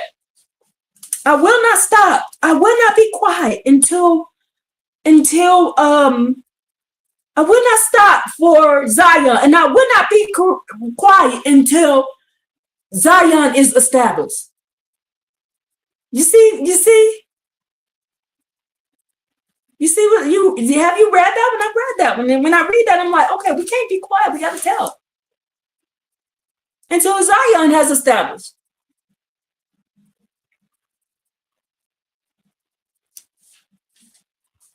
It's like, why this lady on here yelling? Because the sword's coming, y'all. The swords are coming. Isaiah 62:1. Thank you. I can't wait till you start teaching. Oh my gosh. Sis, you're going to be tearing it up. For Zion's sake, I will not be silent. And for Jerusalem's sake, I will not be still until her righteousness emanate like a bright light and her salvation blazes like a torch. Do y'all see? That's the shofar right there. Them will not be quiet is the shofar.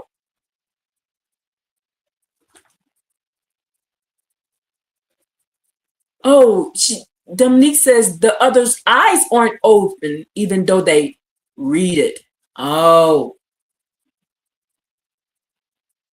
And I guess this is why it feels lonely, because when I'm reading, I'm seeing this and I'm like, but it says this right here. And I'm not going to argue with you. He says don't do it. He says don't debate with people. Don't argue with them. Because you don't know what they did for him to have their eyes closed. So I don't know I can't tell you what every person has done. I don't know what they've done. All I know is Yah tells me certain times when certain people are talking to me, don't tell them that. So I'll stop. I'm like, okay, I ain't telling. I'll hear it. He's like, don't tell them that. I'm like, okay, I'm gonna tell you. I'm gonna say anything.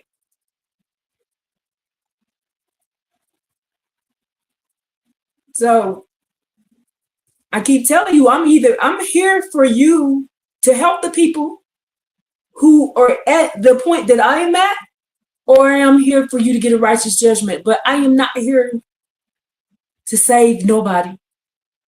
I can't do that. I can't save anybody. You have to have that choice. He just read, he says over there is you have to want this. It's you who have to want it. We just read that. He says it is open for those who want it. But see, I can told y'all over and over again what I want, what my goal is. What is my goal? I tell people all the time, my goal is to walk in the cool of the day of the Creator Yah. That is my goal. My goal is to be here when he steps on Mount Zion and we see him. Why do you think when people say to me, well, you gonna die? I go, no, the hell I'm not. Because they trying to curse me to die. If I die, if I accept them saying that to me, then that means I don't believe that I'm gonna be here when Yah walks on Mount Zion and we're gonna see him. So I would not let you say that to me. I'll tell you to shut up in a minute when you try to tell me I'm gonna die. I'll be like, no, I'm not. And they be like, you can't. I won't see Yah walk on Mount Zion, so I gotta believe he gonna keep me alive so I can see him come. And I'm not gonna let you tell me I'm gonna die.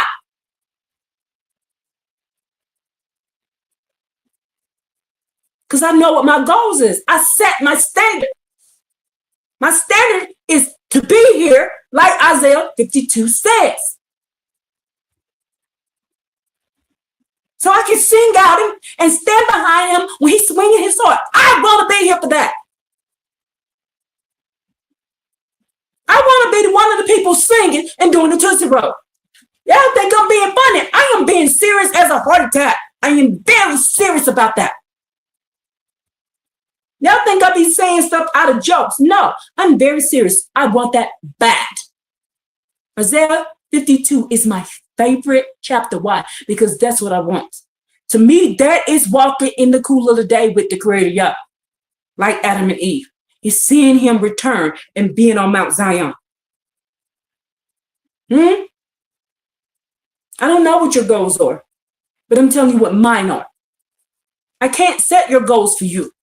Your goals may be just to live to 400 or 500 years and die. But if that's what you want, that's what you want. If you like it, I love it. But as for me, in this house right here, this house wants to live forever and walk in the cool of the day with the Creator, y'all, and be going through in the portals and going back and forth and kicking it with Michael and kicking it with Enoch. That's what I want. So I got to do what it takes to get that. And he says it's open for those. So you got to want it.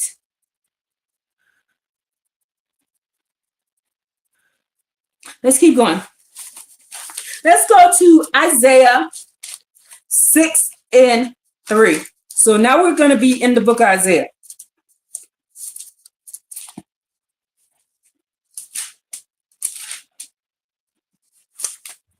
And we're talking about, right now, we're talking about being set apart. What does it look like to be set apart? And we're going to learn how to get back on the path back to Yah. So this is going to be a series, y'all. This is literally going to take us about 5 videos. And these videos are not going to be short because it's a lot of information. Because like I said, it's like this page, that page, then my older book, and I'm gonna have to rewrite it again because the page coming out, and then my other book right here. My other book, it is, see, all of this, that's the path. So it's all of that. All of that. It's a lot of precepts. This is going to take a long time. So let's go. Isaiah 6:3.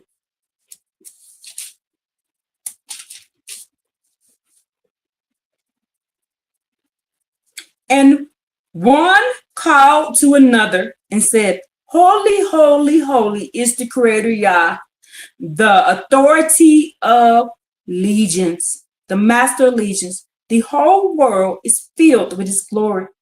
The doorposts moved many cubits at the sound of the calling, and the temple became filled with smoke. Then I said, woe is me, for I am doomed, for I am a man of impure lips, and I dwell among people of impure lips, for my eyes have seen the King, the Creator Yah, the Master of legions. So when you have seen them, you're going to begin to understand and understand that there's impurity in this world. You're not going to want that woe on you anymore. Do you get what we just read? And you're going to start changing, right? You're going to start changing. Let's go to Isaiah 10:17. He's like, I have impure lips and the people around me have impure lips. So how do we become pure lipped? We got to go find out how. And we're going to work our way through this, through these lessons, so we can understand and understand how to become pure lipped.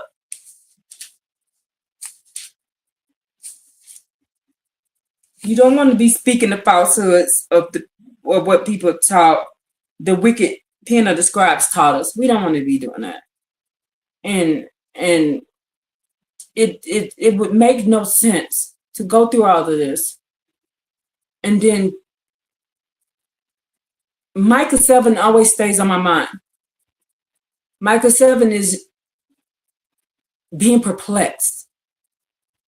To go through all of this and then end up perplexed because you can't understand why you're not getting the law sold into your heart. Like, but I did what I thought. I don't do this, I don't do that. Why am I? He said, when my visitation comes, he says this in different ways too. He said, when my visitation comes, in Micah 7, the people were going to be looking perplexed. They're going to be looking perplexed. In Malachi, he says, in Malachi 3, when I show up, who will survive? You see that? Who will survive? So he's letting you know that when I get here, somebody ain't gonna be making it, and they're gonna look perplexed about not making it. So you need to find out what is going on, so you don't be standing there like this, going, but I thought I was doing everything.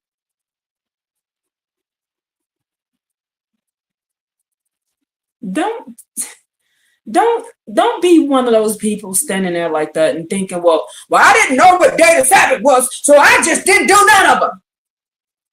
You know what? I'm not going to sit here and say, I know exactly when the Sabbath is, but I'm going to tell you I'm going to do a Sabbath.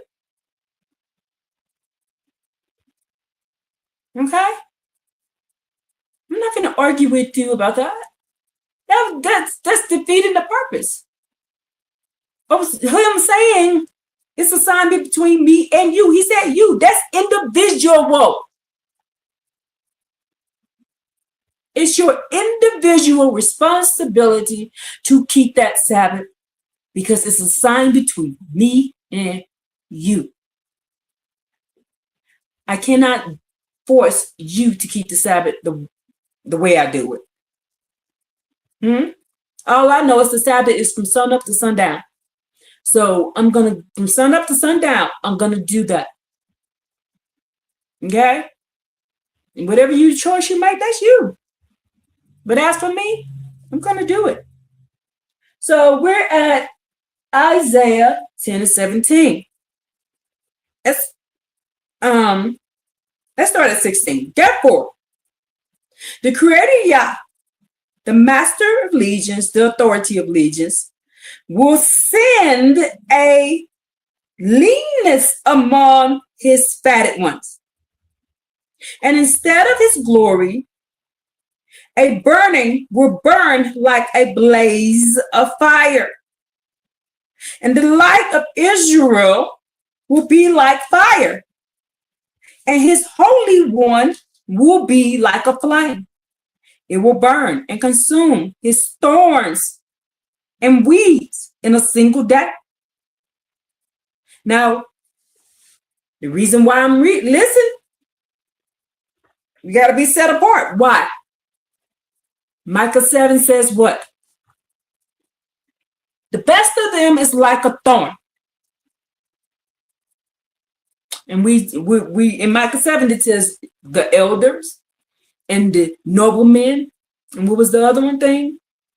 The elders, the noblemen, and the judges. They're like a thorn. He says the best of them are like a thorn. So he letting you know right here. Now I'm coming to Israel, to the Israelites. These are Israelites he's talking about. And I am going to consume their thorns. So when he's saying thorns, who is he talking about? He done told you over in Micah 7 that they're like thorns.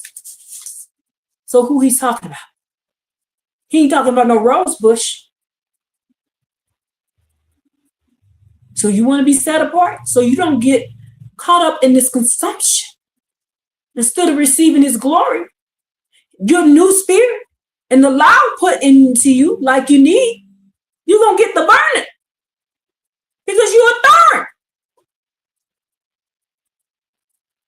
Thank you, Sister Nobleman. Because you're a thorn. Like I said, I keep saying it. If you knew what I knew, I don't know everything, but if you knew what I knew, you would start walking right, talking right, singing right, and praying right. Why? Because he says, I am coming to consume the thorns and the weeds in one single day.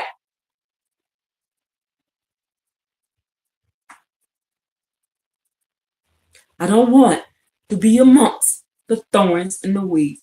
So I need to set myself apart so I don't get burned.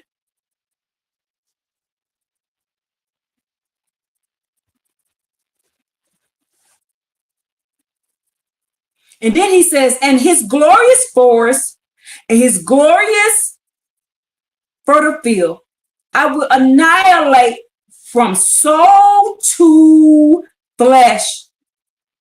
And they will be like a termite's chewing. A tree remnant of his forest will be few, and a child would be able to record them. Didn't I just hold up my hands like this and showed you he said it was 10? Didn't that? That's 2 precepts right there. Why would a child be able to record this? When kids count, what do? 1, 2, 3, 4, 5, 6, 7, 8, 9, 10. I had 4 kids. So every time when they was little, they was counting, they would put their hands up. He said a child will be able to do it.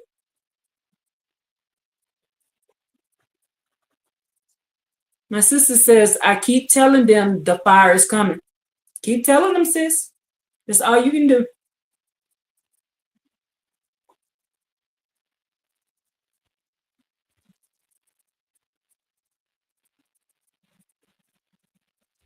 He done warned you in 2 different precepts. In Isaiah 10 and in Amos 5. There's only going to be what?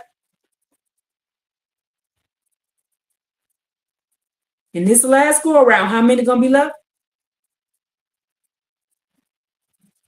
In the final round.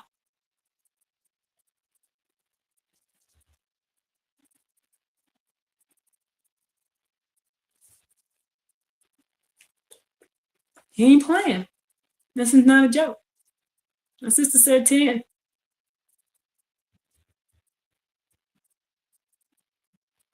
This ain't no joke. He ain't the 1. He ain't the 2. And he ain't the 3. He's the only. And we got to stop playing around. It's there if you want it. If you want to be in that number, you better start seeking with all your heart and all your soul. Now, is there thousands that passed away before us that are going to make it? Yeah. He said a righteous man sleeps in his grave. So that's righteous people who are sleeping in their grave. That's Isaiah 57.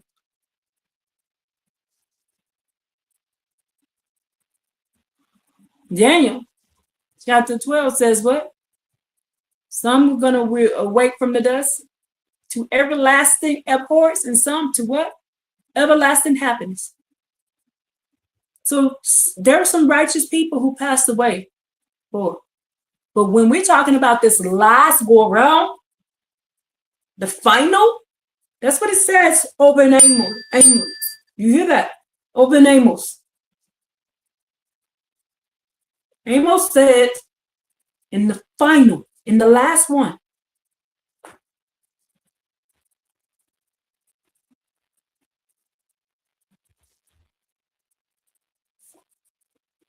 me too, sis. Me too. I believe my grandmother. I don't know about nobody else in my family, but I believe my grandmother. I'm always thinking about her. I believe the one that was on my behind all the time. I was just thinking about her this morning.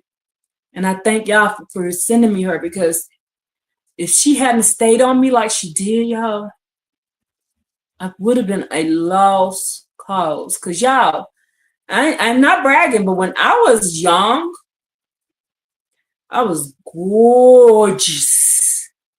They used to call me Black Barbie. I was thin all around here with voluptuous. I had all kind of men offer me all kinds of money. I'm talking about Arab men, all these trying to get me. And I was like, no.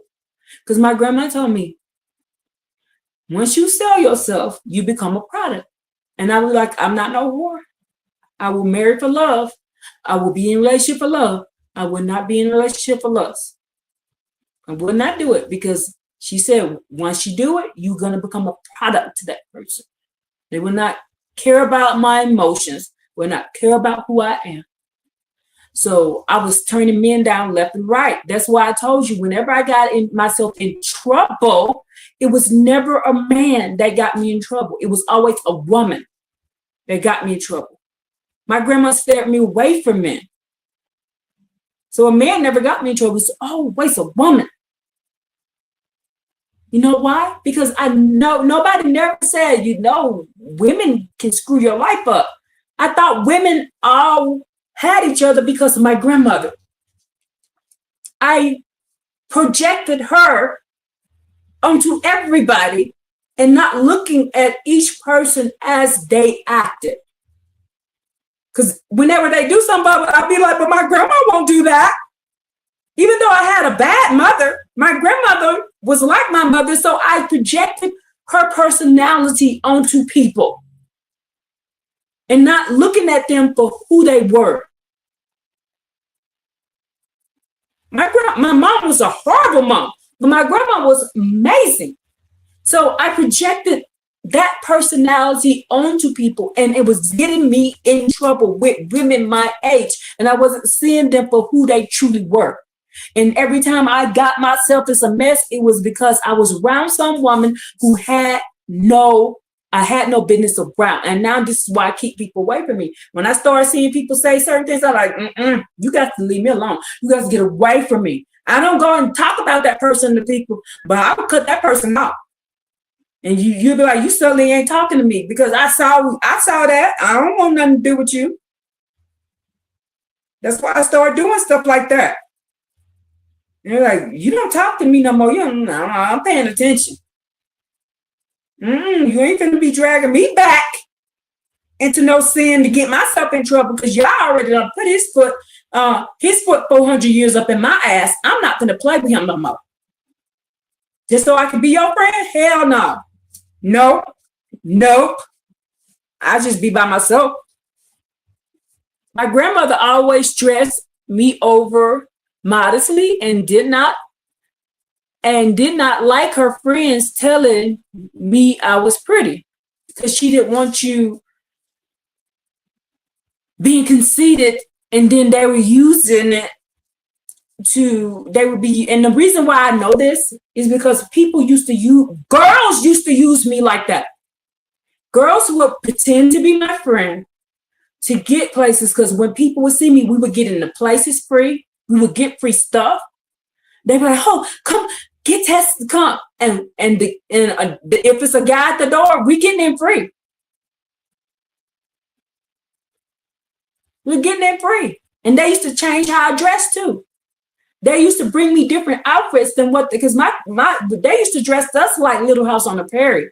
So my friends would have me different clothes. Well, so-called friends, they would have me different clothing to put on and kind of dress me up, doll me up, but they wouldn't do it to the point where I would feel uncomfortable. So I would have on a pair of pants or something like that in the shirt that would be more fitted to my body shape, but it wouldn't be so tight that I can't breathe. It would be, but my mom and my grandma dressed us with these dresses with all these floral things like you would see people in the Little House on the Prairie, you know, where they have all the ruffles and stuff. That's how we dressed. I was grown ass girl until I moved out wearing dresses with ruffles on it, you know, that kind of thing. And where you didn't show your body shape, they couldn't see your body shape because you saw all these dang ruffles. You understand? And they would do me like that. And then we would go somewhere and they'd be giving out all kinds. And I'm like, you gonna get something to my friends too? You gonna let my friends in? That kind of stuff. They'd be like, tell them you want us to have some stuff too. So I'd be like, yeah, right. Yeah, you want to do this? And then we'd be in the mall and guys be buying stuff and giving stuff. And I'll just be walking through that and knowing I ain't finna let them touch me. Because if they touch me, I'm gonna fight them. But they would be handing it out because they thought they would have a chance. And when I showed up pregnant with my child, the first thing the guy said, we didn't know you was having sex. If I had known you were having sex, I would have tried. I was like, nigga, I wasn't finna mess with you. You knew I wasn't finna mess with you. That's the first thing he said. So I do my granddaughters like that now. Dresses and leggings because they said she is shaped like me. See, I had a friend who used me to attract men when we would go out. So you was going through the same thing. And here I am just doing it because I like my friends. I wanted to hang out with the girls. I wasn't studying them dudes. I was happy to be with them. Because my mom didn't let us out the house that often. So when I get to go hang out with some girls and I get to my age and I get to do this. Because y'all, I am the oldest grandchild and now I am the oldest child in my house. And then there's a big age gap. So y'all, I've been lonely. So when I'm around other women my age, I'm like excited. Like, yeah. You know, I get to hang out with the girls and we do girl stuff and we do stuff. So they was getting me in trouble all the time. These girls was getting me in trouble all the time. And by the way, when I say showed up pregnant, I wasn't in my mom's house when I was grown and off working. So y'all won't say, "Ooh, you was sneaking about." No, I was grown. I wasn't living in my mom's house. I was off by myself. So I done graduated high school and everything. I graduated high school and all that early. So y'all won't be talking behind my back, talking about, "Ooh, she was being a slut behind my back." No, I was not. I was a grown ass woman. I had a job. I had my own place. I was living in a 3-bedroom by myself. I had nobody there but me and my man, and he didn't move in there originally with me. He moved in there a while after I was already in there. Okay? A guy who knew me told my children's father that he must have caught me sleeping. Yeah. Yo, no, it was the smooth talkers that got me. They knew. And my ex-husband told me, he said he knew he couldn't come. He told me, he said, I knew I couldn't come talking to you with sex and stuff like that. He said, I could tell you weren't that type of person. He said, I knew I had to talk to you about stuff intelligently. Like he knew with other women, he could go to them and talk to them with all these different, he could talk to those other women and just offer them something, and that's all it took. He knew he couldn't do that with me. He could tell by the fact that he said, I could tell by the fact that when I came to pick you up for a date, you sat by the door like this. Because he said you sat by the door like this and you was looking like you was he said you was side-eyeing me. So he said, I knew I could not just jump on you like that. And nobody can jump on me. The only time a guy's ever got me, he had to have a snake oil salesman. He was a snake oil salesman, y'all. He read the room. Every last guy I've been with, they were snake oil salesmen. They could sell you the shoes off somebody else's foot. With just a regular guy walking up to me talking, blah, blah, blah, blah, blah. So I'd be looking at them like, you don't get up on my face. And I'll say it in a minute. I ain't no hoe. You better get out my face. Like that. And that's what I tell them, you know.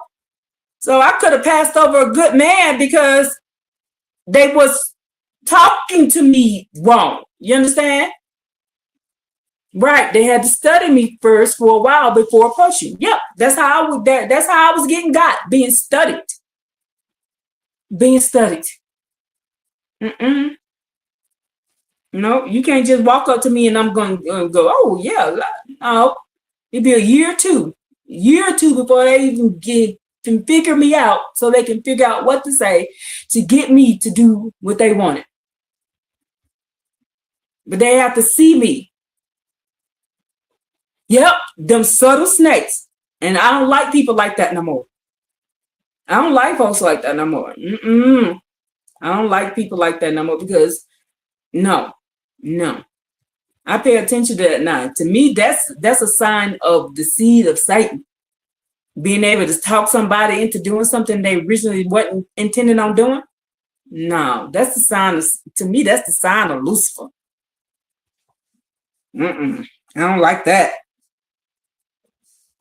But I digress. Let's get back. Now, in Isaiah 10, he says he's going to burn the thorns. In Micah 7, he describes what the thorns were doing. So make sure you don't be doing what the thorns do. Okay? Don't do what them thorns be doing. That's why he says, read it and read it carefully. Because the thorns are going to get got. But if you don't read this and read the whole book, you won't know why he's saying I'm going to burn the thorns. You're thinking he's talking about the grass. But you think he talking about some weeds outside. I'm going to burn the earth. Oh, he going to burn the earth. No, he burning people. He said, I established the earth to be lived on. He ain't finna destroy the earth. But he finna destroy the people off earth.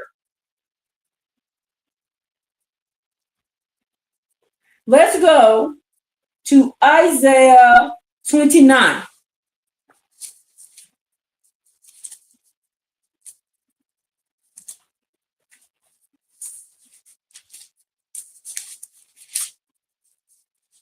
You know my husband now? You know the husband that I have right now? He knew me when I was a teenager. He knew me when I was a teenager. And I didn't want nothing to do with him. I didn't want nothing to do with him. He was good looking. He good. Y'all seen him. He good looking and everything. But he couldn't say nothing. He tried everything. I was like, you would get out my face? He was like, you the one I could get. And when I discovered that's what this was all about, us being together now, is I'm the one that got away and not that he cared about me. I don't look at him the same, and he don't understand why I don't look at him the same. For him, I was a conquest. Even at this age, I was still a conquest. It was not somebody that he truly loved. It was he thought about the fact that he couldn't get me back then. But he could get every woman that he wanted because he's that good looking. Y'all see now? So I'm married to somebody who, in my mind, don't truly love me. I was just an object to him that he had desired to get. No. We're not on the same page anyway. He cares about JC and all this kind of stuff. I'm like, man, gone. but he won't divorce me. He won't divorce me. I didn't ask for a divorce over and over and over again. He's like, I won't divorce you because he doesn't want his conquest to go be with somebody else. That's all. I'm just a conquest to him. I ain't nothing to him. I know that. I ain't stupid. But I fell for it. But I repent for my sins. I repent from falling for the smooth talking tongue, the snake oil salesman. 29:23. Let's go.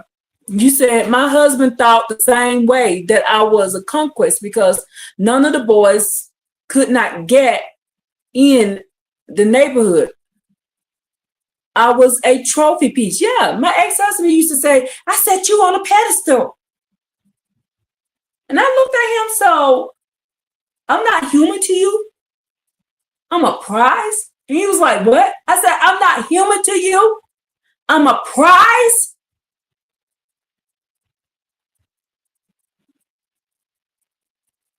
And then when I finally actually left him alone and told him I wanted a divorce, I ain't want nothing to do with him no more.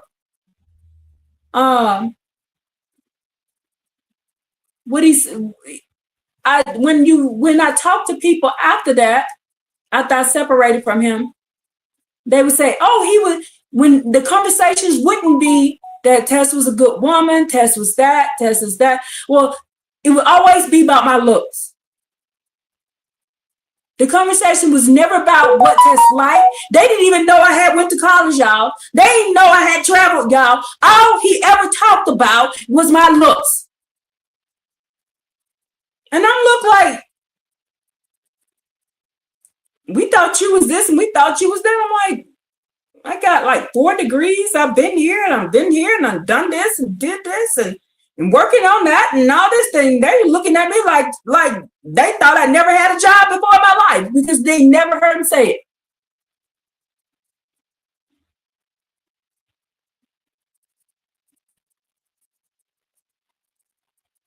What they said, we thought he got you out of a ditch somewhere. The way he ever talked about is your looks, and you look like this and you look like that.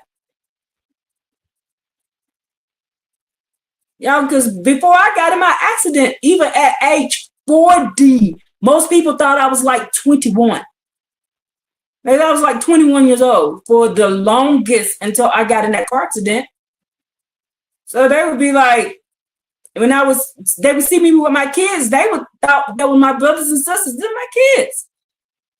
They were like, damn, you don't look like you had one child. You look like nothing happened to you. You don't look like most women after they have kids. And I'm just like, genetics, I don't know. You know, that's what I would tell him. And that's all he would go brag about. She got 4 kids and look at her. She got 4 kids and look at her. That's all he would say. He didn't tell the people that I even had a brain.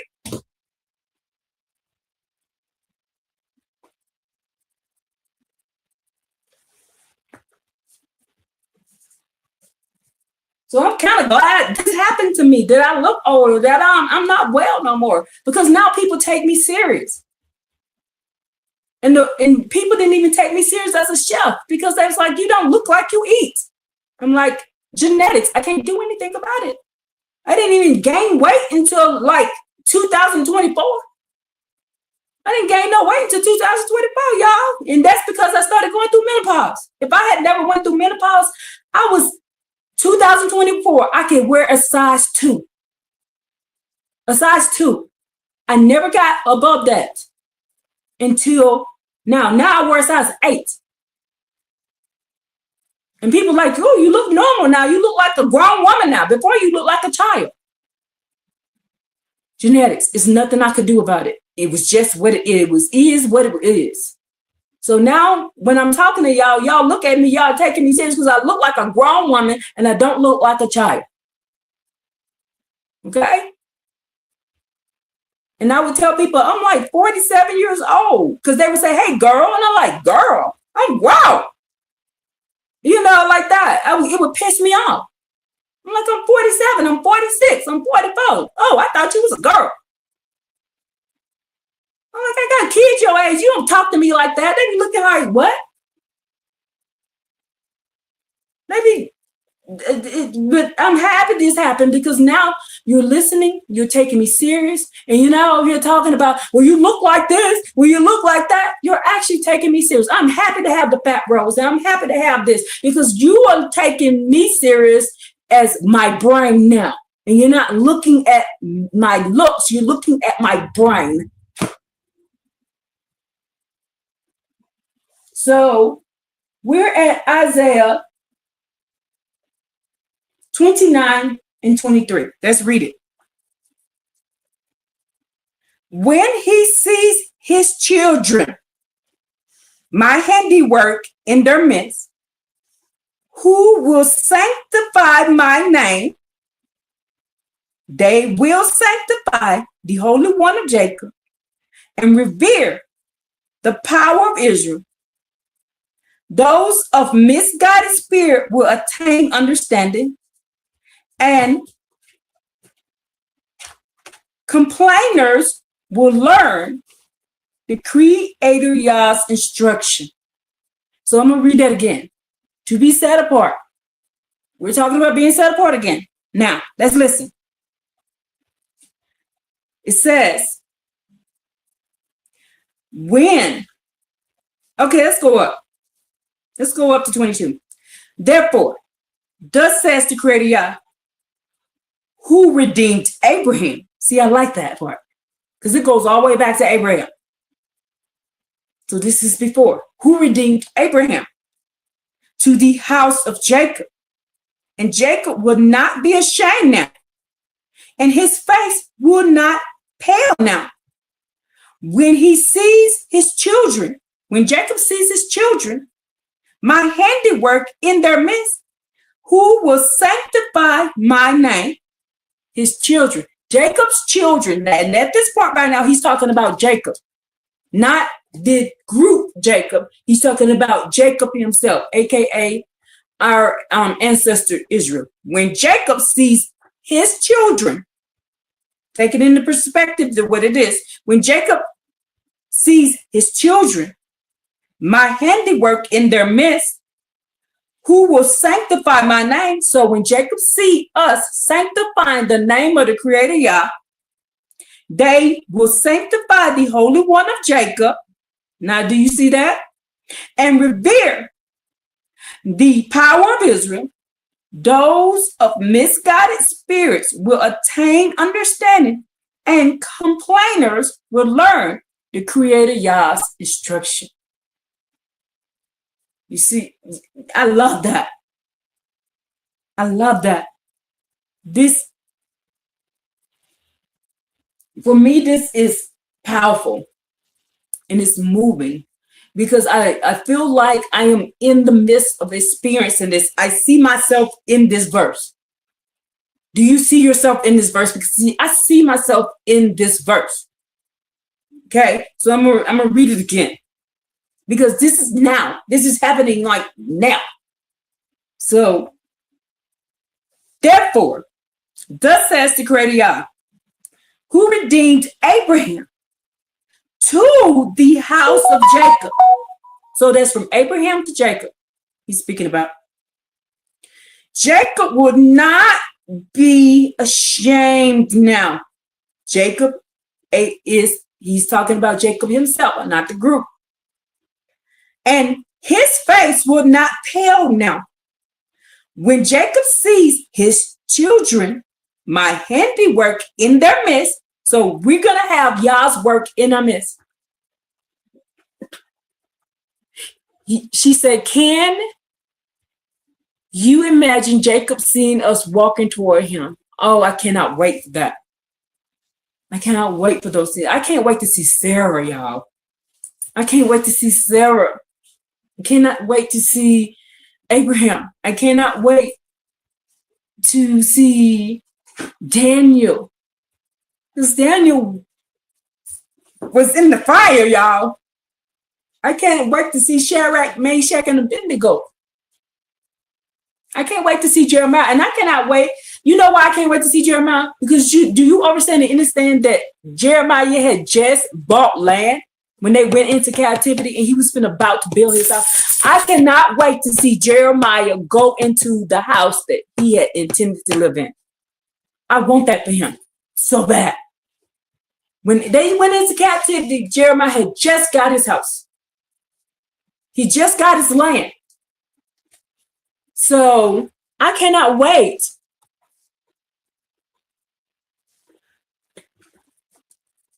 I cannot wait for Jeremiah to have that. I can't wait. And Sister Yudif said, all of them were beautiful people according to the scriptures. Yes. Oh, Joseph. Women would lose their freaking mind for seeing when they saw Joseph, y'all. And Joseph stood steadfast. He was like, no, I'm not doing that. You see what I'm saying? He didn't care about his looks. What he cared. And do you know that it says the reason why people, when they look that gorgeous, it's not that person. They look that gorgeous because they're radiating the glory of Yah on them. That's why they look that gorgeous. He said, because Joseph was so faithful to me, he radiated the glory of Yah on him. And that's why people were so attracted to him. So when those people are that gorgeous, they're radiating the glory of Yah.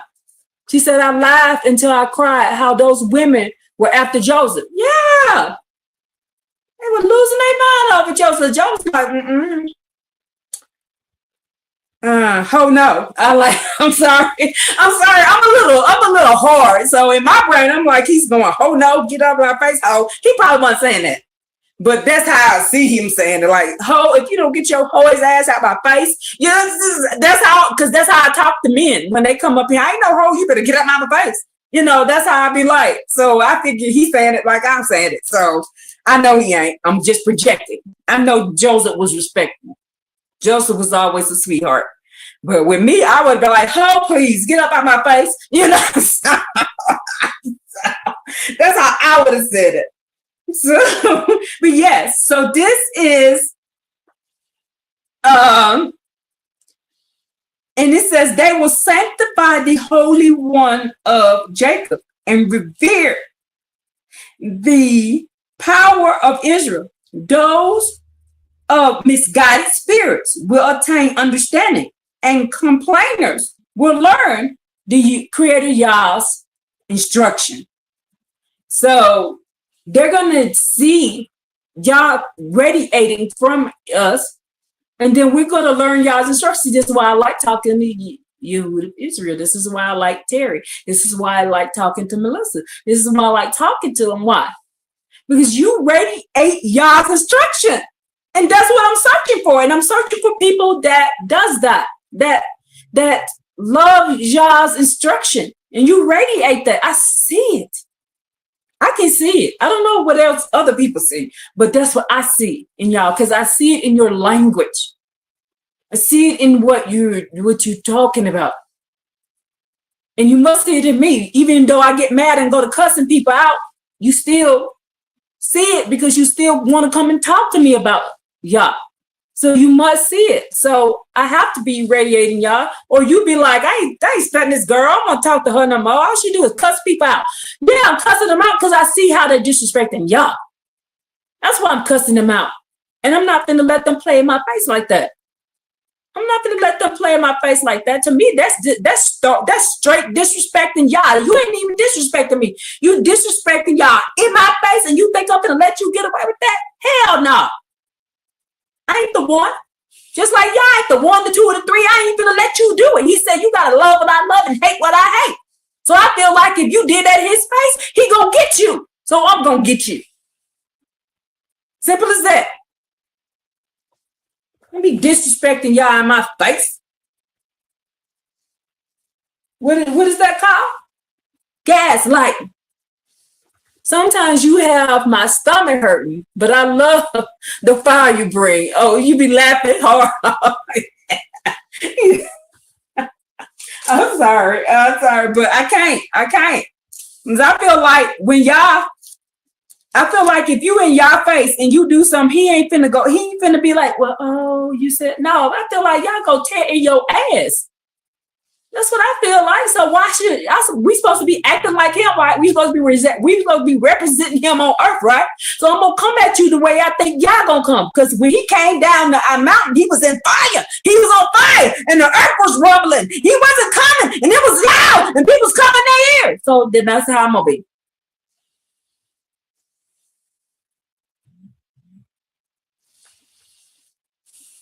So let's go to Isaiah 62:12. Isaiah 62:12. Let's start at verse 10. Let's start at verse 10. Isaiah 62 and verse 10. Go through the gates, clear the way for the people, pave the road, clear it of stones, raise a banner over the people. Now, the reason why I like this is because think about it. He tells you in Isaiah 62 to grab your banner. And then he tells you right here, raise a banner over the people. So who is he talking to? To go through the gate. What gates is he talking about? What gates is he talking about? We talked about this earlier. What gates is he talking about? So, because it says the holy people on the side right there. It says the holy people. So we're the holy people, the righteous people, the only ones that are going to get to go through the gates. What gates?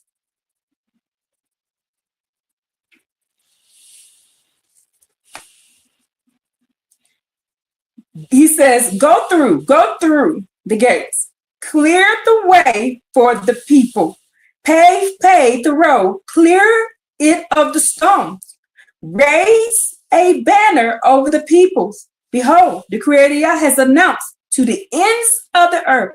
Say to the daughters of Zion, behold, your Savior has come.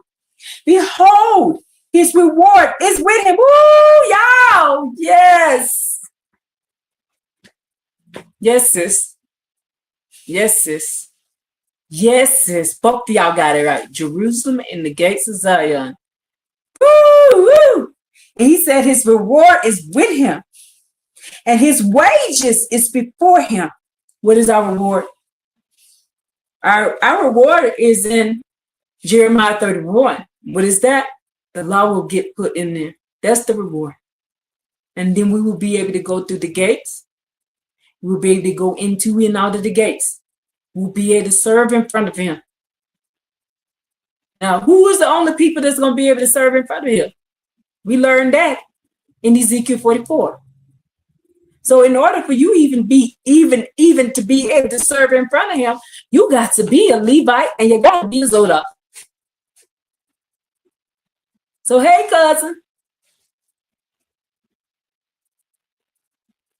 Because who are the only ones that are going to serve in front of him? See, precept upon precept bring joy to the heart. You know who you're looking at. You know who made it. You know who got there. We just learned that yesterday. The only ones that'll be going through the gate. The only ones that'll be able to come into the gate and serve in front of him and sit at the table with him is going to be who? Y'all, do y'all understand what that table is? Do you understand? Ooh, if y'all knew what I know. That table is the council, baby. That's the council.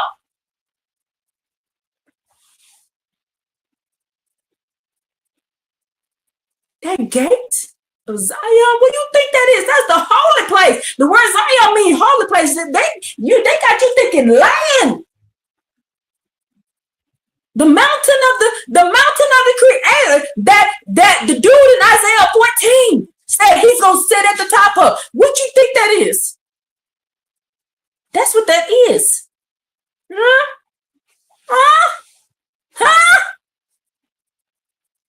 And we're gonna get to go through it. We're gonna be them thoughts. No, I don't want to be hanging out with no thorns. I'm good. Keep your thorny ass over there. Keep your thorny ass over there because I want to go through these gates right here. Do y'all see what I'm reading now? Do y'all see what I see? Right? See, I'm naming it too. I'm numbering it. You see what I'm reading now? You see what I'm reading now? You see what I mean? I be doing stuff and people don't catch it. You see what I'm reading now? See what I'm reading now? See what I'm reading? What's that? Precepts, baby. Precepts. 3 witnesses. I be doing stuff and I keep forgetting. People don't be knowing my sign language the way I do, because I even taught my kids certain things that I would do with my body without saying words. And I would do certain things, and they know if I move my hand like this, they know they need to do something. They know what I'm talking about because I had trained them that way. So I'm still doing these things and not letting y'all know what I'm doing. So when y'all see me doing this, y'all see me doing this, y'all see me doing this, I'm talking about precept upon precept, bring joy to the heart. So I'm gonna let y'all know when y'all see me doing that, this is precept upon precept, bring joy to the heart. Okay? Okay? That's what I'm doing. The three testimonies, the testifying that you have to get a righteous judgment. That's the 3. So I need to start explaining more what I'm doing. I know y'all probably just think she's doing something weird. No. There was 1, here's the 2nd one, and here's the 3rd precept. That's what I'm doing. So it says, go through the gate. Y'all, hold on. Hey, I'm still doing my class. I will be done. I got like 4 more precepts and I'm almost done. Oh, okay. So, let me go unlock the door for you, okay? All right. Okay. All right. Bye.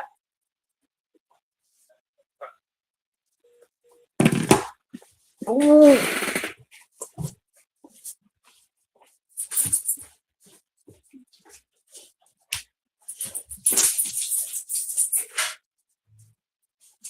Daddy's gonna get you. He's gonna get you.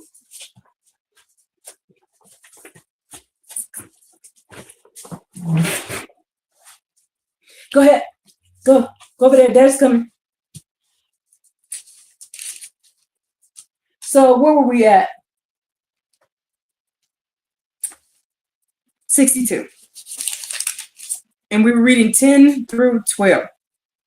So this precept is letting you know the righteous people have made it. Our banner has been given to us, and we're now going to be able to go through the gates, and we're going to be sitting at that table with y'all. Y'all, the table that Adam and Eve, where they were, what the Garden of Eden was the mountain of the council. And they were given a job to do. And they didn't keep on their course of that job. And so they got kicked away from, I'm going to call it the round table. Have y'all ever heard of this thing called the Knights of the Round Table?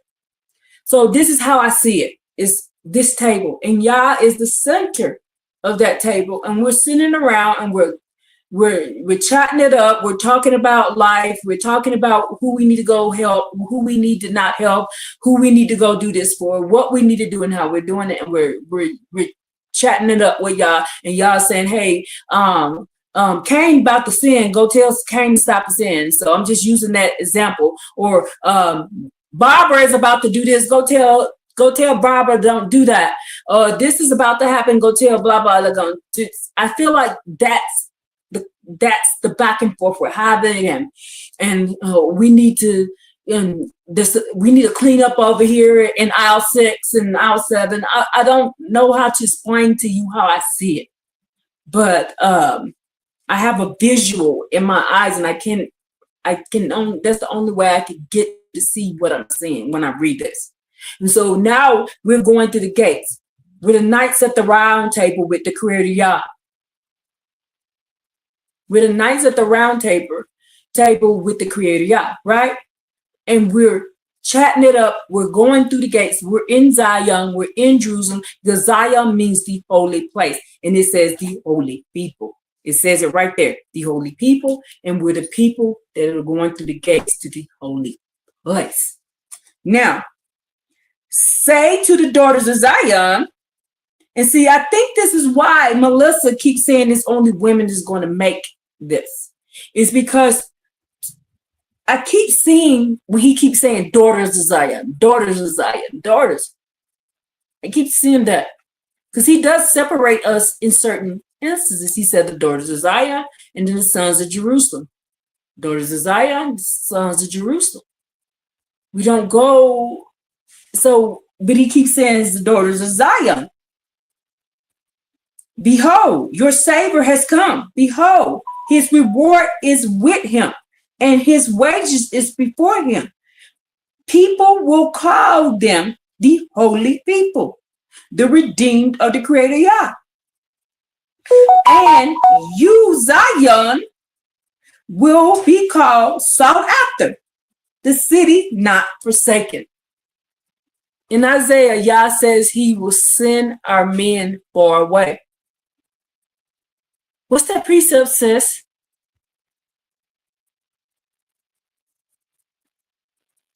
I'm going to read the next thing until you get that precept for me. Because I trust you. I trust you. Like I keep telling you, this is why I need somebody to read this with me, because some things I focus on because I have a goal, but I ain't focusing over this thing because I ain't even worried about that because I know that don't affect me. You see what I'm saying?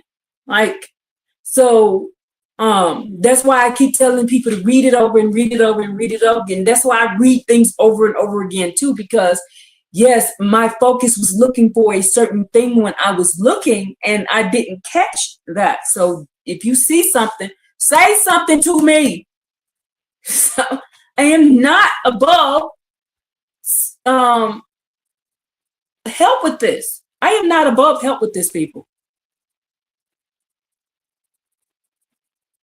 I don't know everything. I don't claim to. I just said if you know what I know. I don't know everything.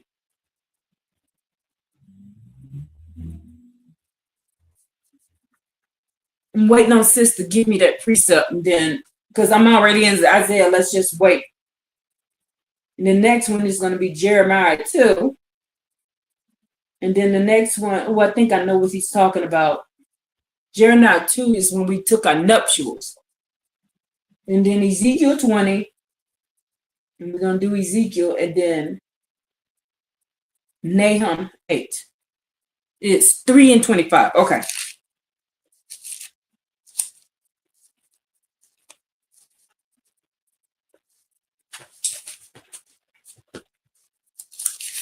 I'm looking at that right.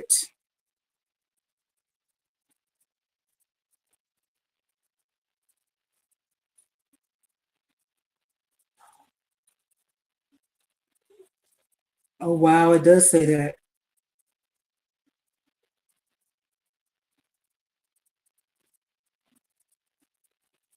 Your men will fall by the sword, your might in war. Her doorways will be lament and mourn. She will be wiped out, and she will sit on the ground. And 7 women will grasp hold to a man on that day, saying, it won't be that many men. Oh, yes, I remember this. I focused on the 7 women, and I skipped I didn't focus on the part where it says,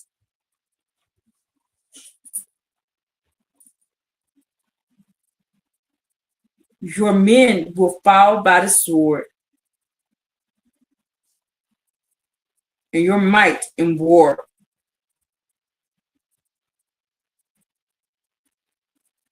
Wow. And this, oh yeah, you're right. There's not going to be that many men left.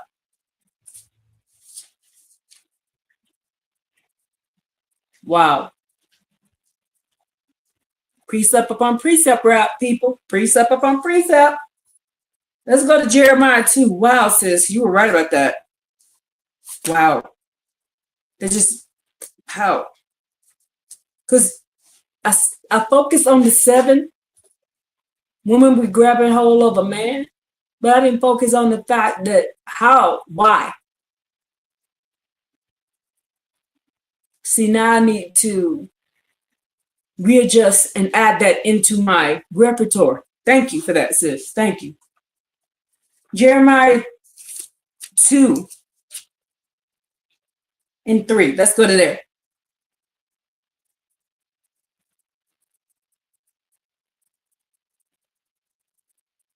And Israel is holy to the Creator Yah. Israel is the first of his crop. All who devour it will be held guilty. Evil shall come upon them, says the Creator Yah. Now, you need to be set apart. This is under set apart. Why? You need to leave us alone. If you want to save your life, leave us alone. Stop being evil to us. Why? Because he says Israel is holy to the Creator Yah, the first of the Creator's Yah's crop. All who devour it. Remember, there's two precepts of this. Where's the other second precept of this? It's in the book of Baruch. It's in the book of Baruch, chapter 71. He says, anybody that touched the seed of Jacob. Who Jacob is? Jacob is Israel. They will go down by the sword. He says it right here. Evil will come unto you. There's two right there. And I'm sure it's other places. But that's the first two. That's the first one that come to my mind. Maybe that's why they keep saying this is wrong, because they know they put us in slavery. They know they took our land. They know they killed our children. They know they did all these things. And they don't want to accept the consequences of their actions. Well, the book ain't real. It can't be real. It can't be real. But it's a precept of it right here. You hear that?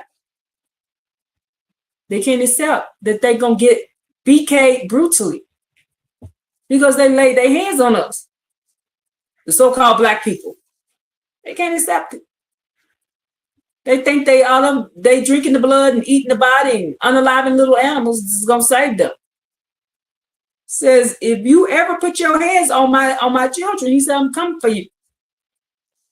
Oh, he says that in First Enoch too. He says in Enoch chapter 104. No, Enoch chapter 62. First Enoch chapter 62, he says it there too. He says he gonna hand them over to the angels of punishment because they did what? They touched my children and my chosen one. That's the third one.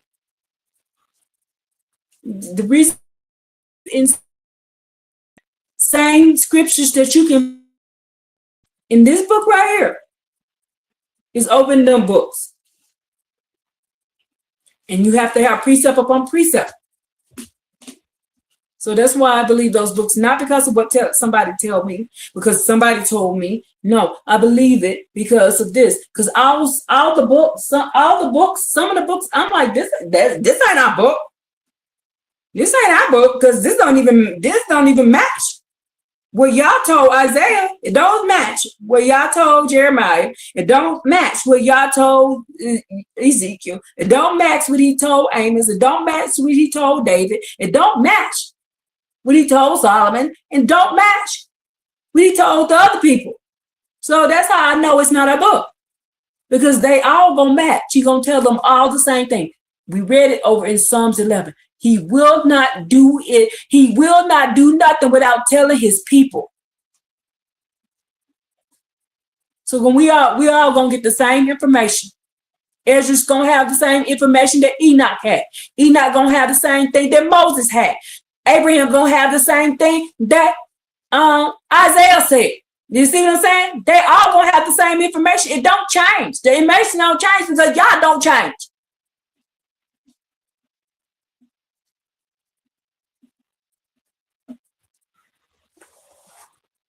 So Ezekiel 20 and 12. Let's go to Ezekiel 20 and 12. If it changed, you know y'all didn't say it. That's why when he said in Jeremiah, it never even crossed my mind. That let me know he never told told Abraham to go sacrifice Isaac. If it never crossed his mind, that means he never told him that. He didn't tell him that. They added that in there.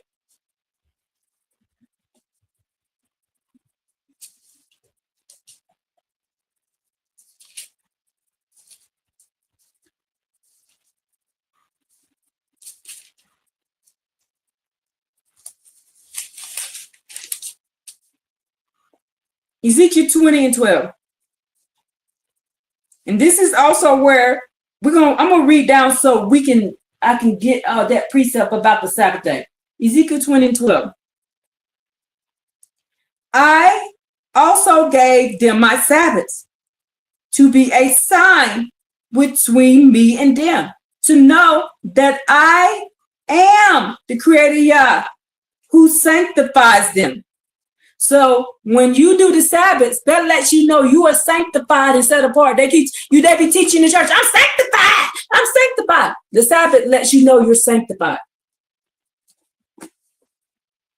I'm gonna read that again.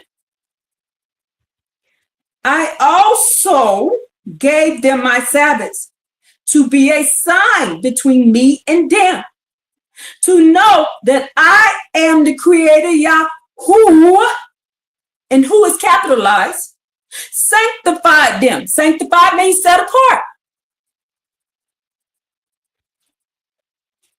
So if you're not doing the Sabbath, maybe you're not sanctified by Yah. If it's not poured into you, I need to be doing the Sabbath.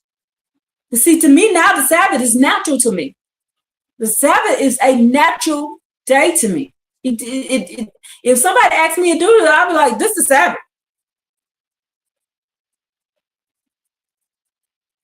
This is Sabbath. I can't be doing that.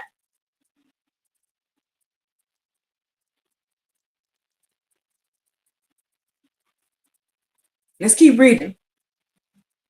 But the house of Israel rebelled against me in the wilderness. They did not follow my decrees. They spurned my laws, through which if a man fulfills them, he will live through them. How are you going to live? What makes you live? By doing what? Fulfilling the laws. So you need to go find out what his laws are. Not fulfilling them. Fulfill means to do.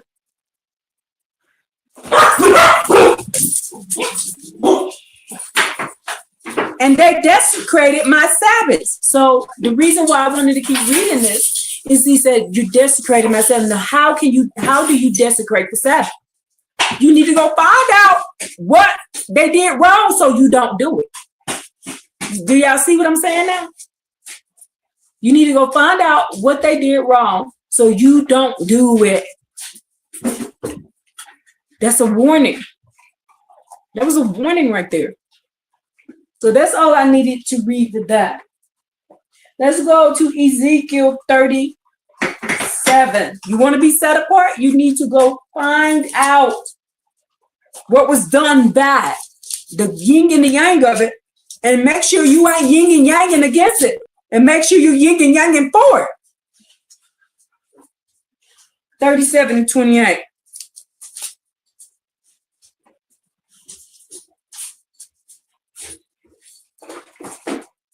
And then the nations would know that we're going to go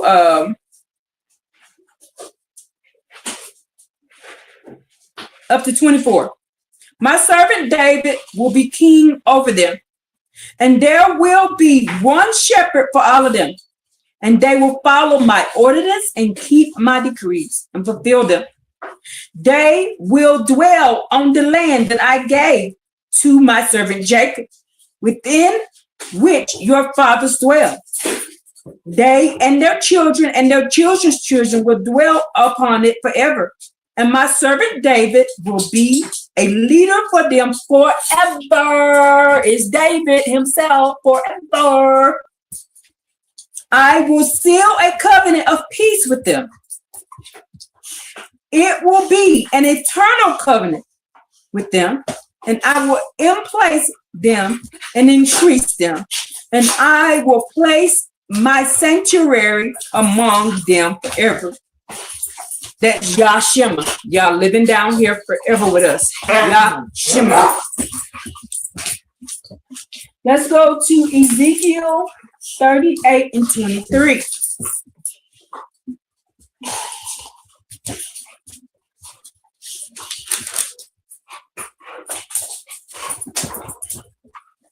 And I will be exalted, and I will be sanctified, and I will make myself known before the eyes of many nations. Then they will know that I am the Creator Yah.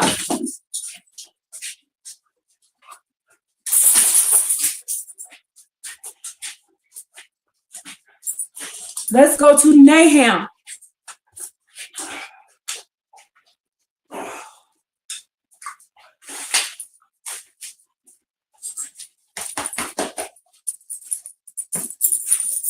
Hey, baby girl. Hey, oh, okay, I know.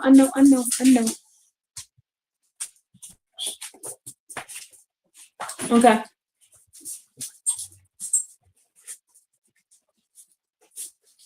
I know Bishop's leaving. Oh, dear. Is Bishop coming?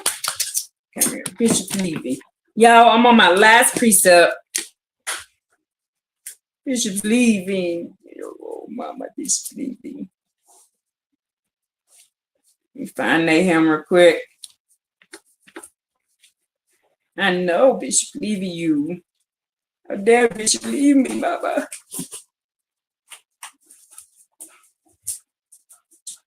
I can't handle him at night, so he come get him and take him with him. Because by a certain time of night, I took some medicine. Oh, that's not Nahum. I'm sorry, Nehemiah. Okay, I'm almost done. I'm sorry, that's Nehemiah. I'm sorry. I just looked at what I wrote. That's N-E. I'm sorry, not M-A. N-E. I'm sorry. I know he left you. How? I know. Nahum. I can't even remember. I can't even focus. Where's Nahum at, y'all? Yo, he left you. Can't even think of it, y'all. Oh no, he left you. I'm sorry. He's coming back tomorrow. He's gonna come back and see you tomorrow. I promise. My brain. Y'all, she's crying. She's crying because he left. I'm sorry. I'm not even focusing right now. I can't even remember where it's at in the book.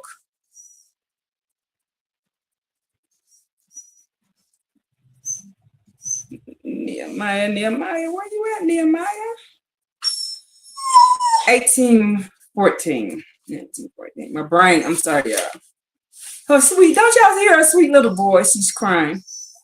Okay, baby girl. Give me a minute. Nehemiah 8 and 9. Sorry about that, y'all.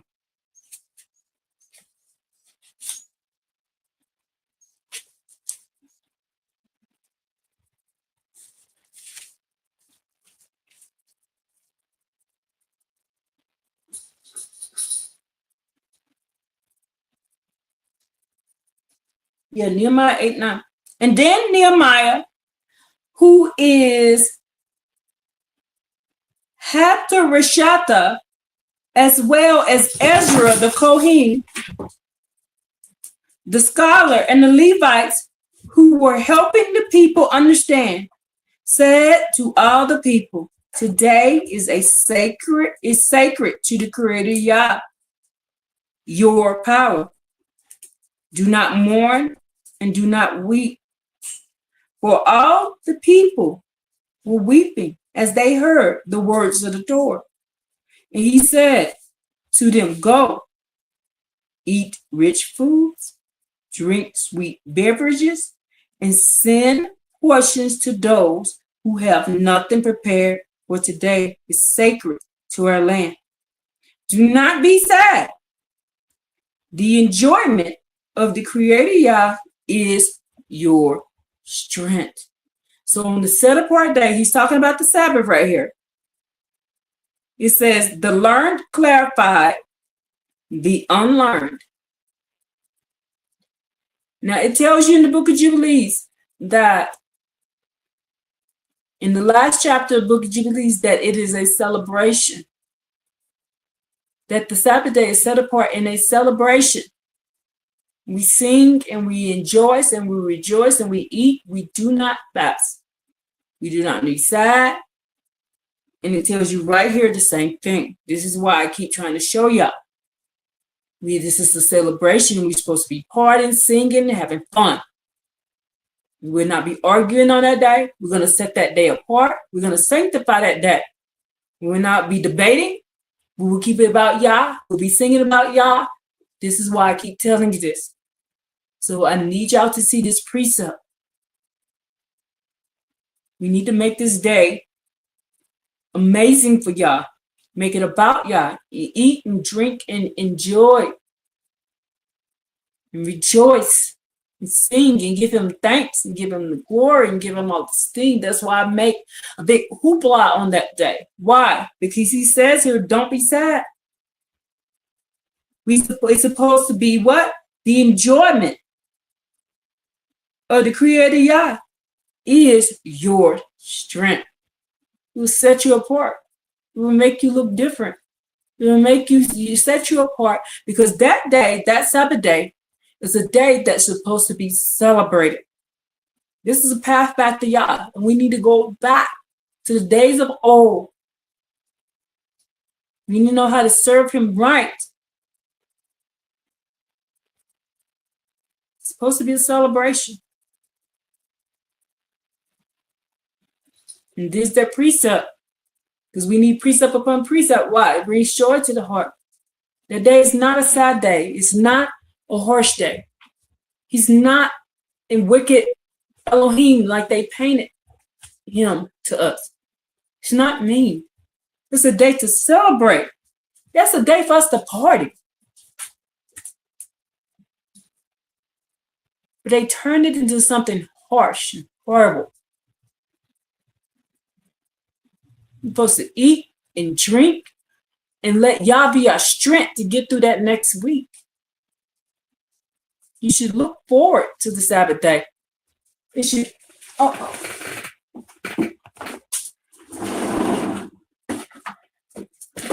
You should be excited that the Sabbath day is coming. I'm like, can't wait. Oh, the Sabbath, I can't wait. I love it. I enjoy it. For me, it's not work. I enjoy it. Only thing, that's why I made the rules I made. So we won't have all the argument. We can keep it set apart and keep it about the Creator Yah. And that's all I want to do. Just keep it the way it's supposed to be done. And when I tell people to read Jubilees, we ain't supposed to read that book. Well, it says it in this book too. Since you don't believe that Jubilees is our book, it says it in this book too. So this is one of the ways to get back to your path, to Yah. Okay? And so this is the last one we'll do for today. And if I am feeling up to it, tomorrow we will do one, but tomorrow I have a doctor's appointment. So I don't know. Let's see how it goes. Well, we will keep going until I get it done. So we can get back on our path, precept upon precept, back to following Yah the way we're supposed to follow him. And give him all the praise, give him all the glory, give him all the esteem, rejoicing in his power, rejoicing in his authority, and getting through them gates, y'all. Woo! Woo! I want to get through them gates. I want to walk in the cool of the day with Yah. Woo! I want to walk in the cool of the day. I want to see him face to face. Woo!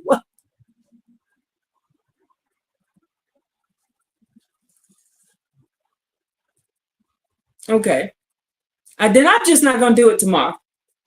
We'll just pick back up on Tuesday. I want that, y'all. I want that back. I want to look over on Mount Zion and see his powerful arms. I want to look over Mount Zion and see the feet. It says in the Amplified Version, his beautiful feet.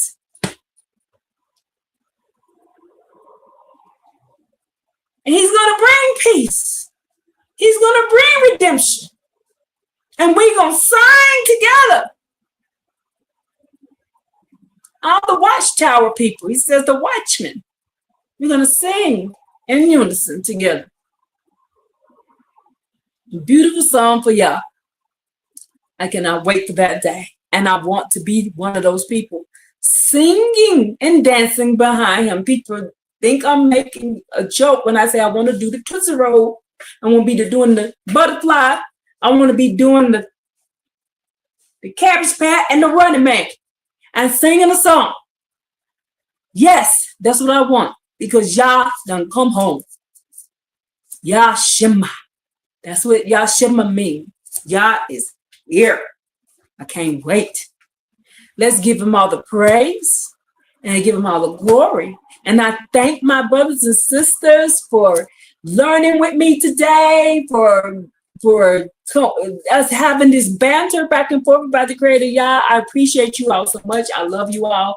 And I pray all is well in your life. And I pray that Yah makes you a strong tower to bring our people back. Hallelujah. Let's give him all the praise and give him all the glory. And let's give him all the esteem. And we're going to say hallelujah, hallelujah, hallelujah. All praise to the Creator Yah.